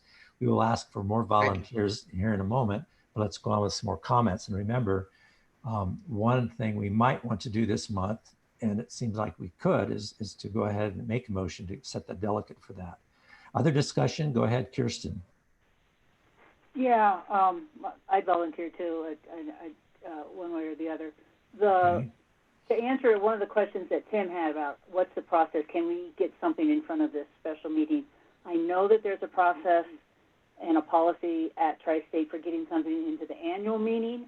I'm not sure about the special, but, and I don't know if that's something that Shay looks up for. Shay works with the Tri-State lawyers on that to find out what that is, but we may be able to get something in here. We'd have to have it done, though, before, I'm sure, the November 2nd board special meeting, because that's what's going to set the agenda, the firm agenda for the special meeting, I believe. Okay, Rachel, go ahead. Sure, and I just saw Shay's hand went up, so I don't know if she has something legal she wanted to add first in response to what Kirsten just presented. Okay, let's see if that she does. Shay, go ahead. I was just going to say that I did do a quick check of the bylaws. I'm not finding the most recent iteration of the bylaws, but I don't think this part was changed. It says any 10 or more members of Tri-State can file a written resolution with the secretary proposing an alteration or amendment to the bylaws. And then that would be considered by the directors at their next meeting to see if they want to support it. So it's a little bit similar to what we have. Now that doesn't address whether or not you want to have or what you would need to do if you wanted to get a specific change in place for the upcoming meeting that we're looking at sending a delegate to. But if you had some things that you wanted to change in the bylaws, that it looks like that there's, a process in place that we would need to get some sister co-ops to support us in. 10 being that number. Interesting. Okay. Rachel, go ahead. Yeah, I was just trying to think for our delegate, especially if we're trying to, I don't know, persuade, if that's part of it. Is there any sort of strategy as to who we send? I know Bob's been working with folks, and certainly Kirsten has. Kirsten seems to really understand how to noodle about the system. I don't know if any of that matters. Yeah, they're probably this person. I don't know how much discussion versus voting would go on. I hear you, Rachel. I'm not sure what criteria we would want to put somebody there. I think somebody who understands the issues pretty well and obviously not color with the confliction, and somebody who's been working with our lawyer for some time would be the appropriate. Tim, go ahead. To that end, I'm not sure we're familiar with the way that those kind of special meetings are run at Tri-State. So if it's just reflecting the vote that we've already taken, that's one thing. If it's reflecting the vote and being able to speak to why we are making that vote, then that might be somebody else that we want, or somebody specific we want. I mean, I'm pretty supportive of Bob, who was more articulate than me just a moment ago, and shorter as well. So I would, and was in that contract committee and has been around for a while, as past president. So I think if there's a chance to speak, he would be great. Thanks. All right. Kirsten, your hand is still up. Did you have anything else? Yeah, so there will be a chance to speak because there'll be a motion, and then there'll be a second, and then there will be discussion. So there definitely will be, and we need to go prepared with, whoever goes, needs to go prepared with points from the board. and I think we need to have statements available. And I would foresee that there's going to be several co-ops who are going to have statements on different things. So it's going to be much different than your last vote, Bob, where everybody just stood up and there was that one thing and only one person was against it. I think it's going to be much more lively discussion on each point. Okay. Well, with all of that said, is anybody willing to make a motion to appoint a delegate to the Tri-State special meeting that may be held, quite likely will be held on December the 8th? I'll move to nominate Bob to be the special delegate to the Tri-State meeting. I'll second. All right, the motion was made by Joe and seconded by Holly to send Bob as our delegate to that special meeting where we get to instruct Bob what to say and how to say it, and he will be our mimic. Is there any more discussion on this? Kirsten, your hand is up. Nope, any more discussion? All those in favor of making Bob the delegate to the special meeting, please unmute at this time and say aye. Aye. Aye. Aye. Any opposed, please unmute and identify. Any abstentions? Okay, Kohler even votes to send you Bob, so it's unanimous. Well, thank you. And I know that there's some work to do here, and there's clearly representing what the board wants to do. It's not freelancing, so I get that, and I'm glad to put in the work. I will mention that one of those last two votes of the contract committee, we had 22 co-ops voting against one of the proposed motions. So there is a chance to work with some folks to get some other votes going in a direction we might want. So hopefully we can do that.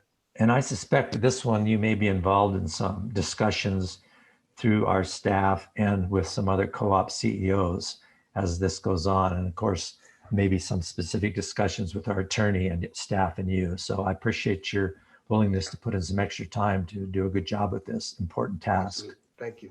So one other comment I have is that I think you'll also see some pretty lively discussion on the first thing I mentioned, and that is board representation by partial requirements. There are some that are very, very much against that. So I think you'll see a pretty good discussion on that.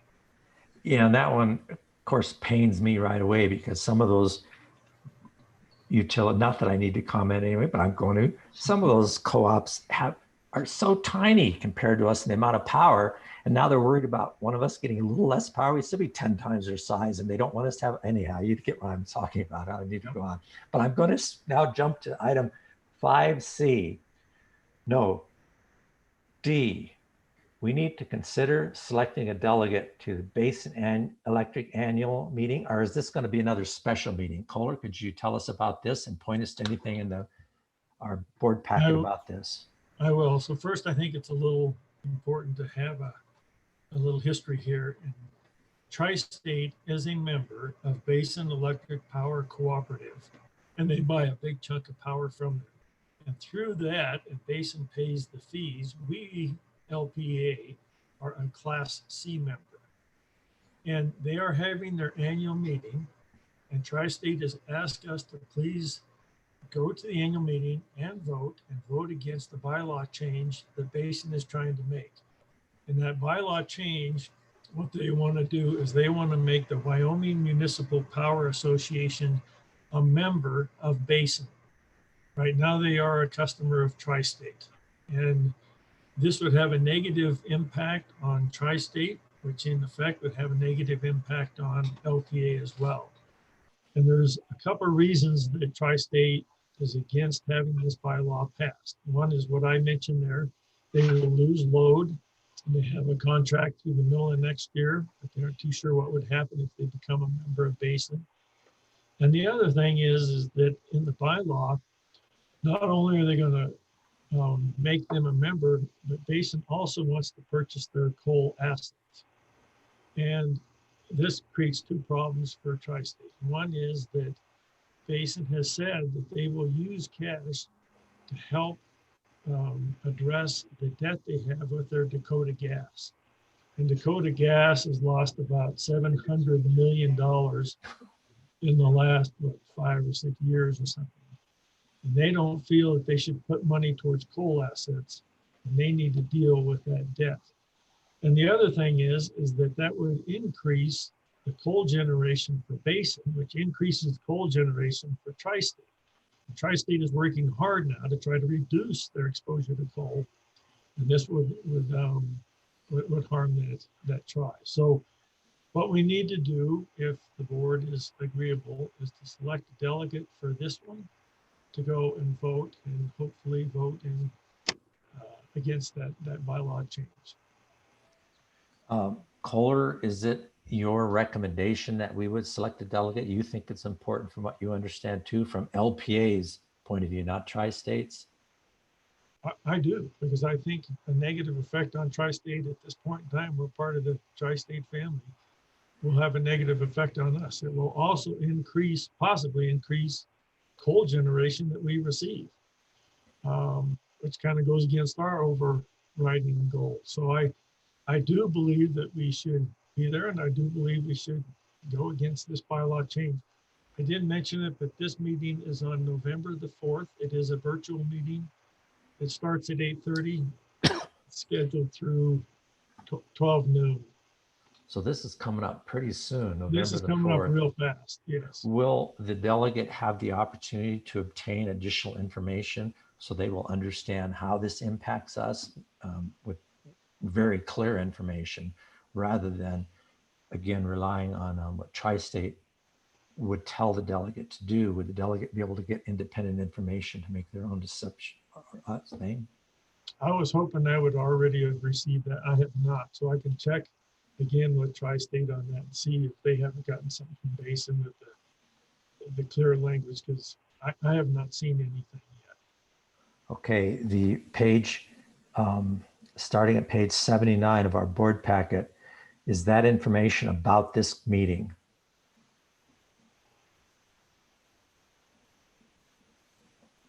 And I got to apologize. I Looks skipped. like the minutes from the previous meeting. Minutes of meeting number 6/2019. Okay, so it is about, it's the minutes not approved. And then there would be some delegate official notice. Yeah. Well, that's my only concern, is that, it sounds like from what you said, we would be in agreement with all that. I would just want to make sure that our delegate would take the responsibility to learn what they could, because there aren't going to be any time for any more our LPA board meetings between now and then, to make sure that we agree with that. And there isn't, again, something hidden we're not seeing, by which we might not be in agreement with Tri-State over this. So whoever is willing to step up and be this delegate, keep that in mind. Now let's go on with some discussion of this. Kirsten, you're first. Go ahead. Yeah, Kohler, I thought Class C had a diluted vote, like within the class, the entire class votes, and then that becomes one vote for Basin. Anything ringing a bell here? Not for me, no.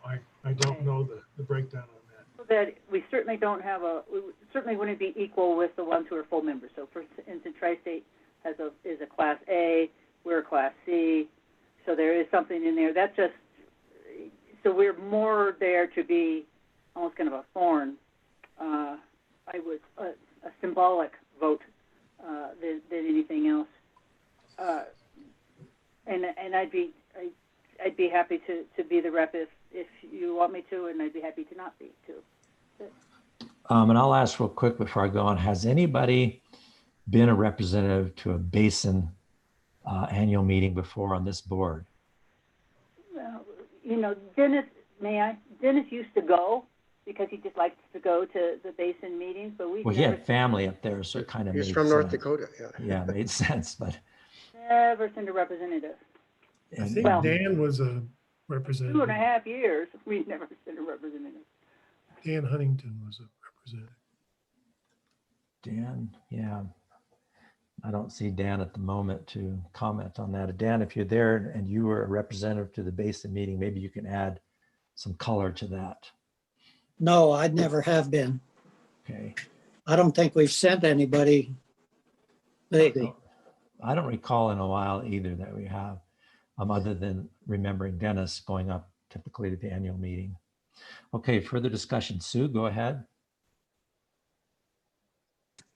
Well, I'd like to move that we send Kirsten as our representative. She seems to have a lot of background already. I had served at the basin as a representative delegate when I was at Empire, but it's been a few years back, and our issues are totally different than what LPEA's are. So I think Kirsten would do a great job for us, and I'd like to move that we select her. Sue, when you went up there, are these considered big meetings? Are like hundreds of people or tens of people? Tens of people. A lot of people just don't show up, partly because of the time of year and the distance in traveling. There typically are more from Northeast Colorado that go. Mm-hmm. You know, West Slope people just don't show up. Yeah, it's understandable. That's a ways, but in this case, it sounds like there may be some more important issues. All right, a motion is put out there to make Kirsten this representative. Is there a second for that motion? I'll second. Dan Huntington seconds. Now further discussion. Tim, go ahead. Yeah, I guess some similar questions. Does this delegate need to vote the way the board instructs them? That's one question. Another question is, pertains to what Kirsten said. I was wondering, yeah, I mean, do we have a full vote, or what is the impact of our vote, I guess is the question. And it's not clear. And I think we need some advice on that. Because if it's a very diluted vote, does it really matter whether we go or not, or whether we even participate? It is a bit of effort in a really short time frame. And frankly, if we want to take a position as a board on this, today is the day. We don't have any other opportunity between now and that vote in a board meeting to instruct them, unless we want to give some general guidelines. And I don't know, you can tell I'm really trusting of Tri-State these days. And when they make a request to us for something like this, it gives me pause. Maybe Kohler, you're absolutely correct. This isn't our best interest, but I just don't feel comfortable taking Tri-State's word for it at this point. And so having independent information and ability to look at that and instruct our delegate, I think would be appropriate. If we can't do that, then it may be best for us to not send anybody. Okay, Rachel, go ahead. I think Tim's got some great points. One question, what is this? There's this page 78, designation of authorized representative. There in red, it says La Plata Electric Association affirms it does not contract for a portion of its electric power nor energy from Tri-State GNT. Does that just mean we agree we're wholesale, or is this somehow disqualifying us because it double counts for Tri-State? Like, what is that? Shay, have you been able to have the time to look at page 78 and see if that means anything to you? It's in red, it's in bright red ink that on that page.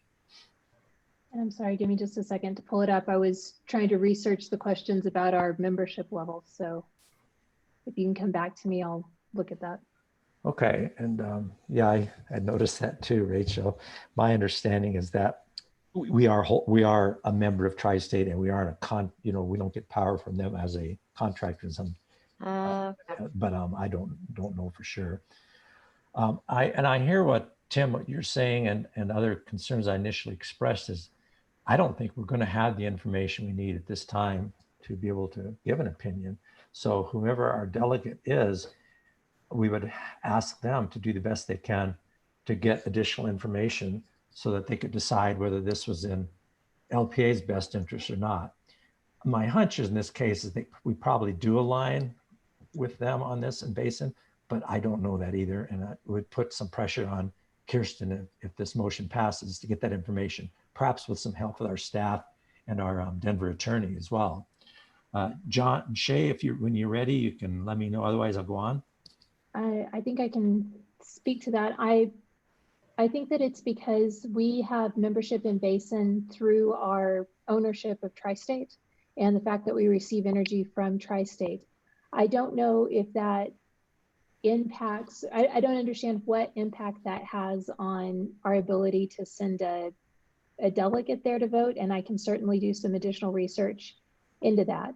I did take an opportunity to look and see if I have a copy of Basin's bylaws or anything like that, and I'm not seeing that in our system. I don't think we've ever been asked to opine as to the status of our membership in Basin. My understanding, though, is as a Class C member, we do vote diluted, or we have a diluted vote.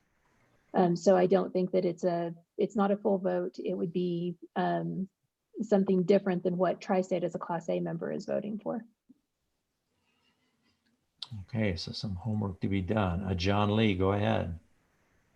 I think even if we find out, if Kristen finds out that we maybe shouldn't be there, that she could, step back from it, but to have a person poised to go and represent us is safe for us.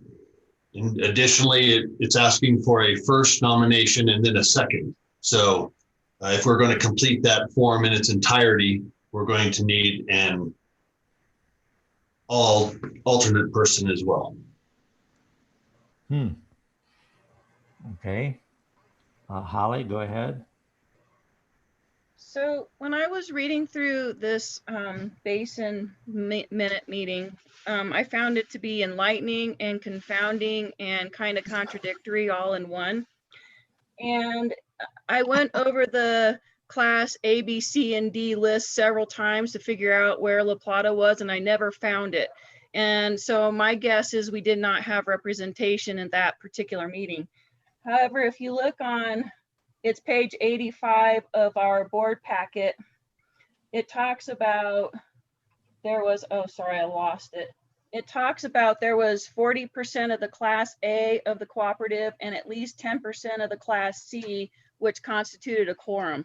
So I don't know if that, according to Article 2, Section 4 of the amended and restated bylaws of the cooperative.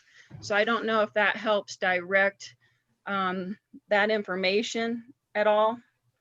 But I agree that it's going to require a huge amount of probably research on our delegates' part to be able to, fully be able to grasp this. And I also think that it's kind of interesting that we have to have our named delegate by the 30th of October, but the meeting's on the 4th, so that kind of creates a big time crunch as well, in my opinion. Okay. It does seem, now, John, you mentioned that we needed to have an alternate for this as well. Do you have a page marked where that was? Yes, let me go back to it. And I could see that if there would be somebody who would volunteer for an alternate, we could amend this motion. And I would hope that, pardon me? Page 78. Okay. Same as the written portion. First and second, yeah. I would hope that the alternate could spend some time to help the first in their terms here to do some research on this and get some information. So in thinking about maybe amending this motion to add an alternate, is there anybody who would be willing to volunteer to help Kirsten perhaps in doing this work? Everybody's quiet. No one volunteers. I can help Kirsten, especially if staff was representing the co-op last time. I feel that it would be a good partnership between staff and a board member to help with Basin. And I would also suggest, I'm not sure our voice matters that much at Basin, I'll be honest with you. So yeah. I would hate to have Kirsten spend too much time hitting her head against the wall. And I think that this constitutes more of a united front with other co-ops that are like-minded. So I would even suggest maybe Kirsten and I partnering, and I can check in with United and other co-ops to be a stronger voice than just us. I'm looking for to amend this motion to add Jessica as the second. I make a motion to amend the previous motion to add Jessica Matlock, the CEO, as the alternate. Is there I would second that. Okay, now we're going to vote on that amendment. All those, unless further discussion on the amendment? No, all those in favor of the amendment to add Jessica as the alternate, please unmute and say aye at this time. Aye. Aye. Aye. Any opposed? Any abstain? Okay, now the main motion is on the floor for our delegate and alternate. And is there any further discussion? All those in favor of this motion, please unmute and say aye at this time. Aye. Aye. Aye. Any opposed? Any abstain? All right, it passed unanimously. So we do have somebody who's going to learn a bit more about this, and we'll look forward, and we'll have an agenda item for a brief discussion on this in our next board meeting for you to tell us what you learned and what happened. Okay, let's see, 2:14. We got 45 minutes or so until we'll bring Matt on. We'll try and take a break about 2:50 if it allows. So now we're going on to the Finance and Audit Committee report with some potential action items there. Tim, if you're ready and can tell us whereabouts in the board packet to look, please go ahead.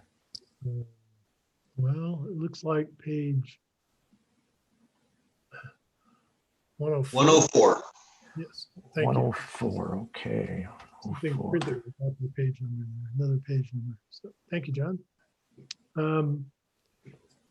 So LPEA Finance and Audit Committee. So you have in your packets the report, and there are 3 recommendations that come out of that, all related to the budget. And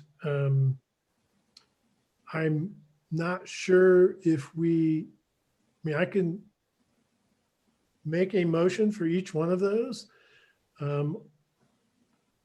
This has to do with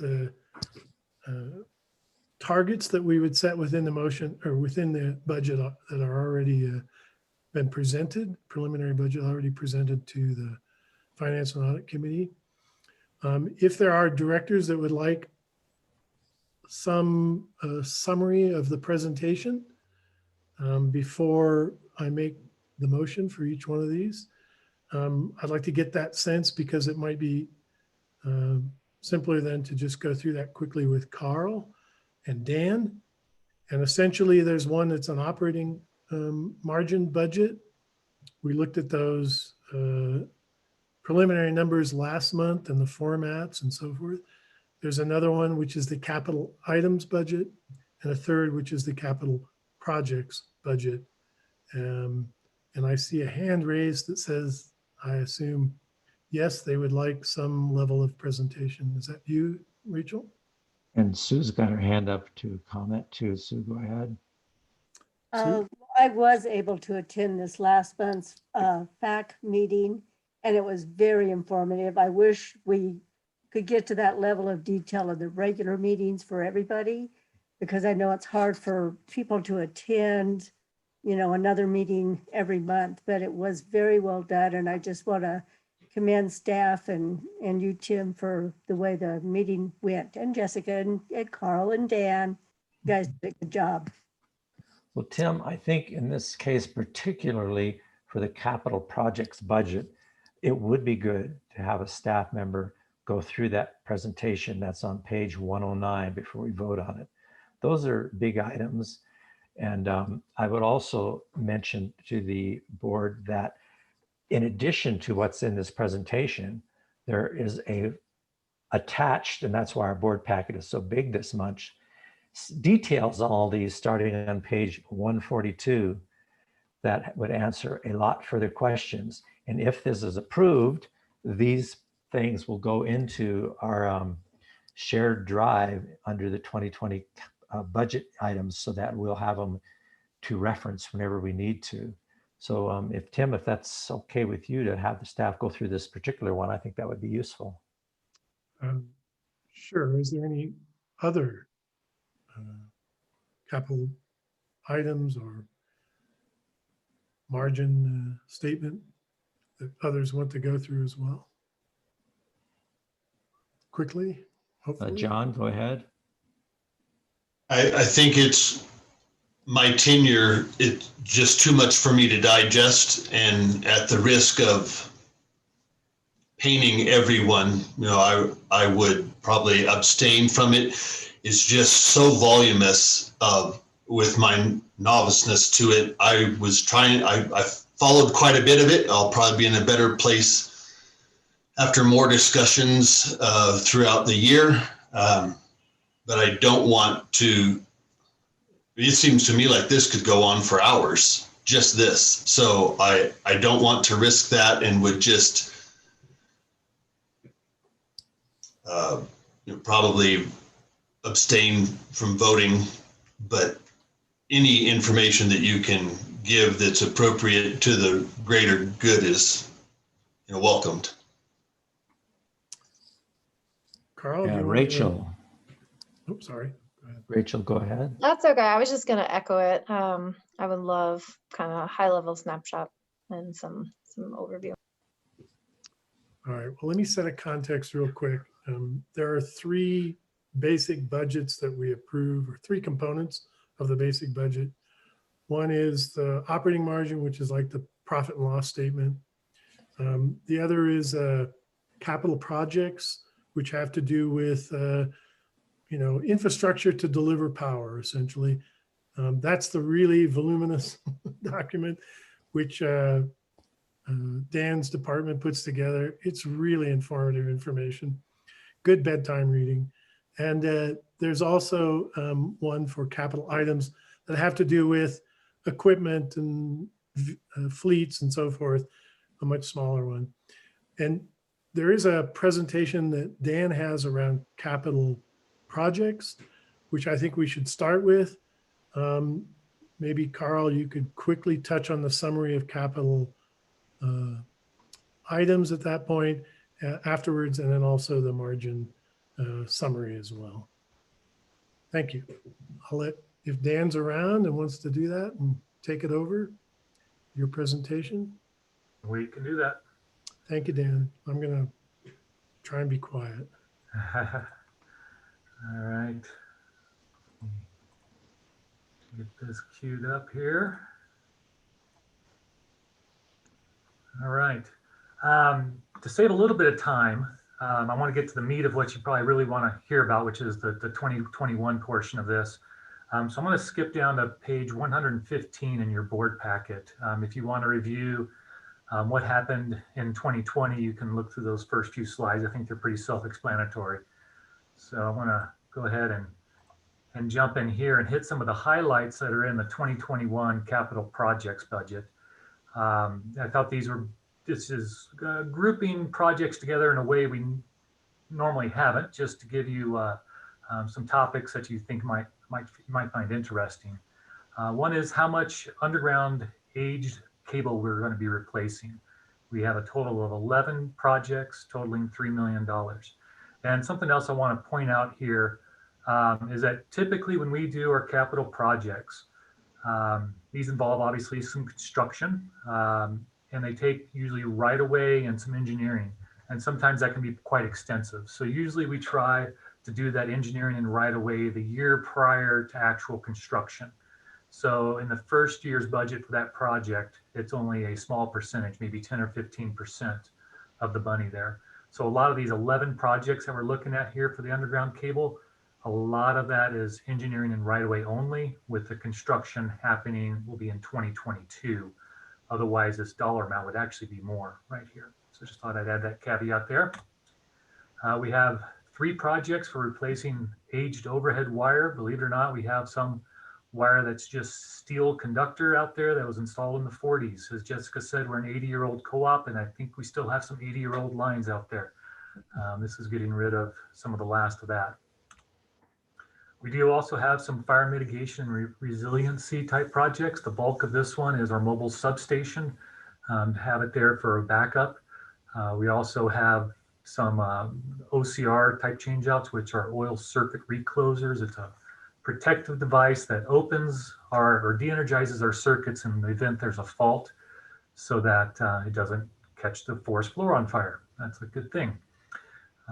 You'll also find some more fire mitigation resiliency in our operating budget as well. Here we also have two projects in there for utility of the future, and we'll touch on those as we go through some of these projects in detail. There's several that were for capacity increases. Obviously, our system is growing in some areas more than others. There's 10 projects in there to address that for 3.6 million. System maintenance, pole replacement. I think we mentioned earlier about having a budget item for emergency replacement of underground cable. That goes into that system maintenance area as well. And then we categorize something called new growth that we'll touch on here as well, and $3.2 million in that. So over here on our left, you'll see a little guide on the broader categories of budget items that we'll be covering. The first one being transmission additions. But before that, going over the budget as a whole, comparing it to 2020 in this bar chart under those 4 categories right there, you'll see that we are higher than 2020 by 5%. We have an increase in transmission additions and system improvements that we'll go over with here very shortly. So first is transmission additions, and another point to mention, I guess, is when we talked about having to do engineering and right of way of a project in year 1 and construction the following year. There's a lot of projects in our budget. As John Lee mentioned, this packet is 101 pages. And there's a lot of projects in there that had engineering and right of way done on them in the previous year. So you've been introduced to those projects already. Granted, if you're a brand new board of director, maybe you haven't seen those. And I would definitely recommend that you go through the full packet there. But what we're going to be doing here today is just hitting the projects that are brand new to our budget, likely going to be in that engineering right-of-way phase, just so you can see what's in there. So on the transmission addition projects, the first one is we have a 46 kV kilovolt line that goes around the perimeter of Durango, feeding our various substations.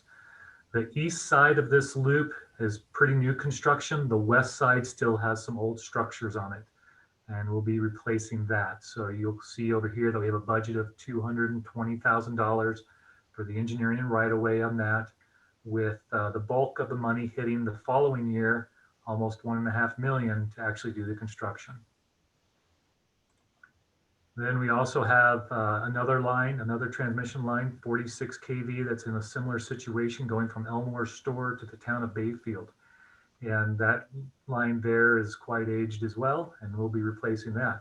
That one's an even larger project where we have over $500,000 for engineering and right-of-way this year, and nearly $4 million for construction the following year.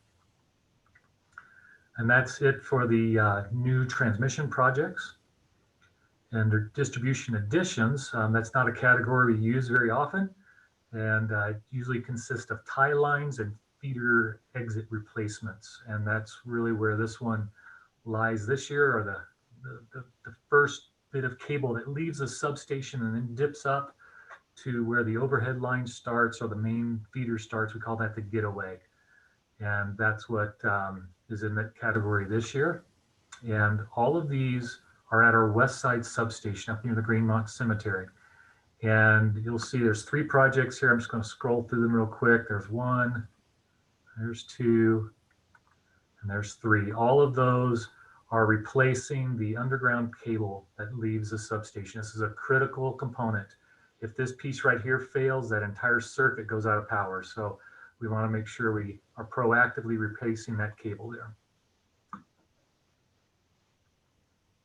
Then on to system improvements, which is where the bulk of our capital projects lie. You'll see it's 1.3 million higher than it was in 2020. And we'll hit on what those new projects are, but as a summary of why this is probably higher than last year, or why it is higher than last year, we have a large reconductor job over in it's called the Falfa area. It's on the Florida Mesa. We have a large highway relocation job that is underway this year, but there's going to be expenses in it for next year as well. And we have the expanded operational communications. That's going to be fiber optic expansions and microwave expansions that I'll touch on here. So going into some of the new specific projects here, we have a reconductor or a rebuild on the east side of Vallecito Reservoir, and literally 1940 era brittle steel wire that we'll be replacing out there. We have another section of old wire that extends from Hesperus up towards Mayday, this section in here, and that we'll be replacing. Over near Lake Capote, there's another large section of aged wire. That's actually number 4 copper that we'll be replacing there. And one thing to mention too is that any project that is a high dollar amount, such as this one, we're putting it in the budget. This is an identified need that we have focused on replacing, but we're always looking to see if there's a better solution. We come up with a reconductor solution that might be our traditional approach to it, but if there's something that can help either with a variety of different ways, whether it be replacing things underground or doing it in conjunction with another job or an alternative solution from a different direction, energy storage, those are all things that we're looking at as alternative solutions for these projects as well. All right, this one's a little different. This is a single phase to 3-phase conversion up in Forest Lakes. If we start to get too much load on a single phase wire, then we can't adequately sectionalize that piece of line. And the line starts to get a little overloaded. So we rebuild it as 3-phase. It splits that load over 3 wires instead of 1, improves sectionalizing, improves reliability in the area too. That way, if this line were to fail over here at the beginning, instead of taking everybody out, it might only take 1/3 of that area out. And this is another single phase to 3-phase conversion project over on County Road 523. This is a project that is in the Home Depot area. As you know, there's been a bit of housing development over there. We had this project in the budget previously, but due to some of the housing expansion over there, we put the project on hold until that housing development was completed. And so although this was actually in a previous budget, since we concluded a first phase of that job and actually made this one a second phase, we're going ahead and putting this one in this year's budget as a different project number. That's why you're just seeing the full amount over here in the 2021 budget and nothing in subsequent, because we actually did have this one designed already. So we'll actually be going under construction with this one next year. Then we have another cable replacement job. Several of these coming up here will be cable replacements. As Jerry spoke to earlier, we have areas where we still have direct buried concentric neutral cable that was expected to last a lot less than it already has. And so this cable is pushing 40 years old, probably back from the very first cable that was installed that we'll be replacing with this project. Same story for over here in Pagosa Highlands. This is actually the second phase. We have some cable replacement projects going on right now with that one. And once again, cable replacement over here in the Ticolote subdivision that will be replaced. And you'll see that mostly the laterals, it was more important that we take care of the main trunk of that cable first. So that could have been something that was replaced already or is overhead and doesn't need replacing at this time. But now we're getting the laterals on this. All right, that was it for the new system upgrades as far as overhead and underground lines go. Now we have some upgrades that we're performing on our substations as well. Nothing as big and extensive as the Animas substation, but nonetheless, these are 5 upgrades that are occurring at 5 different substations with relay packages.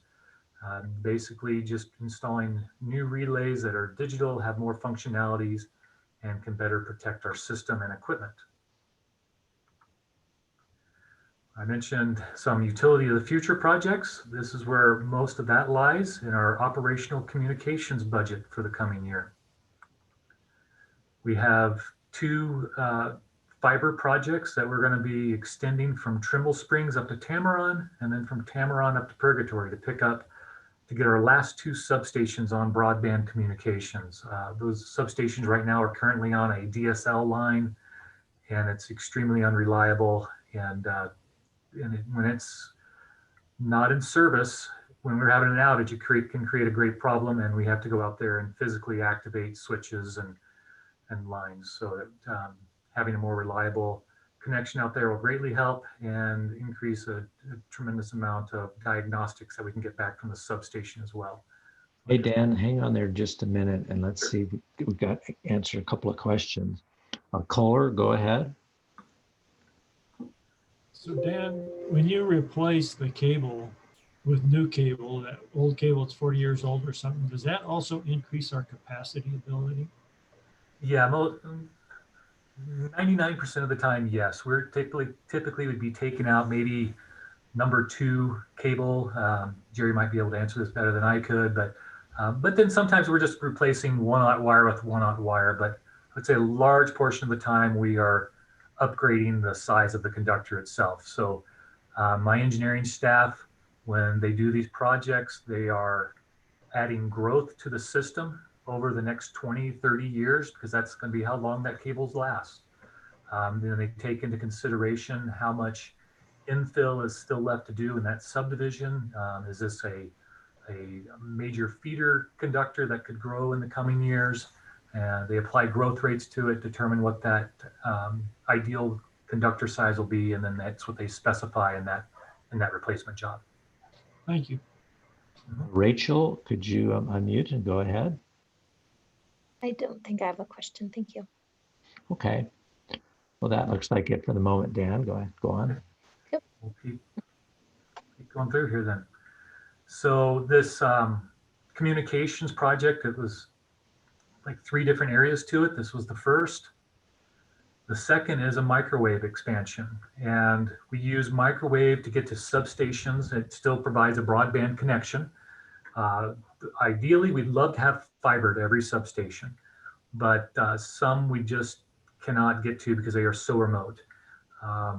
And also some of the AMI sites. So we use maybe a microwave link to get to that. For instance, Chromo Mountain, we have a tower for AMI truck radios and communications. And to get fiber down to Chromo would be quite the endeavor. So on that one, we are using a microwave extension to get to there. And that microwave goes from Chromo to Sandoval Mountain to Oak Brush to Missionary Ridge to Grassy Mountain, then back to Durango. And so several hops in there, and each one of those hops is a point of failure. And so what this expansion is doing is inserting another tower, maybe in the Arbalese area, that will allow traffic to go straight from Sandoval to this tower, which would have fiber to it, that would allow a backup to that other microwave link, so things stay in communication that way. And we're budgeting $340,000 for those couple of links that we'll be putting in there. And then this one really is where we're touching utility of the future. We're looking at replacing some of our OCRs, oil circuit reclosers, that device that opens the line in case there's a fault if a line falls on the ground. Currently, we have these devices in the air right here, and it's a standalone hydraulically operated device. And it doesn't take any outside control to control it, which is good, but it also means we can't control it from the outside. And so what we're proposing is to be replacing not every one of them, but maybe the first one out of substation anyway, maybe halfway down the feeder, with something that's more electronically controlled under vacuum, which is something that looks more like this. And it would have a box on the pole that is the controller. And this would be able to take communications to it. And so although these devices actually sit, the replacement of those devices sit in a sectionalizing budget item, the communications to get to these items is what's in this budget. And that's where we're talking next year spending a little over $500,000 is to get to these, the first set of these. And then we'll have a continuation of that for the next 4 years. And that's what lies in the subsequent budget down here. So the intent being that after 5 years, we've added another 100 to 125 miles of fiber that have extended outside from the substation, starting to head down the feeder lines. And, you know, as Tim noted, all these things bridge over into our various committees. We're talking about this in the finance and with the board. This also obviously bridges over into that broadband committee and opportunities that get presented there as well. All right, so that's it for system improvements. And then lastly, we have new services. And new services are when we are extending lines to new construction, whether that be commercial or residential. We have about 3 project codes that deal with that, whether it be underground, overhead line extensions, or transformers and meters. And all of that gets placed into here. Now, this is a budget item that's strongly governed by our line extension policy.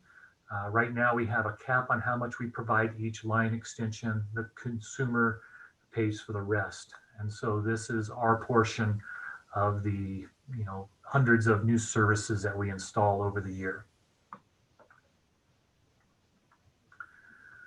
So that brings our total capital projects budget to a little over $16.5 million.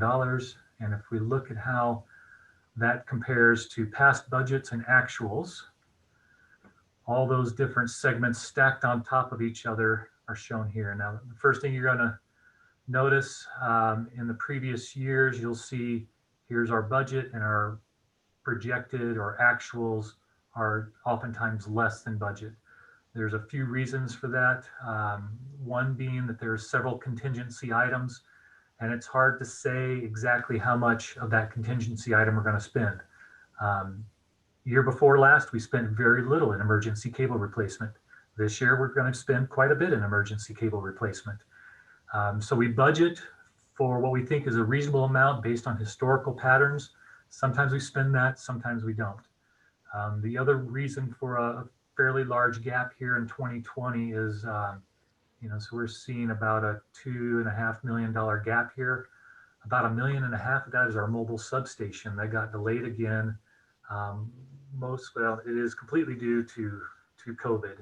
The assembly lines and just weren't getting the parts that we needed to get that built in time, and so has been delayed now until 2021. So that's the reason for part of that gap there. Okay, a question's come up, Dan, so let's let Tim go ahead. Yeah, Dan, I just wanted to note that the beginning slide of your capital projects indicated 2020 and 2021 budget differences are about 700,000. But actually, I think that might be an old slide or something, because it's actually about almost 2 million. So. Yeah, thanks for catching that, Tim. I actually saw that when we gave our presentation in the FAC, and I didn't get that corrected for this one. Sorry about that. That is correct.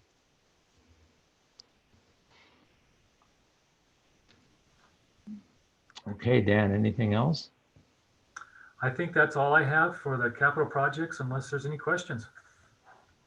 Kohler, go ahead. So is it time to make a motion then? Because I am willing to do that if this is the time for it. Sure, that's one part that we have to do. They've got this capital projects budget out there now with dollars associated to it and all these reports tied in to give you exactly details of what they are. So we would like to approve that. Yeah, so I'll make the motion to approve the capital projects budget as shown.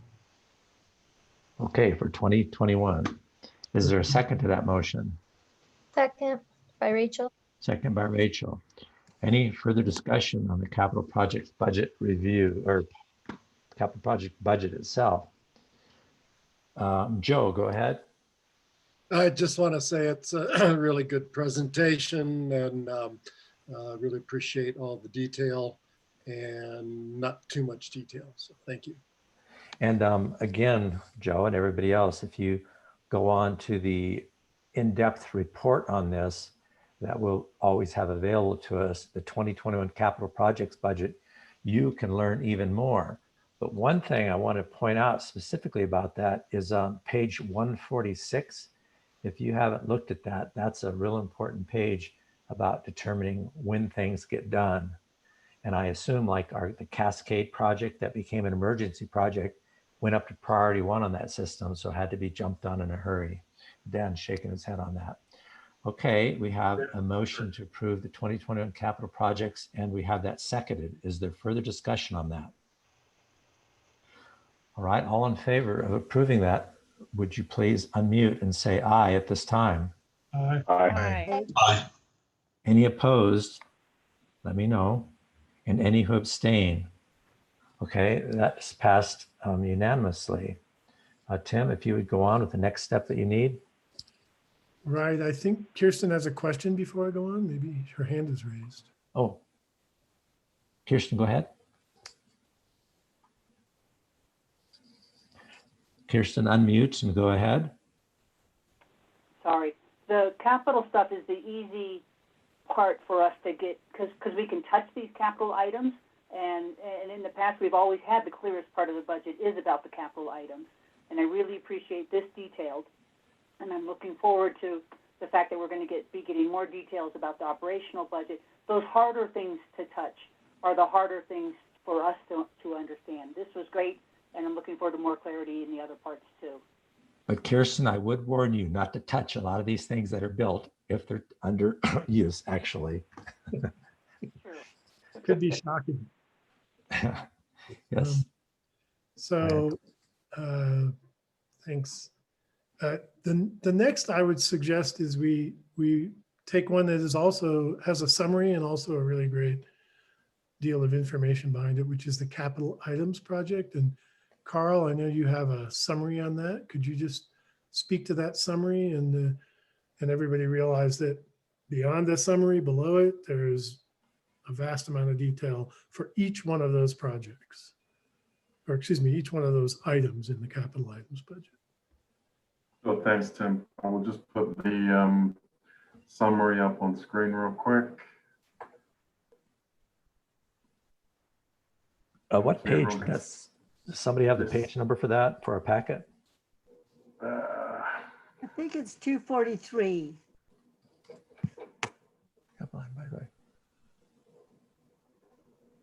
Yeah, and actually that whole section starts at capital project summary. There's a summary there, and then it goes on. And the capital items by department is on 243. Thank you.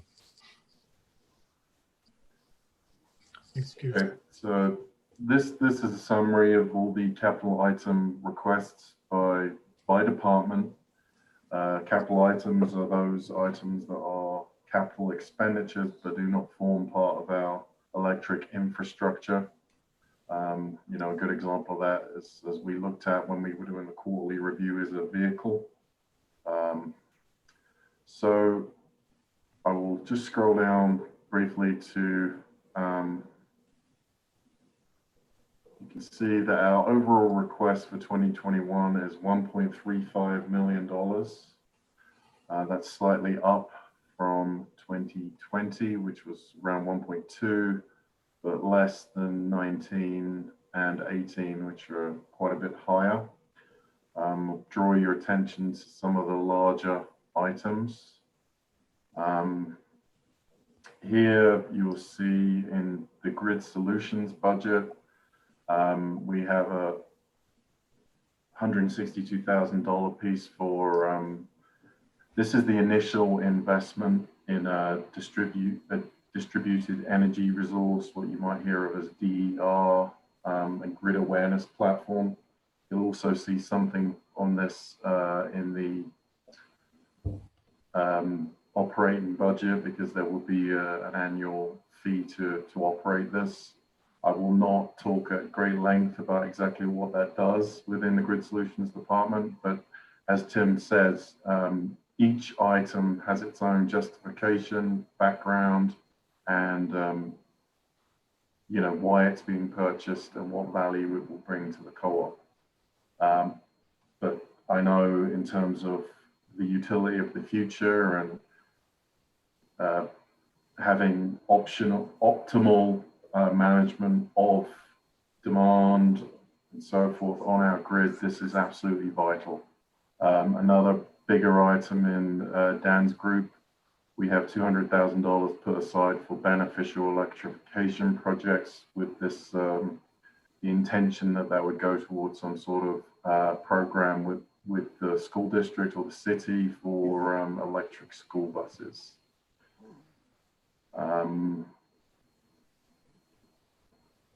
As I said before, we have a service truck around $144,000. We had some questions on this at the committee stage. One thing I would mention is these requests for vehicles these are good prices, and as you saw from the actuals that we've achieved this year, Jerry and Garrett and their teams have been able to pull in the vehicles at these budgeted costs. I know from working with another co-op, these vehicles do become very expensive because you have a base, which is a large, expensive truck before you start, and then there's all kinds of specialist equipment put on top, and not just the equipment, but the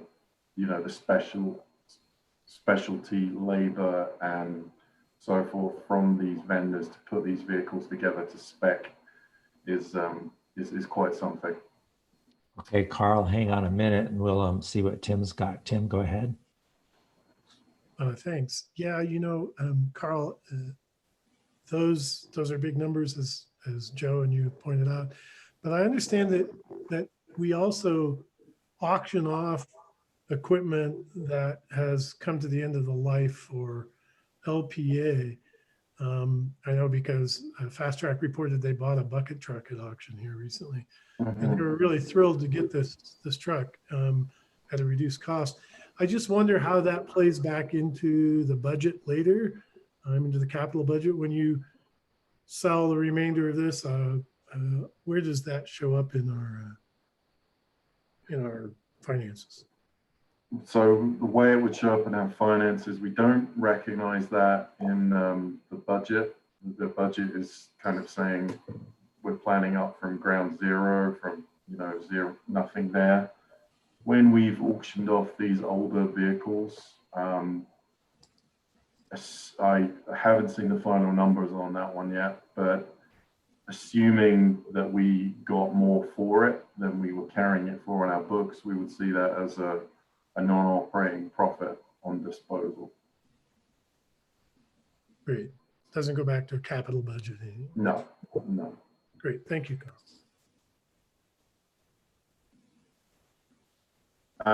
So as we mentioned, if you scroll down on the report, you can see every single item has this justification. What's the problem being addressed, and this is the solution. This is why we're doing everything. Beyond that, I would encourage everyone to have a look through that, and that will also be useful, assuming that we adopt this capital items budget as we go forward each quarter. You'll be able to see the progression of when these items are purchased. So with that, any questions on the capital items budget? Sue, go ahead. Oh, there we go. On the electric buses, what is the lifespan of those? Do we have any idea on that? I would have to defer to my colleague, Mr. Harms. I'm not sure. 15.3 years. Very good. So we'll look into that. The electric vehicles are proving themselves to be extremely low. I mean, you hear Tesla talking about a 1 million mile vehicle. These have quite the lifespan, but it would have to be a deciding factor on which model of school bus and what all we're looking exactly at and what kind of technology they're using there before I could give you a firm number on that. But they're touted to last much longer than a traditional one would. Okay, and would you be bringing that information to the board before we purchase those? To think about it, normally when we have you're approving the budget, that is your opportunity to say, yes, that is the funding we approve for these projects. And then we're off and running, getting these projects done.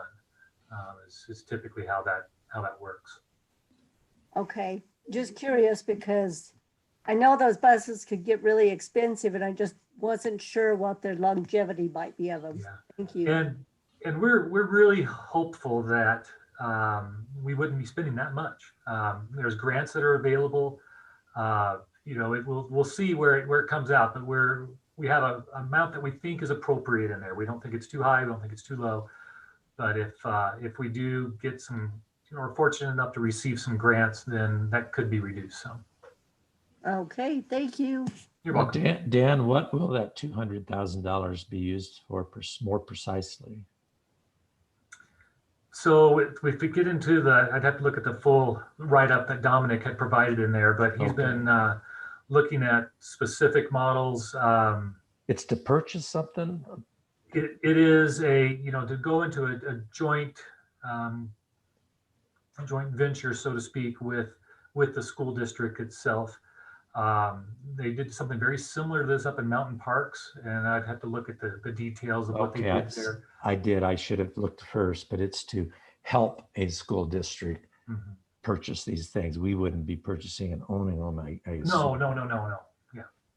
Yeah, it's hopefully with our help, a school district might purchase quite a few of them and see how they work, or multiple school districts if they're interested, but that's yet to be determined. And there's charging infrastructure and other things that could go towards as well.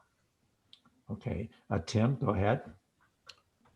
All right, thanks, Dan, for that clarification. I was going to try and find that out as well, and beat me to it. But one other thing that I'll just mention, I've done quite a bit of webinars lately on EVs and so forth. So I'm really dangerous at this point. But one thing that really struck me in some of these presentations is that diesel buses actually are a health hazard to our children to some degree, and especially ones that are on long routes that they put out a lot of carbon pollution that is risky to the children. So I think there's another piece in here that's not just, maybe beneficial electrification. It's also beneficial air for our children and so forth in the community. And I think that's something when if we approve this and we get to that point, we should be looking at how we can make that connection as a benefit to the community. Thanks. Okay, now because of the timing, and Matt's going to be available to us at 3, I'm going to delay looking for a motion to approve these until we finish with Matt, and if there's an executive session related to that, and take a break at this time. So we're going to come back at 3:05 with Matt for a public session, and then go on with an executive session from there. So if you'll be standing by. So I don't know if Drew, if you can make any notes about exactly when we're coming back for the people expecting it at 3. I was just a little late. But I'm going to go ahead and put us on break now. See you at 3:05.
Hey, I see Matt's on out there. Matt, are you able to hear me?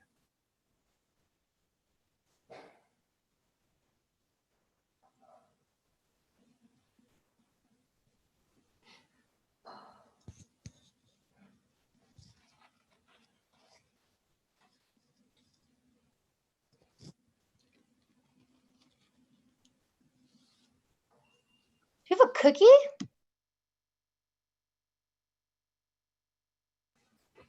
It's a chocolate chip cookie and it's good.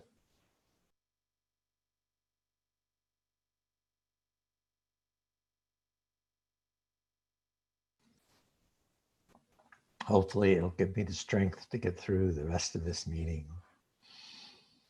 Matt, are you out there?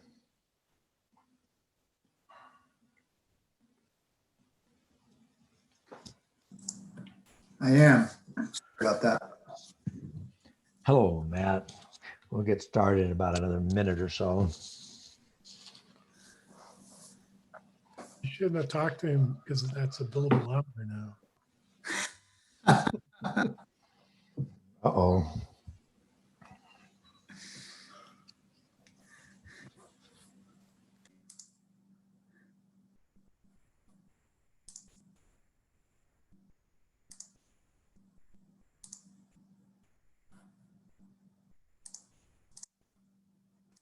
I see Kohler has cookies too. Y'all should have shared.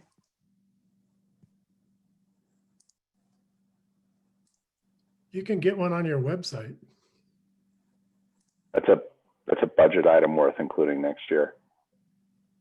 Let's get that budgeted properly. Cookie delivery. If you'd like one in the Girl Scout cookies, All I have are carrots. What do you guys have all these cookies?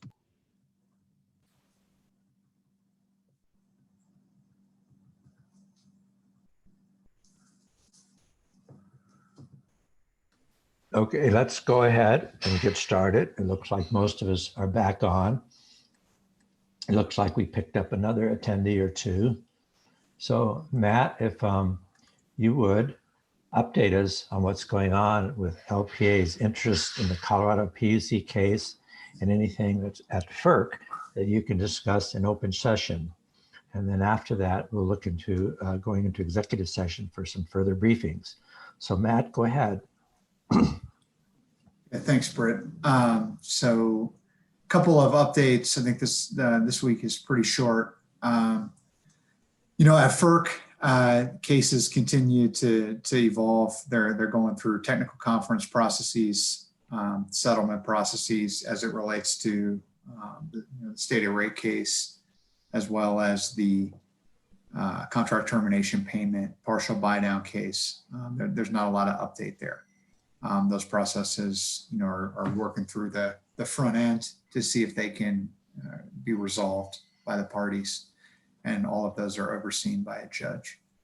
The biggest update here is tomorrow, and it was originally set for today, and it's now been tabled to a afternoon commissioner deliberation meeting. But tomorrow at 3:30, the commission will consider all of the exceptions filed in our PUC case, including the issues related to the non-utility member issue.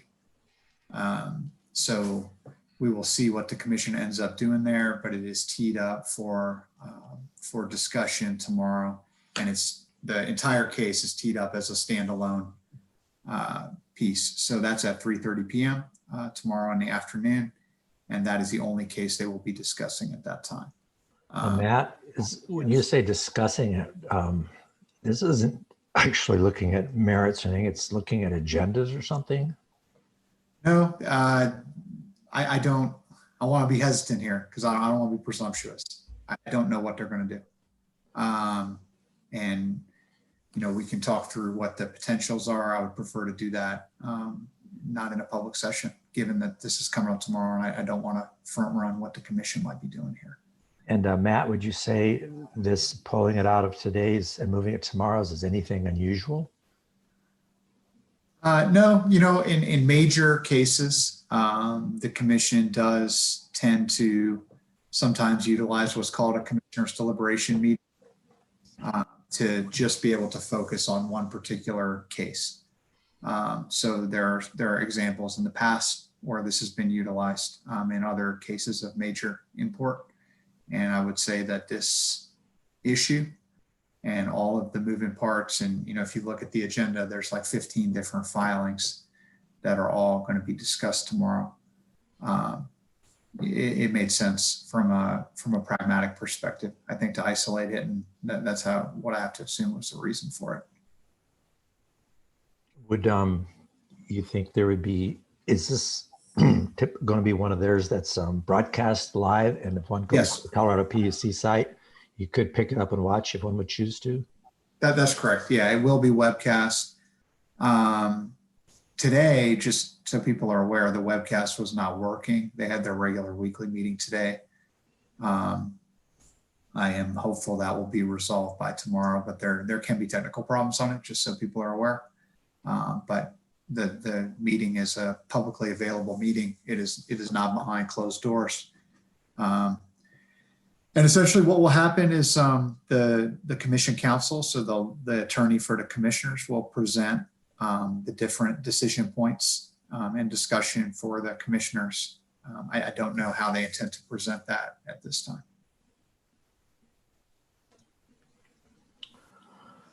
All right, anything else? Nothing from my kind of update perspective. I'm happy to field questions to the extent that I can, but you know, we are kind of, you know, for this. This would be a different update, obviously, had the meeting occurred this morning. Or Yeah, maybe things have been a bit quiet on this for a while, it seems. Are there any questions for Matt for open session?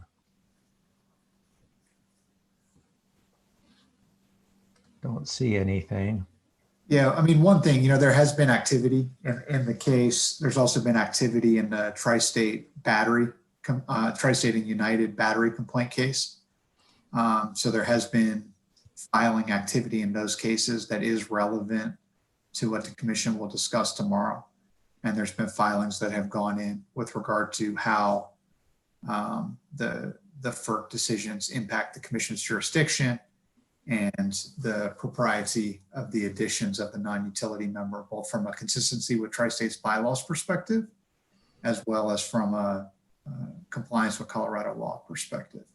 So all of that has been going on, and I would expect a holistic discussion on those issues tomorrow. Okay, Tim, go ahead.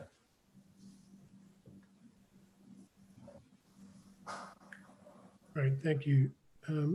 Matt, I know publicly that Tri-State has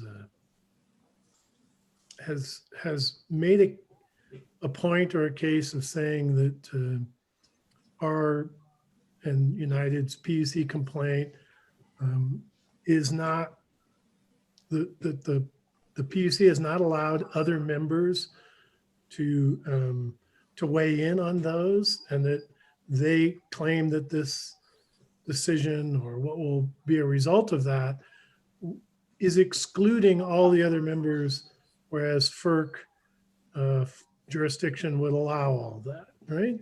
And I'm just curious if you have any insight as to, you know, is that still a possibility that the PUC would open that up or not? And what is your response to that point that they make that somehow the PUC case is not representing all of Tri-State's members or something like that? Yeah, Tim, thanks. That's a good question. The reason that the FERC cases are opened up is because they're wide-ranging cases relating to Tri-State's revenue requirement, buyout methodologies, and partial buy downs that would be applicable to all members. And that's one of the reasons that there's a broad scope of interveners in that case. It's not just limited to, at FERC, it's not just limited to the Tri-State members. There's non-governmental organizations that intervene. There's a couple instances of other entities that have intervened.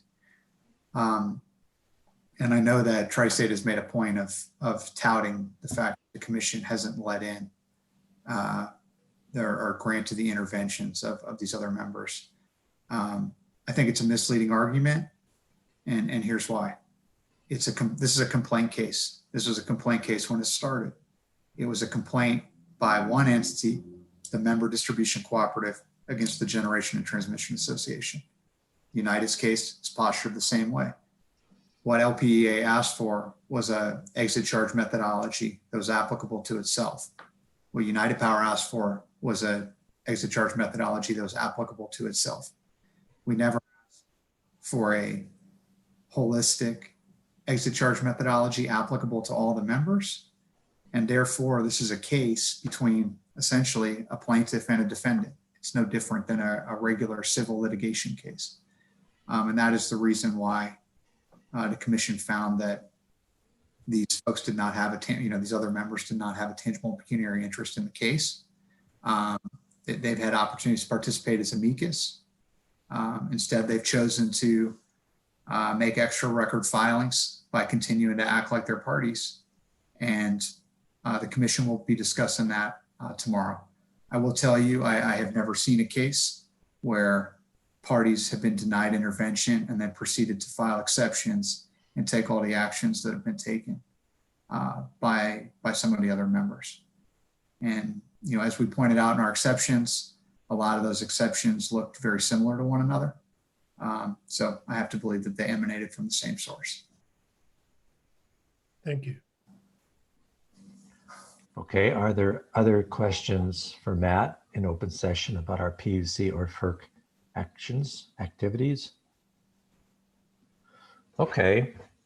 I'm going to ask the question, since in this case, I don't specifically myself have anything to discuss in executive session about these, but I think there may be.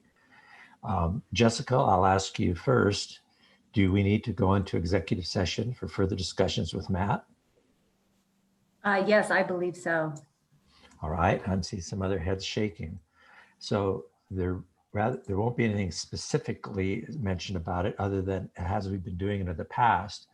We're now looking for a motion to go into executive session to discuss our FERC and Colorado PUC strategy.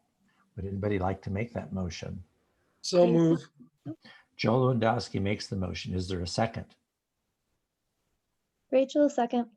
Rachel seconds. For discussion of this, first thing would be, Kohler, we would exclude you.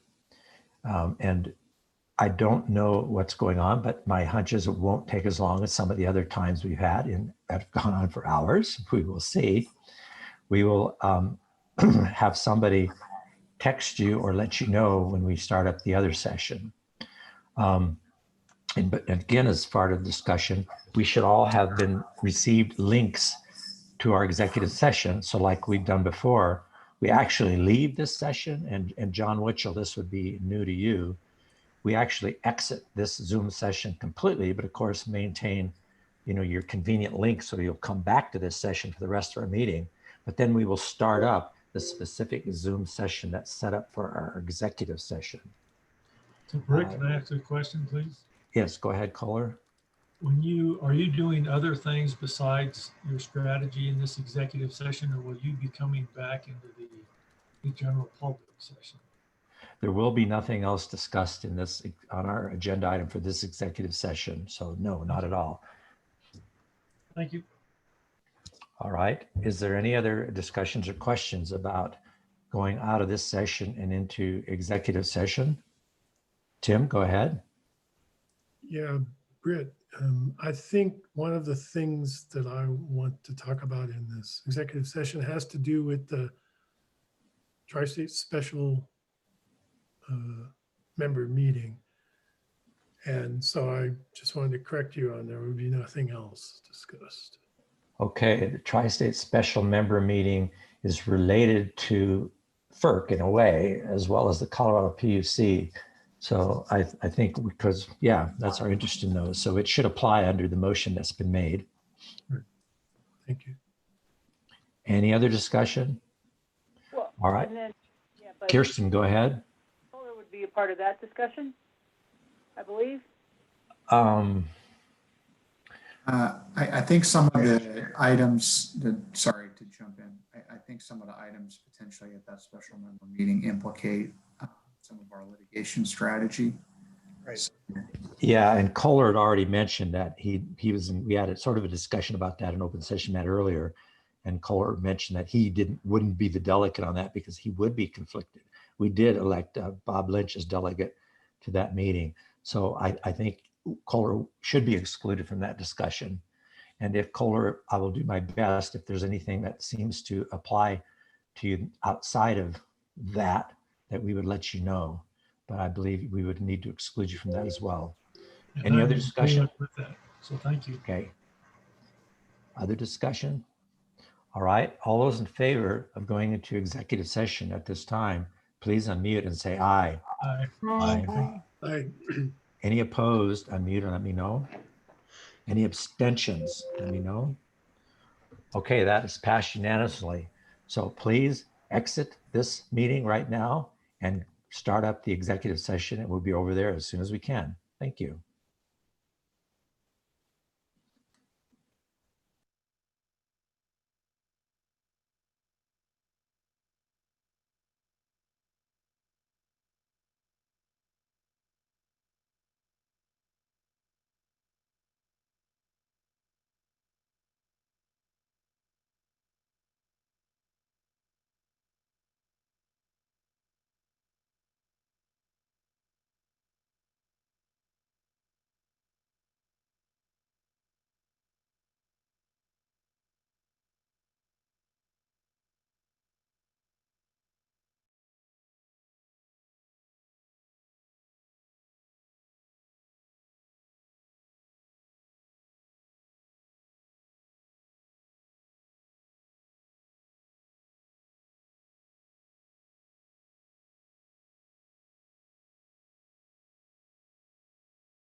Drew, if you are there, you could remove the executive session thing now, and we'll see when we all get back.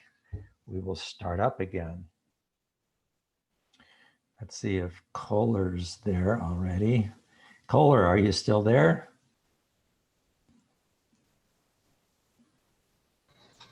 I'm here. Okay. Rich, I'm here. I'm just still not putting my video up. Okay. It's not as big a deal in regular session as it is in executive sessions. Just that executive sessions, we're just being as cautious as we can. So if really the video is a huge bandwidth thing, we can do that now and then. It's too bad we've got that going on. Let's see, Sue, as I recall, you're in Edgemont, and they've got some bandwidth issues there even, huh? We do, and you know, I'm on like cable, so you would not think it would be an issue, but it is. Yeah, I'm on cable here on Fort Mesa by Fort Lewis, and it's been really good. Okay, let me see. Hey, Britt, you know, if the concern was accessibility to stuff, there were just a few of you that had open mics and had telephone conversations going on in the background. Maybe we should address those as well during executive session. You know, I thought I heard something before. I didn't recall it being an executive session, but I do recall. It was an executive session. Yeah, I have no idea where that went with. Other than a text message is one that I got. And sometimes those go back and forth. Do you think that's what you were referring to, John, or did you actually hear something more than that? No, it was an audio connection of some sort. I did not. And then it stopped when people muted themselves or wherever that was. It was phone related. Yeah, I think, John, so I heard that too, and I'm pretty sure it was Kirsten calling into the Zoom because it was a dial and a Zoom call. And so I muted her right away because you could hear the Zoom. But to John's point, I think that we had previously talked about with executive session, there shouldn't be people in the room. Because I think we've also heard in executive session, a board member, someone talking to someone else in the room. So we need to be careful about that as well. Okay, noted. All right, well, I'm going to call our meeting back to order out of executive session. Kohler, the only other thing that was briefly discussed that was sort of in general interest, again, was the idea of are we or are we not under sunshine laws? Because we're thinking that after whatever the PUC does tomorrow, and then after the tri-state board meeting, we'll probably need to get together with our attorney again to have a discussion before the next board meeting, just to try and perhaps provide a little more guidance. But that was all that was discussed. I think that would be appropriate for you. And we're not under sunshine laws, although in general, we try to obey them and to try to be as transparent as possible. But fortunately, it does give us some flexibility sometimes to do a little bit of pre-meeting planning more than perhaps the city council could do or something. So did you say I would be invited to that meeting or not? I didn't quite catch it. Yeah, probably not, because that would be more to do with, legal strategy stuff. Got it. Thank you. However, if we need to know more about what happened at the tri-state meeting, we will let you know in advance so that we can question you about that. So I would say, keep it in your mind that we may want to pull you in to ask more details than your normal report on the tri-state meeting. You got it. All right. So we're going to continue with where we were before the meeting with Matt, and that is that we want to look for a motion to approve the 2021 capital items budget. That budget was for $1,354,000 approximately. And we went through some details there, and in your board packet are all kinds of details that tell the problems and the solutions for each of those items. So let's look for a motion first, and then we'll go into discussion if necessary. Tim, go ahead. So I will make the motion that we approve the $1,354,291 value for the capital items project. I'll second that motion, Bob. Okay, I got a second from Bob Lynch and a motion made by Tim. Is there further discussion of that motion for the 2021 capital items budget? Okay, if this passes, we are giving staff permission to spend that money. Don't argue later. All right, that said, all in favor, 2021, all in favor of passing this motion for the 2021 capital items budget, please unmute and say aye at this time. Aye. Any opposed, please unmute and let me know. Any abstentions, let me know. All right, that unanimously did pass. I think there's one other item, Tim, if you could go Yes, on. so this is the 2021 draft margin statement, which is in sort of three views, if you will, of this. One is a Form 7 view that we're used to seeing, similar format to what we see in our board packet. Another one, which is along the lines of a format that we adopted last year that allows us to see gross margins, more of a traditional margin type statement. And then there's also the very detailed operational strategic budget that Carl and his finance department has put together for us this year. We reviewed last month and have reviewed at the FAC as well. That provides a lot of detail that aligns it both by strategic initiative and by department. So I will ask Carl to just give us maybe the Form 7 summary at this point, and maybe a brief look at the others so that we can walk through this as efficiently as possible. And then there will be a margin number for that 2021 budget that we would entertain a motion for approval as well. Thanks.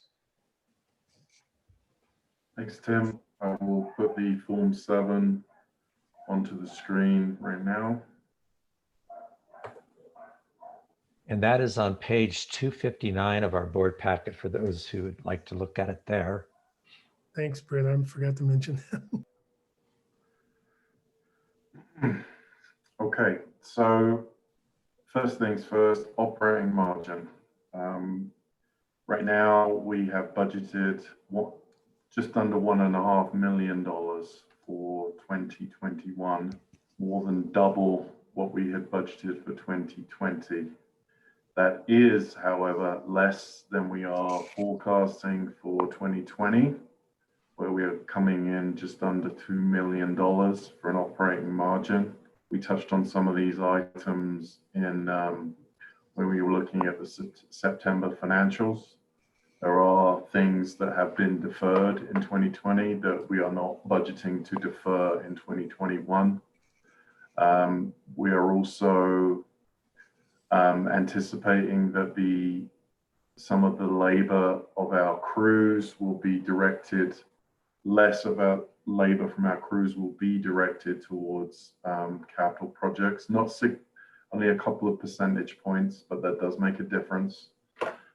That's mainly to be somewhat conservative, as the percentage that we have seen this year is higher than it was in 2019.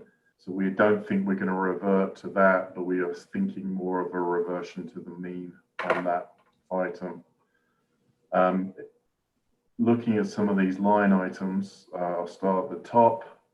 Dan Harms took us through the load forecast at the Finance and Audit Committee. I don't recall that we went through that in the same detail with the full board, but he has essentially used kind of an average year in terms of weather. We talked about trying to make some predictions based on, I think the Farmer's Almanac was brought up, that we decided that going with an average year was the way to go. And if that's not the case, then that will explain any variance. We do anticipate higher revenues in 2021 than what we've seen in 2020. Part of that is because we will have